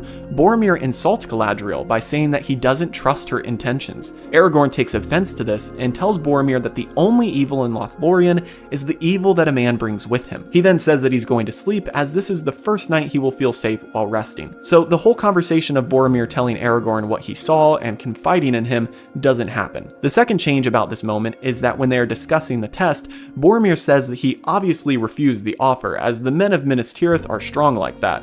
But this comment is obviously him overcompensating for how he really feels. He then presses Frodo multiple times, asking him many questions, but Frodo refuses to answer him. The crucial bit of context here in regards to the test is that Boromir was the only one who was offered the ring. Whereas Frodo was offered a simple life away from trouble, and Sam was offered a garden of his own, Galadriel tempted Boromir with the vision of him using the ring to successfully defend Gondor and tear down Barad-dûr. And this seems to break Boromir officially. Previously, he had done a good job staying strong and following the Fellowship, but after this moment, we get the feeling that this vision of his greatest desire, which is defending Gondor and becoming a hero, pushes him over the edge of corruption and desire for the ring. You see, he didn't want the ring for himself, but saw it as a necessary tool and weapon, which is often the way that the ring would tempt you. And one has to wonder, would Boromir have stayed strong throughout the rest of the story if Galadriel wouldn't have shown him this vision? Did this test designed to solidify the company end up backfiring? Well, once you're done with this video, let me know what you think in the comments. But don't go there just yet, because we still have a few more changes, and we also need to address Sam's vision in the Mirror of Galadriel. So let's keep it moving with our next change. What we have just covered encapsulates the first night in Lothlorien, but as I mentioned, they end up staying there for about a month. Before we get into the changes to the moment of the Mirror of Galadriel, there's one small thing that I have to mention. So after the first night, Legolas ends up sleeping separately from them and spends a lot of time with his Lothlorien kin. He goes on patrol every day, but comes back to eat meals with the Fellowship. But the most interesting part is that Tolkien makes a point to note that Legolas takes Gimli with him. And Tolkien writes that the rest of the Fellowship finds this odd, but it showcases the beginning of their strong bond and friendship. It seems to come out of the blue, and we don't learn any more of these moments that they spend together on patrol, but obviously we see the fruit of this time spent together later, as they are much more loyal and friendly to one another from this point on. So finally, we come to the Mirror of Galadriel. There are a handful of changes between the book and this event in the movie, but the most notable is that Sam is with Frodo when this happens. Before Galadriel even shows up, Frodo and Sam are talking about the elves and Lorien and how it feels like a vacation and home at the same time. Sam mentions how the elves here are closer to hobbits than other elves they've seen. Lorien is very similar to the Shire in the sense that it is almost disconnected from the troubles of the outside world. Sam also mentions that he would have liked to see some more magic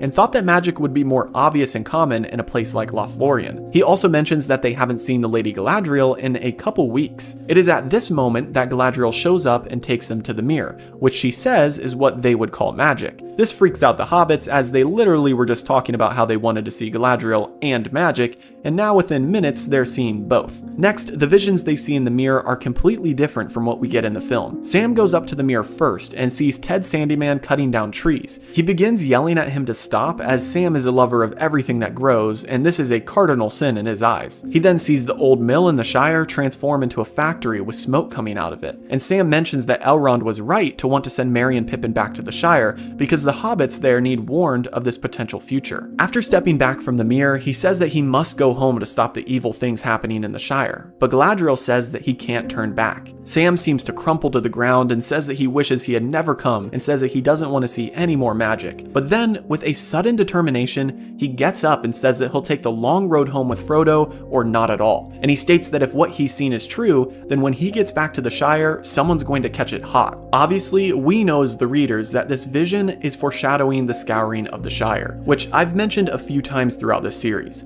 If you know anything about the Scouring of the Shire, then you know Sam's statement is very true and he sort of is the one who saves the day. If you don't know what the Scouring of the Shire is, then you're in for a treat once we get there in this series. But let's back up real quick and break down this moment with Sam. I think it is key to note this moment as a big turning point in Sam's mentality. I think for most of this journey so far, Sam has been going on this road with Frodo simply because he feels like he needs to be there for Frodo, almost not grasping the enormity of the situation in Middle-earth. And while this loyalty for Frodo is still an integral part of Sam's character, this vision that Sam has in the mirror is a defining moment for him as he suddenly becomes more determined than ever to accomplish the task. Not just for Frodo, but for the Shire. Seeing the evil that comes to even his far-off land seems to get through to Sam in a way that hasn't happened yet in the journey. This fight isn't just for the elves and men and dwarves, but it will eventually affect their land too. And when Sam says that he'll go home by the long road with Frodo, he's saying that he will go home, but only after they complete the task that they set out to do. And as we know, this steadfast mindset literally carries Frodo to the finish line by the end.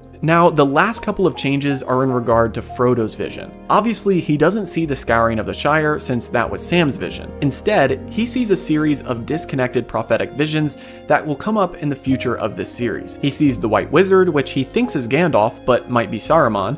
He sees Bilbo pacing around a room, he sees a ship and the sea, and lastly he sees Minas Tirith in the battle on the Pelennor Fields. Lastly, the movie cuts out Galadriel and Frodo's dialogue about the rings. Like I said earlier, I can't go into details because it would take way too long, but to summarize, Frodo asks her why he can't perceive all 3 elven rings. And Galadriel says that it's because he hasn't tried. In order to do so, he would need to wield the One Ring from a position of power, which isn't in his nature. Although, he can see her ring because just from the few times of him wearing the One Ring, his eyes have grown keener. She asks Sam, who is standing behind them, if he can see her ring, and he says no, and that he only sees a star shining through her finger. And that wraps up all of the differences between this chapter of the book and its corresponding scenes in the movie. I'd love to hear your thoughts in the comments, so let me know what you think about Peter Jackson's interpretation of these events. Do you like the way that they portrayed Boromir's vision? Do you agree with their decision to remove Sam from the Mirror of Galadriel scene? Let me know down below. Have a great week, and I'll see you in the next episode. The gifts that Galadriel gives to each member of the Fellowship are iconic items that help carry them through the rest of the trilogy. Everything from their cloaks helping to shield them from unfriendly eyes, to the Phial of Galadriel warding off Shelob in Cirith Ungol. But what if I told you that the most impactful gift was removed from the movie entirely and replaced with a rope? Well, that's exactly what happened in Peter Jackson's adaptation of The Fellowship of the Ring, and today we are taking a look at that change and much more as we dive into the Fellowship's departure from Lothlorien. My name is Gibby, and welcome back to episode 16 of Movies vs. Manuscripts, Lord of the Rings edition. This is the show where I analyze your favorite fantasy works and their adaptations, and point out each change made scene by scene. We finally have made it to the end of the Fellowship's stay in Lorien, and this is an iconic scene of the film as it brings us one step closer to the finale of the Fellowship of the Ring. Lothlorien is a place of rest and rejuvenation for the company, but all good things must come to an end and they eventually have to depart. But I was shocked at just how many crucial changes Peter Jackson and his team made for this moment in the movie. Specifically, the gifts that Galadriel actually gives the members of the Fellowship in the book are almost completely different. Not only does Sam get something much better than some rope, but we find out that Arwen never gave Aragorn a necklace back in Rivendell. Plus, Galadriel is Arwen's grandma? That and more coming up in today's episode. As always, I'll cover the changes across 4 categories, which are characters, timeline, location, and plot. But before we jump into the changes, let's make sure we're up to speed on what Jackson's version of this event actually is. We left off last week with the Mirror of Galadriel, and before Jackson shows us the Fellowship leaving Lothlorien, he cuts to a scene with Saruman. We see Saruman speaking to an Uruk-hai, as we can tell that he's wrapping up his production of his massive army, and now is setting them loose with the mission of bringing him Frodo and the ring. After getting their pledge of loyalty, he sends them out and tells the commander to bring back the halflings alive and unspoiled. Then we cut back to Lothlorien and see the Fellowship paddling along a river. They get cloaks from Celeborn, and Aragorn is informed by him that there are special orcs bearing the white mark of Saruman on the border of their land. He gives advice on which path Aragorn should take, and then they depart. As they paddle along, we get a compilation of flashbacks of each member of the Fellowship recalling what gift Galadriel gave them. Daggers for Merry and Pippin, rope for Sam, a bow for Legolas, the light of Elendil for Frodo, and hair for Gimli. Aragorn doesn't receive a gift, as Galadriel tells him that she can give no greater gift than the necklace that Arwen gave to him in Rivendell, and Boromir is just ignored. And that is where the scene ends. Next week, we'll pick up with their journey down the river, but for now, let's address the numerous changes made in these scenes. To start, let's talk about the character, timeline, and location changes.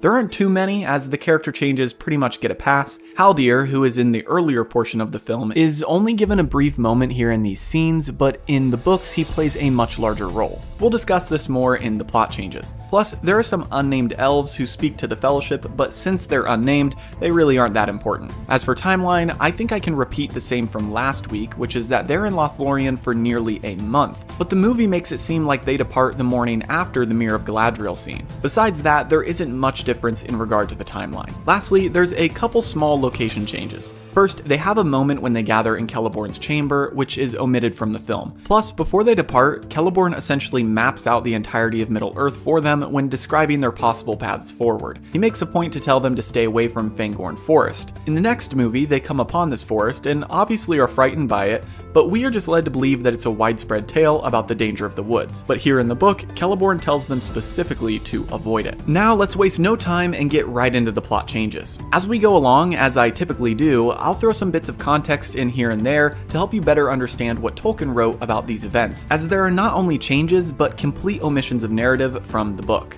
Also, if you're wanting to follow along and hear more specifically what the dialogue is between the characters, which I can't completely cover because it would take way too long, then go ahead and grab your free copy of the audiobook using my link in the description. That way you can follow along with me as I continue the series each week. Alright, so let's kick things off with our first change, which is a pretty obvious one, and that is that the scene with Saruman and the Uruk-hai never happens in the book. This scene is added to give context to the viewer, but it is never clearly stated in this chapter of the book. Later we learn through context clues that the Uruk-hai were hunting down the halflings for Saruman, and the orcs were hunting for Sauron, but I think Peter Jackson added the scene just to help the viewer get a better understanding of where each of these creatures' loyalties lie. Next, a moment that is omitted from the film is when the Fellowship, the same night Frodo and Sam go to the Mirror of Galadriel, go to the chamber of Celeborn and Galadriel to discuss next steps.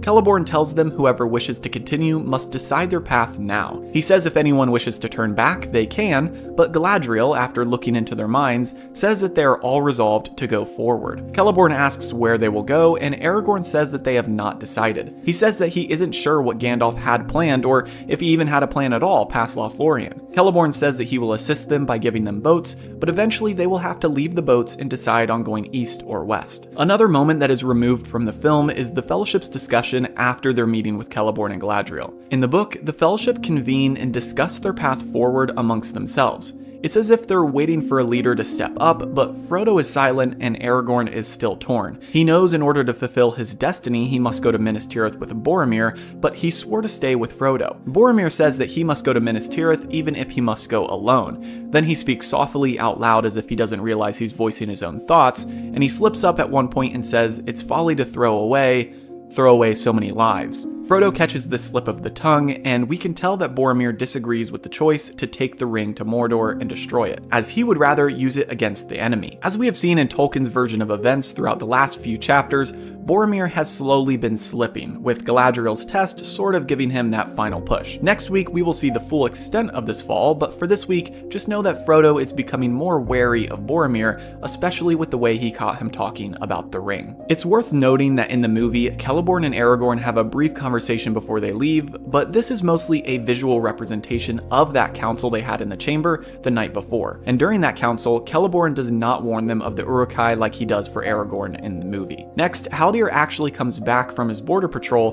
the next morning to escort the Fellowship out of Caras-Galadhon. They make it to the docks where they find their boats, and the elves give them supplies. They are given their cloaks and the lembas, and this moment has a couple of differences from the movie. First, these are just anonymous elves who give these gifts to them, not Celeborn. Plus, Legolas does not do an ad for lembas bread like they show in the movie, and Merry and Pippin don't eat a bunch. The elves bring the lembas, and Gimli actually takes a bite of one and then finishes it off, as he is happily surprised at how good it tastes. The elves then laugh and tell him to eat no more, as it is elvish whey bread and one loaf can sustain a grown man for a full day of travel. Gimli then says it tastes better than the Beorning's cakes, which is a big compliment as he says they are the best bakers around. Also, a small detail about the cloaks that I enjoy is that the elves say the Lady Galadriel and her maidens personally wove the cloaks for them. Now the Fellowship gets into their boats and begin to paddle down the river, but their time with the elves isn't over just yet. As they're going along, they begin to hear music as the Lady Galadriel and Celeborn are seen coming towards them in a swan-shaped boat of their own. Galadriel has a harp and is singing, and Celeborn is sitting in the boat. In the movie, they only show Galadriel standing in this swan boat, and she isn't singing. They invite the Fellowship to one last feast and pull off to the side for a meal. It is after this feast that Celeborn does his map thing and gives them all their options for travel.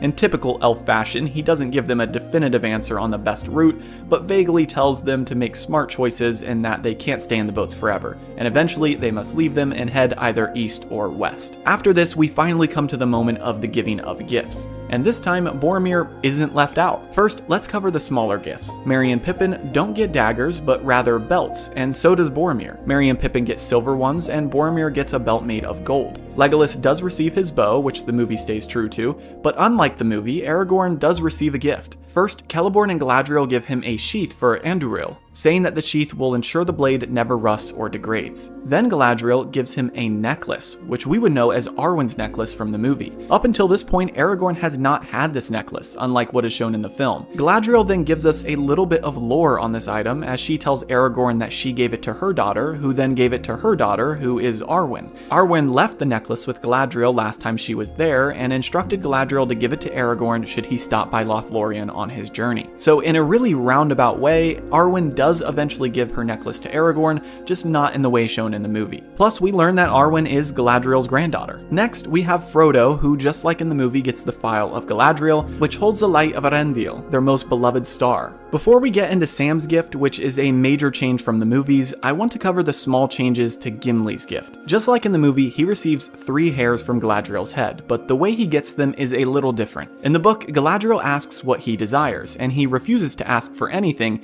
saying that it is enough that he could look upon the Lady Galadriel and Lorien. But she tells him that he can't be the only one without a gift and presses him on what he wants. Gimli says that he doesn't expect it, but since she is forcing him to speak, he says he desires a single strand of her hair, causing a collective gasp and murmuring from the elves who are watching. And a funny note is that Tolkien writes that Celeborn, who is standing right there, is definitely feeling some type of way about how this dwarf is talking to his lady. And Gimli replies that when he got home, he would set it in crystal and it would be an heirloom passed down for generations through his family and a sign of friendship between elves and dwarves. Then, right there in front of everyone, Galadriel undoes one of her braids and gives Gimli 3 strands of hair. So not a major change in the movie, but I do like the little details you get when reading about this moment in the book. By the way, a little bit of context about Galadriel's hair is kind of important here, because you might think that this is just something symbolic that Gimli is asking for, and whether he knew it or not, it was much more than that. You see, a long time before this, Fëanor, the one who made the Silmarils out of the light of the 2 trees, asked for Galadriel's hair 3 different times, and every single time she refused to give it to him.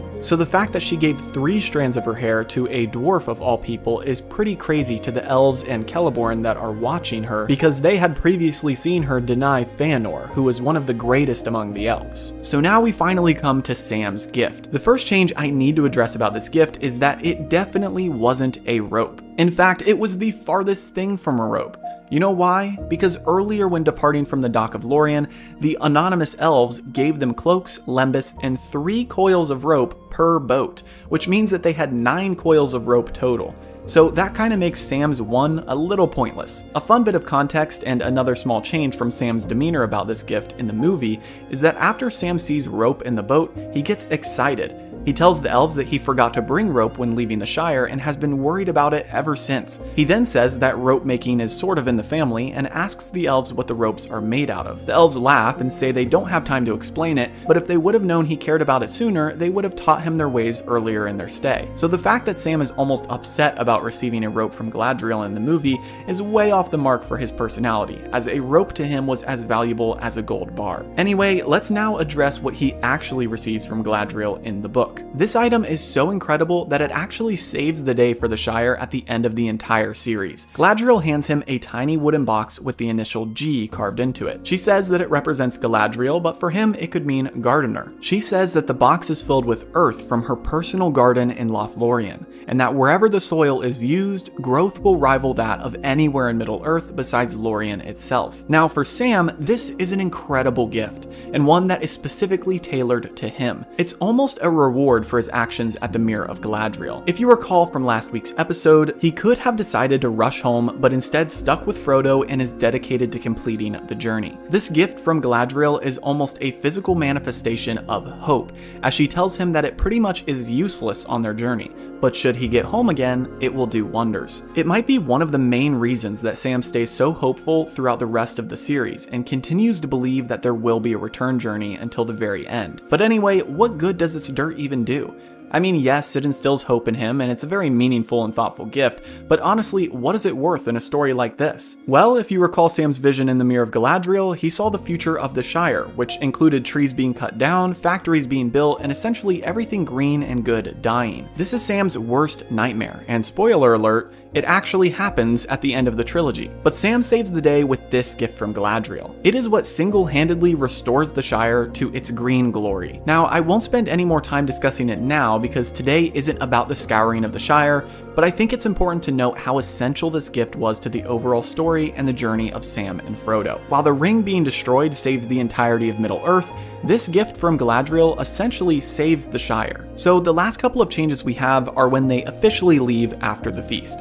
First, Tolkien writes that Gimli and Legolas were in a boat together and had become fast friends. Again, we don't get much context as to why there was such a fast switch, but if you'll recall from last week, Legolas had been taking Gimli on patrol with him. The movie shows them in a boat together, but we don't get much of a sense of their friendship, whereas in the book, it's almost like they're in a boat together because they are friends. Lastly, Gimli cries the entire time as they're leaving Lorien, as he says he will never see that which is fairest again. Legolas tries to comfort him, saying that he will always be able to cherish the memory. Gimli says that Legolas does speak the truth, but that he doesn't long for a memory, but rather the real thing. And that is where our changes end for this week. So what do you think about these changes? Specifically, let me know in the comments what you think about the alterations with Galadriel's gifts to the Fellowship. Do you think they should have changed Sam's gift of the rope? I know adding the box of dirt wouldn't have made much sense to the viewer, but perhaps they could have thought of something better than a rope, considering they got 9 coils in their boats. Anyway, leave a like and subscribe if you enjoyed, and be sure to check out the previous episodes of this series to get caught up before next week. Have a great week, and I'll see you in the next episode. Legolas is one of the most well-known characters in the Lord of the Rings trilogy, as he is a primary member of the Fellowship, and in the films he is iconic for his fight sequences that showcase his elven agility and accuracy. But what if I told you that his most incredible fight was completely removed from the film? Something that I personally think is better than Jackson having him parkour on top of a giant Oliphant while simultaneously wiping out an entire enemy squadron. That's right, in the books, Tolkien writes about a surprise attack that the Fellowship faces on the Anduin River, with a Nazgul riding a fell beast. And who takes this beast on and single-handedly downs it? You guessed it, Legolas. My name is Gibby, and welcome back to episode 17 of Movies vs. Manuscripts, Lord of the Rings edition. This is the show where I analyze Peter Jackson's adaptations of Tolkien's most iconic series and point out every difference scene by scene. We're almost to the end of the Fellowship of the Ring, and before we discuss the climactic finish to the book, we have to address an entire chapter that Tolkien wrote, but Jackson pretty much glossed over. Today, we are uncovering the Fellowship's journey down the Anduin River to the Falls of Rauras, which was a lot more perilous than the peaceful scenic tour the company takes in the movie. Trust me, today is filled with rocky rapids, orc sneak attacks, and even a Nazgul atop a fell beast. As always, we'll cover every change across the 4 categories of characters, timeline, location, and plot. Today, there aren't any character changes as we only have the Fellowship in this chapter. I guess the Nazgul could count as an extra character, but we'll get to that in the plot changes. Before we dive into our location, timeline, and plot differences though, we first need to cover Peter Jackson's version of this chapter. So let's quickly recap what happens in this scene of the movie, as it's quite brief. Picking up from the Fellowship setting out from Lothlorien, we get a compilation of aerial shots as they paddle down the river in broad daylight and beautiful weather. It really is the calm before the storm and Jackson's adaptation. As they paddle, we cut to a shot in the woods next to the river and suddenly see feet trampling across the ground as a pack of Uruk-hai are on the hunt for the Fellowship. It isn't made super clear, but we get this weird feeling that Legolas and Aragorn are aware of the Uruk-hai and somehow make eye contact with them. I'm not really sure. Finally, after a few seconds of cutting between the Fellowship and the Uruk-hai running through the woods, we cut to nighttime as the Fellowship has stopped to camp for the night. Boromir is staring into the water and notices a log floating near them with glowing eyes. Aragorn says that it is Gollum and he has been following them since Moria. Aragorn mentions that he has tried to lose him, but Gollum is too clever a waterman. Boromir then voices his fear that Gollum might alert the enemy to their whereabouts, and then we cut to Frodo and Sam. Sam, of course, is trying to get Frodo to eat some food, and Frodo refuses. He tells Sam that he cannot help him this time and to get some sleep. We then cut back to Boromir, who is arguing with Aragorn that they should take the path to Minas Tirith, but Aragorn says he wouldn't take the ring within 100 leagues of that city. Then we cut to the next day as they paddle along and come upon the Argonath, after which they then finally get to the end of the river and prepare to make camp along the western shore before crossing at night to continue to Mordor. And that is where the scene ends. Pretty short, right? Well, it's only about 5 minutes in the film, and half of that is just scenic rowing along the river. But per usual, Tolkien wrote an entire chapter about this journey, which, by the way, wasn't just filled with Tolkien-esque descriptions of trees and the sky, but actually action-packed with an orc attack that gets Frodo shot with an arrow in the shoulder, and Legolas achieving probably the greatest shot ever seen in Middle-earth, thanks to Galadriel's gifted bow. But before we dive into the nitty-gritty plot changes, let's briefly discuss our timeline and location differences, of which there are only a couple. First, for location, there aren't really major changes because Peter Jackson could probably say that he did show us the written location from the book, but they just weren't outright spoken. However, in the book, we get a rundown of everywhere the Fellowship travels along the river. This includes locations like the Brownlands, Rohan, Emyn Muil, Sarn Gabir, and more. As for timeline, again, this is a blurred line by Peter Jackson, but in the book, they row down the river for 10 days. For the most part, Jackson does an incredible job of showcasing the passage of time and their long journeys throughout the entire trilogy.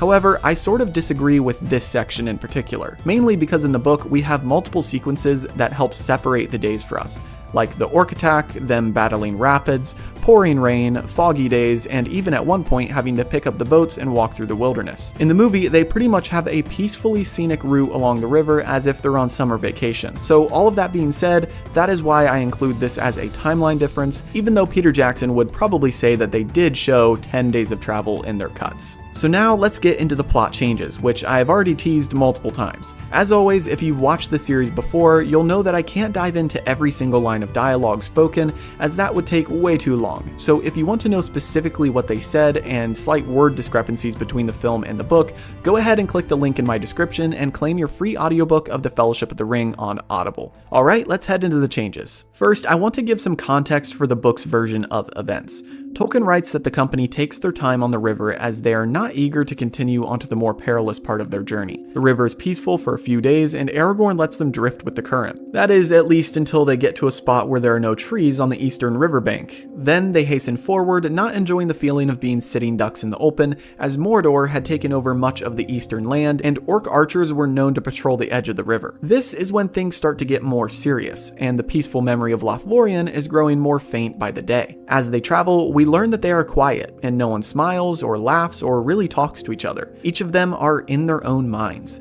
Legolas is thinking of running under the stars during a summer night, Frodo is thinking of the peaceful land of Lothlorien, Gimli was thinking about gold and how he would cast his gift from Galadriel, Merry and Pippin were uncomfortable and ill at ease as Boromir, who was paddling in their boat, was biting his nails and uneasy as well. Plus, Tolkien begins to further reinforce Boromir's mind slowly slipping each day. He writes that one day, Pippin caught a strange gleam in Boromir's eye as he stared at Frodo and stayed close to Aragorn's boat. So all of that being said, it is slightly different from what we get of them just slowly paddling down the river in the movie, as some of these extra details, like their discussion of the surrounding lands and their wariness of orc archers on the eastern bank, are completely removed. Next, the Uruk-hai do chase them to Amon Hen, which we will cover next week, but for this chapter they are not discussed. Only orcs, led by the Captain Grishnak, are involved in this chapter. Later, these orcs join up with the Uruk-hai and then attack the Fellowship and take Merry and Pippin. But in the movie, they only portray the Fellowship as seeing or somehow knowing of these Uruk-hai,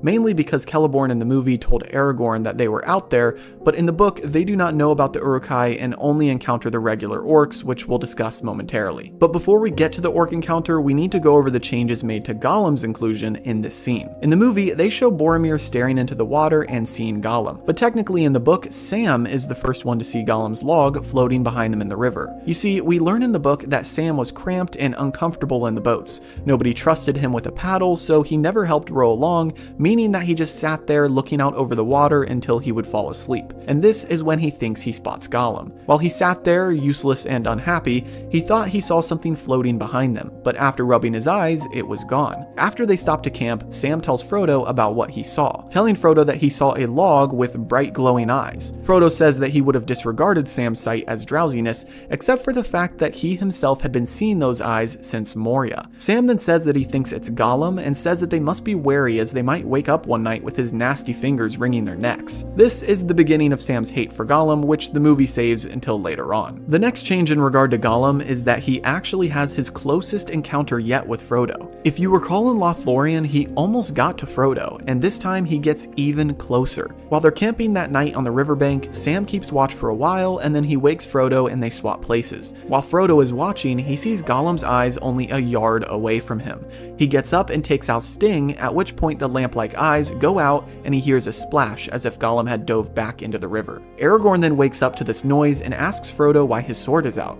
Frodo tells him that he thinks Gollum was there, and then Aragorn tells him about how he's known Gollum has been tracking them since Moria. He says that he's even tried to catch him once or twice while they've been on the river, but he says Gollum is slyer than a fox and as slippery as a fish. He then tells Frodo to get some sleep, and Aragorn takes the night watch. The movie completely omits this moment and interaction, but there is one consistent thing. Aragorn has known about Gollum following them since Moria. This made me wonder why Aragorn has never said anything before. Especially in the book, Frodo almost feels like he is going crazy because he keeps seeing this creature and hasn't put a name to it yet, only guessing that it is Gollum. And then after weeks of travel, Aragorn is just like, oh yeah, I've known the whole time. This does make sense because Aragorn was the one who hunted and captured Gollum before, so he would be familiar with the creature. However, I find it strange that he didn't alert anyone else until this moment. Anyway, another small moment they changed and added for the film is during that night that they're camping on the riverbank, and Sam asks Frodo to eat something. This dialogue never happens in the book. This is a common theme, and I'm curious to get to the next movie and analyze more of the differences between Sam and Frodo's interactions in the book and movie. Because in the book, Frodo is way more friendly and open to Sam's help. Even having Sam accompany him to the Mirror of Galadriel in Lothlorien shows just how close they are. But in the movie, Frodo is already pushing Sam away and saying, "You can't help me," which is totally different from the book. Next, one day while the sun is setting, Aragorn sees a fell beast. For some context, while they're preparing to set back out on their journey one evening, Aragorn sees a dark flying shape far off in the distance. He then asks Legolas what it is, and Legolas tells him that it looks like a hunting eagle, but notes that it is far from where it should be. What Legolas doesn't know is that this is actually one of the Nazgul riding a fell beast, as it had been summoned by Grishnak, the orc captain that had been tracking the Fellowship. This is such an ominous part of the book, and it, as well as the following attack, is omitted from the movie. I am not sure if they just wanted to save the grandeur of the fell beast for the later films, but I love that Tolkien had this detail.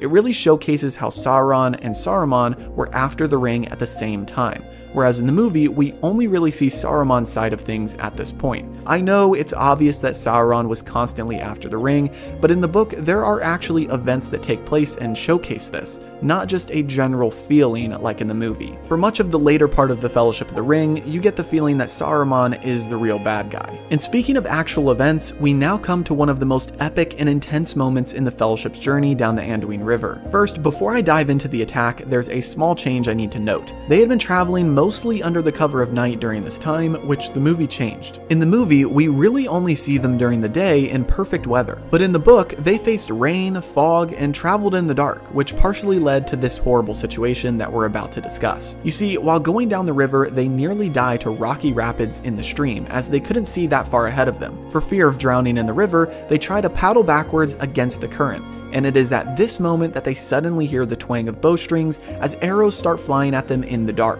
While they rush to get out of the treacherous current, one of the arrows even hits Frodo on the shoulder, but thankfully bounces off because of his mithril vest. Finally, after much struggle, they end up escaping because of their Lothlorien boats and the cover of their cloaks, which help make them nearly invisible in the dark. Once they reach the bank on the west side, Legolas jumps out of his boat with his bow and peers into the darkness to find a mark for his arrows. Things quiet down as the orcs seem to be hiding, but suddenly a dark winged figure swoops down at them from the sky, and they can hear the shrill cries from the other side of the river as orcs cheer on the Nazgul that is riding atop the fell beast. At this appearance of the Nazgul, Frodo is struck with sudden pain in his weathertop wound, but thankfully Legolas saves the day as he quickly fires an arrow at the beast, nailing it and causing it to crash down on the east side of the river. They hear cries and curses from the orcs across the way, but eventually the noise dies down and they don't get attacked again as the beast has been defeated. This is one of the coolest moments Legolas has had so far in the book, as he really hasn't had a chance to showcase his skills with the foes they've faced so far. And what makes this even greater is that this foe was none other than a Nazgul, known as some of the most dangerous and powerful beings in Middle-earth under the direct command of Sauron himself. Even Gandalf struggled to face them, but thankfully their worst enemy so far in the books seems to be rivers, as once Legolas downs the Nazgul's mode of transportation, which was no easy feat by the way, as we all know that you never come between a Nazgul and his prey, the Nazgul is trapped on the eastern shore of the Anduin. So now we come to the aftermath of the attack, which is also omitted from the film. After they wait for the all clear, Aragorn takes them down the stream a little farther until they reach a good camping spot, but they don't light a fire and they simply huddle up in the boats until dawn. At this time, Gimli praises Legolas and the Bow of Galadriel, telling him that it was a mighty shot. Sam then looks at the moon and they begin talking about how much time has passed, as he seems to have lost count since they got to Lothlorien. They then end the conversation with Frodo mentioning that the power of Galadriel's ring helps to keep time from affecting Lothlorien, and Aragorn quickly chastises him for mentioning the ring outside of Lorien, even amongst allies. This brings on another change, as Tolkien does his typical good job of detailing the nights that pass, which brings us to our total 10-day journey. But Jackson crams a lot of these camping moments into one night,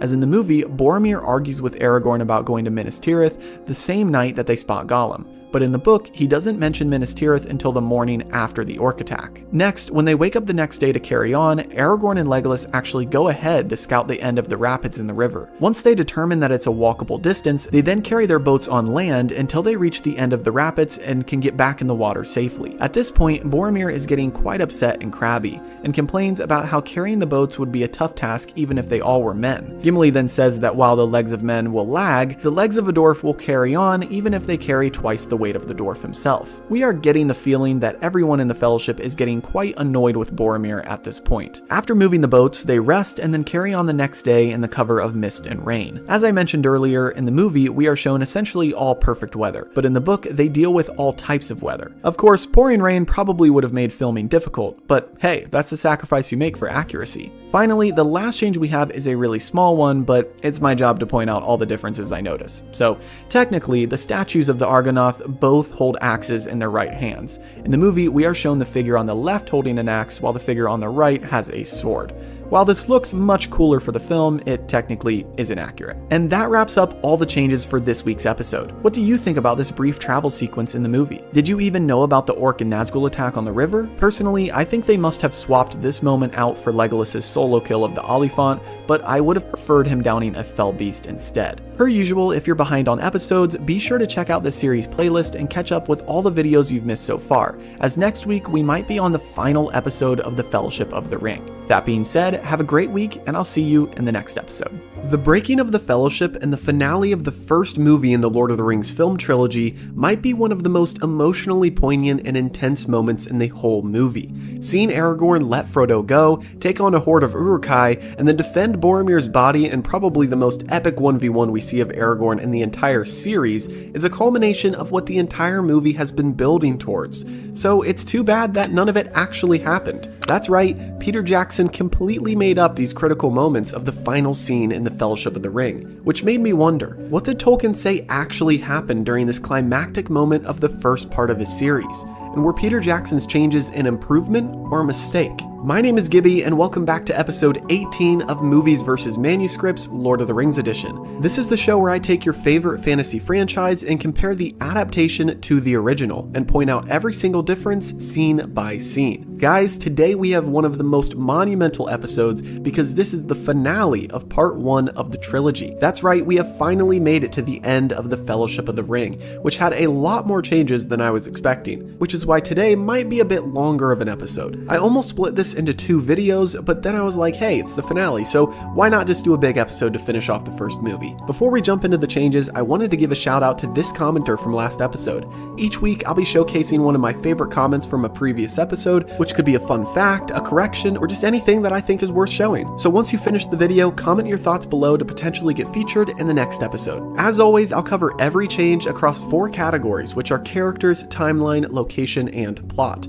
Of course, before we get to all the changes, we need to refresh our memory on what happens in the final sequence of the movie. Stick with me because there's quite a bit to cover, but trust me, it's worth it. Alright, so picking up from last week when the Fellowship makes it to the end of the Anduin River, they make camp on the western shore. We cut to a short time later and Aragorn says that they will set out to the east side of the river at nightfall and then approach Mordor from the north.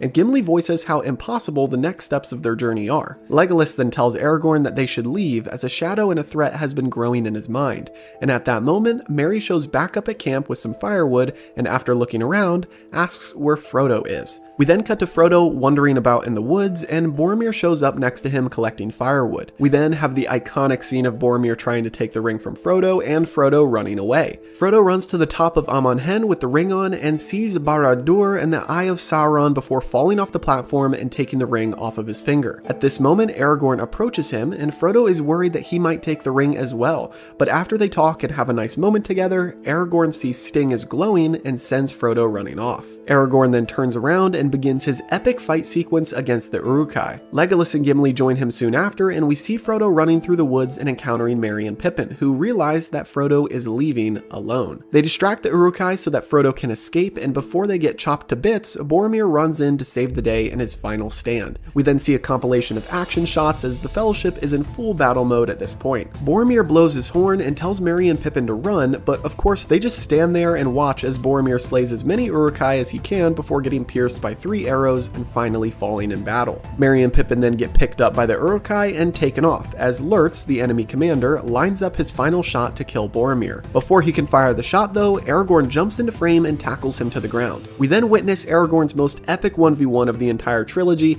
as he takes on this massive chieftain of Saruman, and then after winning the fight he runs over to Boromir and they share their final words with each other. Since the Uruk-hai have captured the 2 hobbits, they run off as they have seemingly accomplished what they set out to do, and as quickly as it started, the battle is finished. We then cut to Frodo standing on the shoreline of the river holding the ring, and finally he sets out in a boat to cross by himself and continue the journey. Sam is running quickly through the woods behind him, shouting Frodo's name, but he reaches the water just slightly too late as Frodo is already partway across the river. He then begins to walk into the water as Frodo shouts for him to stay back as he knows that Sam can't swim. But Sam, of course, continues after him and eventually begins begins drowning in the water. Thankfully, a hand reaches down to save him as Frodo lifts him out of the water and into the boat. They then set out to the other side of the river together, and we cut to Aragorn, Legolas, and Gimli watching from across the river as the hobbits reach the eastern side. They have just set Boromir over the edge of the falls in his funeral boat, and Legolas goes towards the boat to follow Sam and Frodo. But Aragorn says that Frodo and Sam are on their own now. The job of Aragorn, Legolas, and Gimli is now to save Merry and Pippin from their fate with the Uruk-hai. Lastly, we cut to the final shot of the entire film, which shows Frodo and Sam atop a cliff staring out over the eastern lands of Middle-earth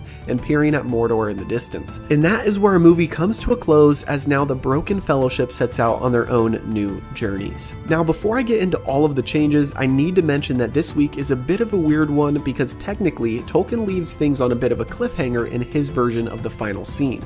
The movie shows us Boromir's death, funeral send-off, and then the departure of both sides of the Fellowship, Sam and Frodo, and then Aragorn, Legolas, and Gimli. But in the book, Tolkien only writes about Sam going after Frodo and then them crossing the river together, and we are left on a complete cliffhanger as to what happened to the rest of the Fellowship. Personally, I think the way Peter Jackson structured this made a lot more sense in a film format, because otherwise you would have been left completely in the unknown. Not that movie cliffhangers are bad, but after a 3.5-hour movie, you kind of want some closure. So showing Boromir's send-off and the paths of the Fellowship on their new quests was a smart move to set people up mentally for what the next movie would entail. But that being said, I'm going to be pulling information for the changes from the last chapter of the Fellowship of the Ring and the first chapter of the Two Towers, as that is where we finally hear about what happened after Sam and Frodo left in regards to the battle at Amon-Hen. So let's start things off with our first 3 categories of character, timeline, and location changes. First, for characters, there's only one major difference, and that is that Lurtz, the Uruk-hai commander, is completely made up.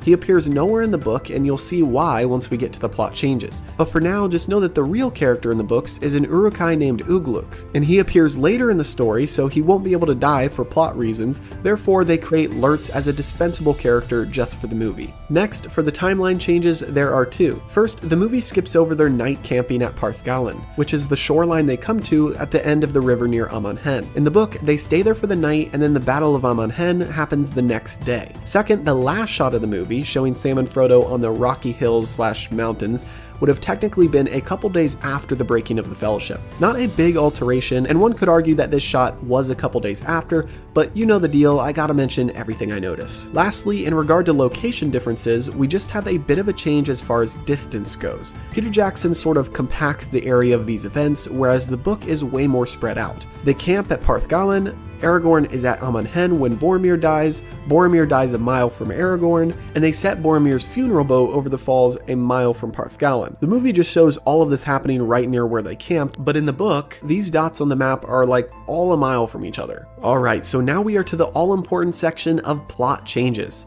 Strap in because this is a bit of a longer one today. As always, I can't get into specific dialogue between characters because that would take me hours to go through, but if you're wanting to know specifically what was said during these parts that were left out of the film, don't worry, you still have a chance to catch these details. Check out my link in the description to get your free trial of Audible, which comes with a free audiobook of your choice. You can either claim the Fellowship of the Ring and start from the beginning of my series and follow along chapter by chapter, or since we're at the end of this movie, you can get ahead of the game and claim the Two Towers to prepare for next week's kickoff of the next movie. Either way, you can get a free audiobook and support the channel at the same time. Alright, let's get into the changes. To start off, and I already touched on this briefly in the timeline changes, all of the events of the breaking of the Fellowship occur right after they come to shore at Parthgallen in the movie. However, in the book, they camp for a night, and it isn't until the next day that all of these events happen. Some of what we missed that night before is a brief interaction between Frodo and Aragorn that foreshadows the next day's attack. While it is Frodo's turn to take watch for the night, Aragorn is uneasy and stirs in his sleep. He wakes up and goes to Frodo and asks him to draw his sword. They both see that it is faintly glowing, which means that orcs are in the distance. They both hope that orcs are on the eastern side of the shore and not on their side, but as we know, the enemy is approaching. Next, a couple of smaller changes are that Gimli does not say his lines about their perilous journey, and Legolas does not warn Aragorn about his feeling of growing darkness. The next change is that the movie removes a moment of the Fellowship discussing how to proceed, and it explains why Frodo leaves the company. In the movie, Merry simply notices that Frodo is gone, and we aren't really given an explanation as to why he would have just wandered away. What really happens is that the morning after they make it to Parthgallen, Aragorn asks the member of the Fellowship how they would like to proceed. He lists out multiple options, which include going west with Boromir to Minas Tirith, going east towards Mordor, or breaking the Fellowship and each going their own way. Ultimately, Aragorn appoints Frodo to make the decision. Frodo says that he needs an hour or so to be alone, and then he leaves them.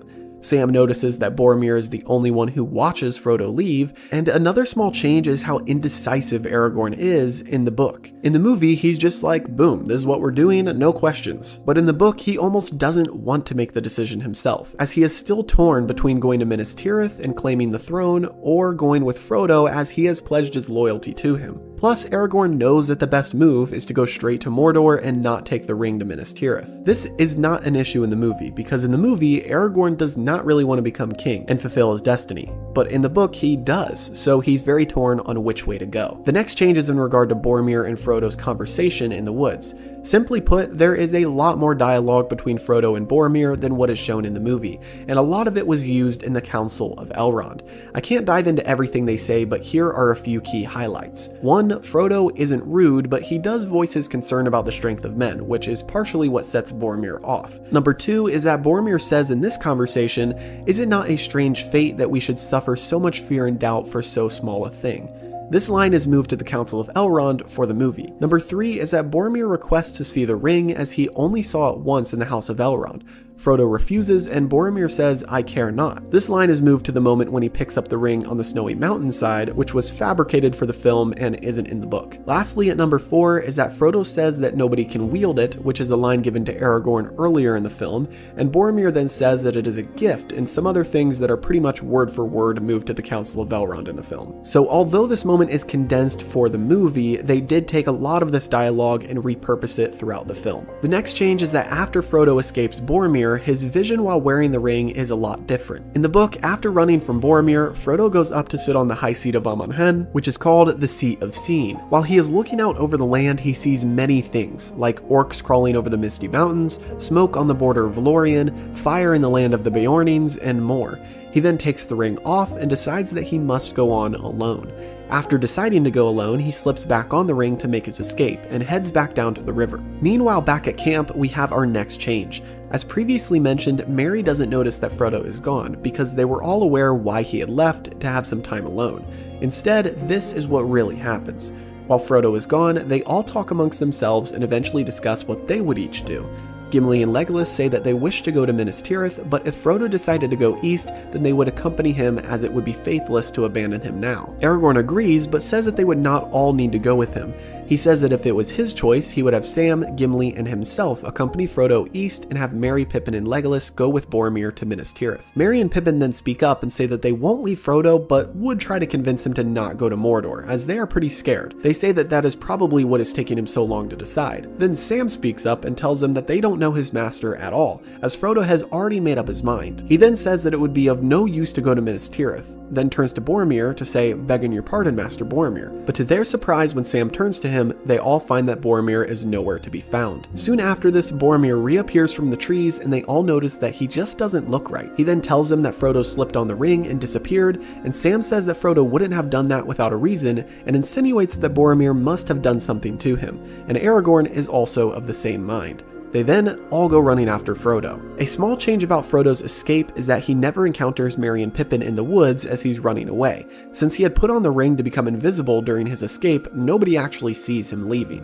Next, another encounter that doesn't happen is Aragorn and Frodo. They never actually speak to each other before Frodo leaves. Therefore, Frodo never offers him the ring or asks Aragorn if he can protect Frodo from himself. In the book, Aragorn tracks Frodo's steps up to the high seat of Amon-Hen, but also sees that Frodo ran back down again. He knows that he should go after Frodo, but he has the urge to sit on the high seat to see what he can. He runs up to the seat and sits down, but the world is dark. As he is about to leave the seat, he sees a great bird like an eagle in the distance, descending to the earth in high circles. This then plays into our next change, which is one of the craziest additions to the film and one that I actually have no issues with. You see, in the book, Aragorn doesn't fight a single orc or Uruk-hai during this entire sequence.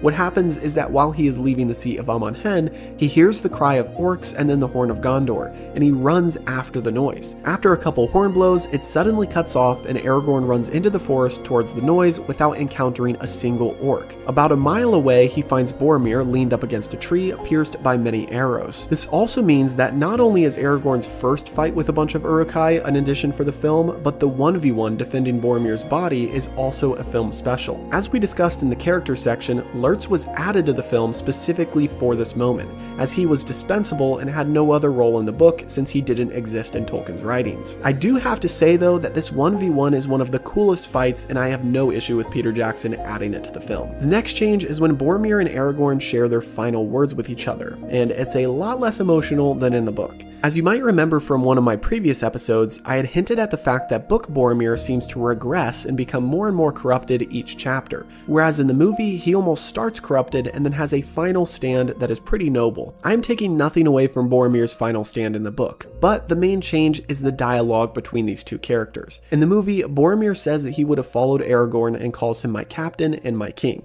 Yeah, that never happens in the book. Boromir's last words are actually quite brief, and this causes some complications later on. He says that the halflings are still alive, as he saw them get bound, not killed. Then he says that he failed and asks Aragorn to go to Minas Tirith and protect his people. Aragorn then asks him if Frodo was one of the halflings who got caught, but Boromir has already died. This causes quite a bit of worry for Aragorn, because at this moment he is unsure where he should go. He doesn't know if Frodo was captured by the orcs or if he escaped and went east, and this segues perfectly into the next change, which again goes back to the indecisive versus confident Aragorn. This time it isn't so much indecision as it is a lack of information that causes an issue. The main change is that the movie doesn't show Aragorn quite upset with himself, or their difficult decision after the orc attack. Aragorn is so upset with himself that he even says at one point that everything he's done today has gone amiss. He is angry that he delayed on the seat of Amon Hen, and during that time Boromir fell alone in battle. He is angry that he didn't ask Boromir about Frodo first, but waited too late and Boromir died. So now they're at an impasse, as Aragorn essentially says that Frodo is the priority and they should go after him first. But they don't know if he went bound with the orcs or if he escaped. They also have to figure out how to take care of Boromir's body, as Legolas and Gimli say they don't have time to properly bury him or create a mound over him. That's when they decide to send Boromir over the falls in a boat, along with the spoils of all of his foes that he downed in battle. This is when they get a little bit of extra information, which is excluded from the film. While they're searching through the scattered weapons and items on the ground, Aragorn finds Merry and Pippin's daggers, and this helps them figure out that Frodo must not have been captured, but only Merry and Pippin. By the way, a small change in there is the fact that Boromir is sent over with not only himself, but all of the spoils of his enemies. Another change is that this is the first time Legolas, Aragorn, and Gimli are finding out about the Uruk-hai, as among the dead they see many different creatures. Regular orcs, orcs from the Misty Mountains, and orcs that look nothing like the others and have different armor and weaponry. They also bear an S rune, which Gimli says must stand for Sauron, but Legolas and Aragorn say that it can't mean that, as Sauron doesn't use white, use Elvish runes, or permit his followers to use his name. Aragorn guesses that the rune relates to Saruman, which we know is the correct answer. For some side context, but not really a change per se, is that Legolas and Gimli go to retrieve some boats while Aragorn stays with Boromir's body on the shore. When they return to him with the boats, they tell him that a boat is missing. This helps fill in some gaps and helps Aragorn feel more confident in the fact that Frodo must have escaped. Next, they set loose Boromir's funeral boat while they are also in boats in the water. Also, they're about a mile from their camping spot, whereas in the movie, their camp is right next to everything. Interesting fact that many of you have pointed out in the comments is that Galadriel gifted belts to Merry, Pippin, and Boromir. However, while Merry and Pippin got silver belts, Boromir received a gold one, and traditionally a gold belt was representative of a funeral garment belt. So Galadriel essentially predicted his death when she gifted that specifically to him. Next, after taking care of Boromir's body and returning to Parthgalen where they camped, Aragorn figures out what must have happened to the hobbits and they make their final decision. You see, when they return to their camp, Aragorn puts his tracking skills to use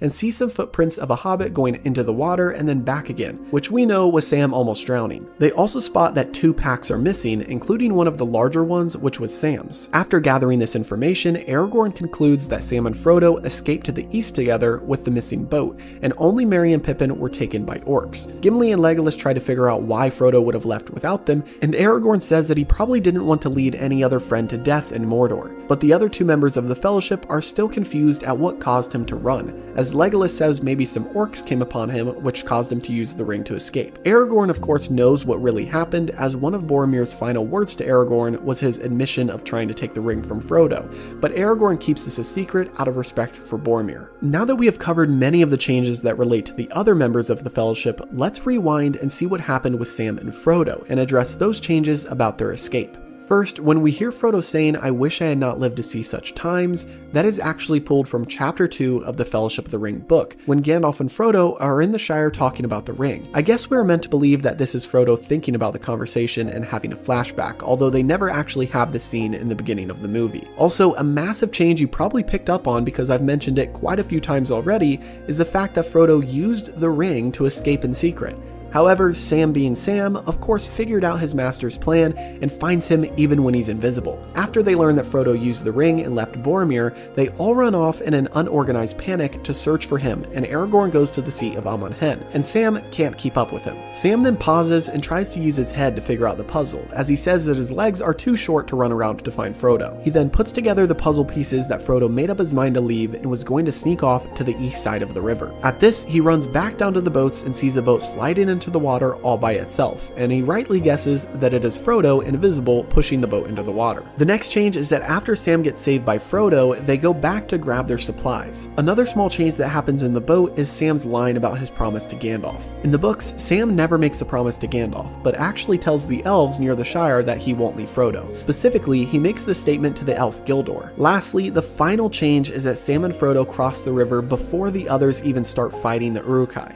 In the movie, Aragorn, Legolas, and Gimli see Frodo and Sam make it to the other side, but they would have already been long gone by that point. And on that note, we have officially completed the Fellowship of the Ring. You guys have no idea how much it means to me that you all have watched this series each week. When I started, it was more of a passion project that I would have been content with just getting a few hundred views on. But now we have thousands of people who tune in each week to join this adventure through Tolkien and Peter Jackson's amazing work. It is a privilege and an honor, and I look forward to finishing out the series with the next 2 movies. But for now, all I have to say is, have a great week, and I'll see you in the next episode.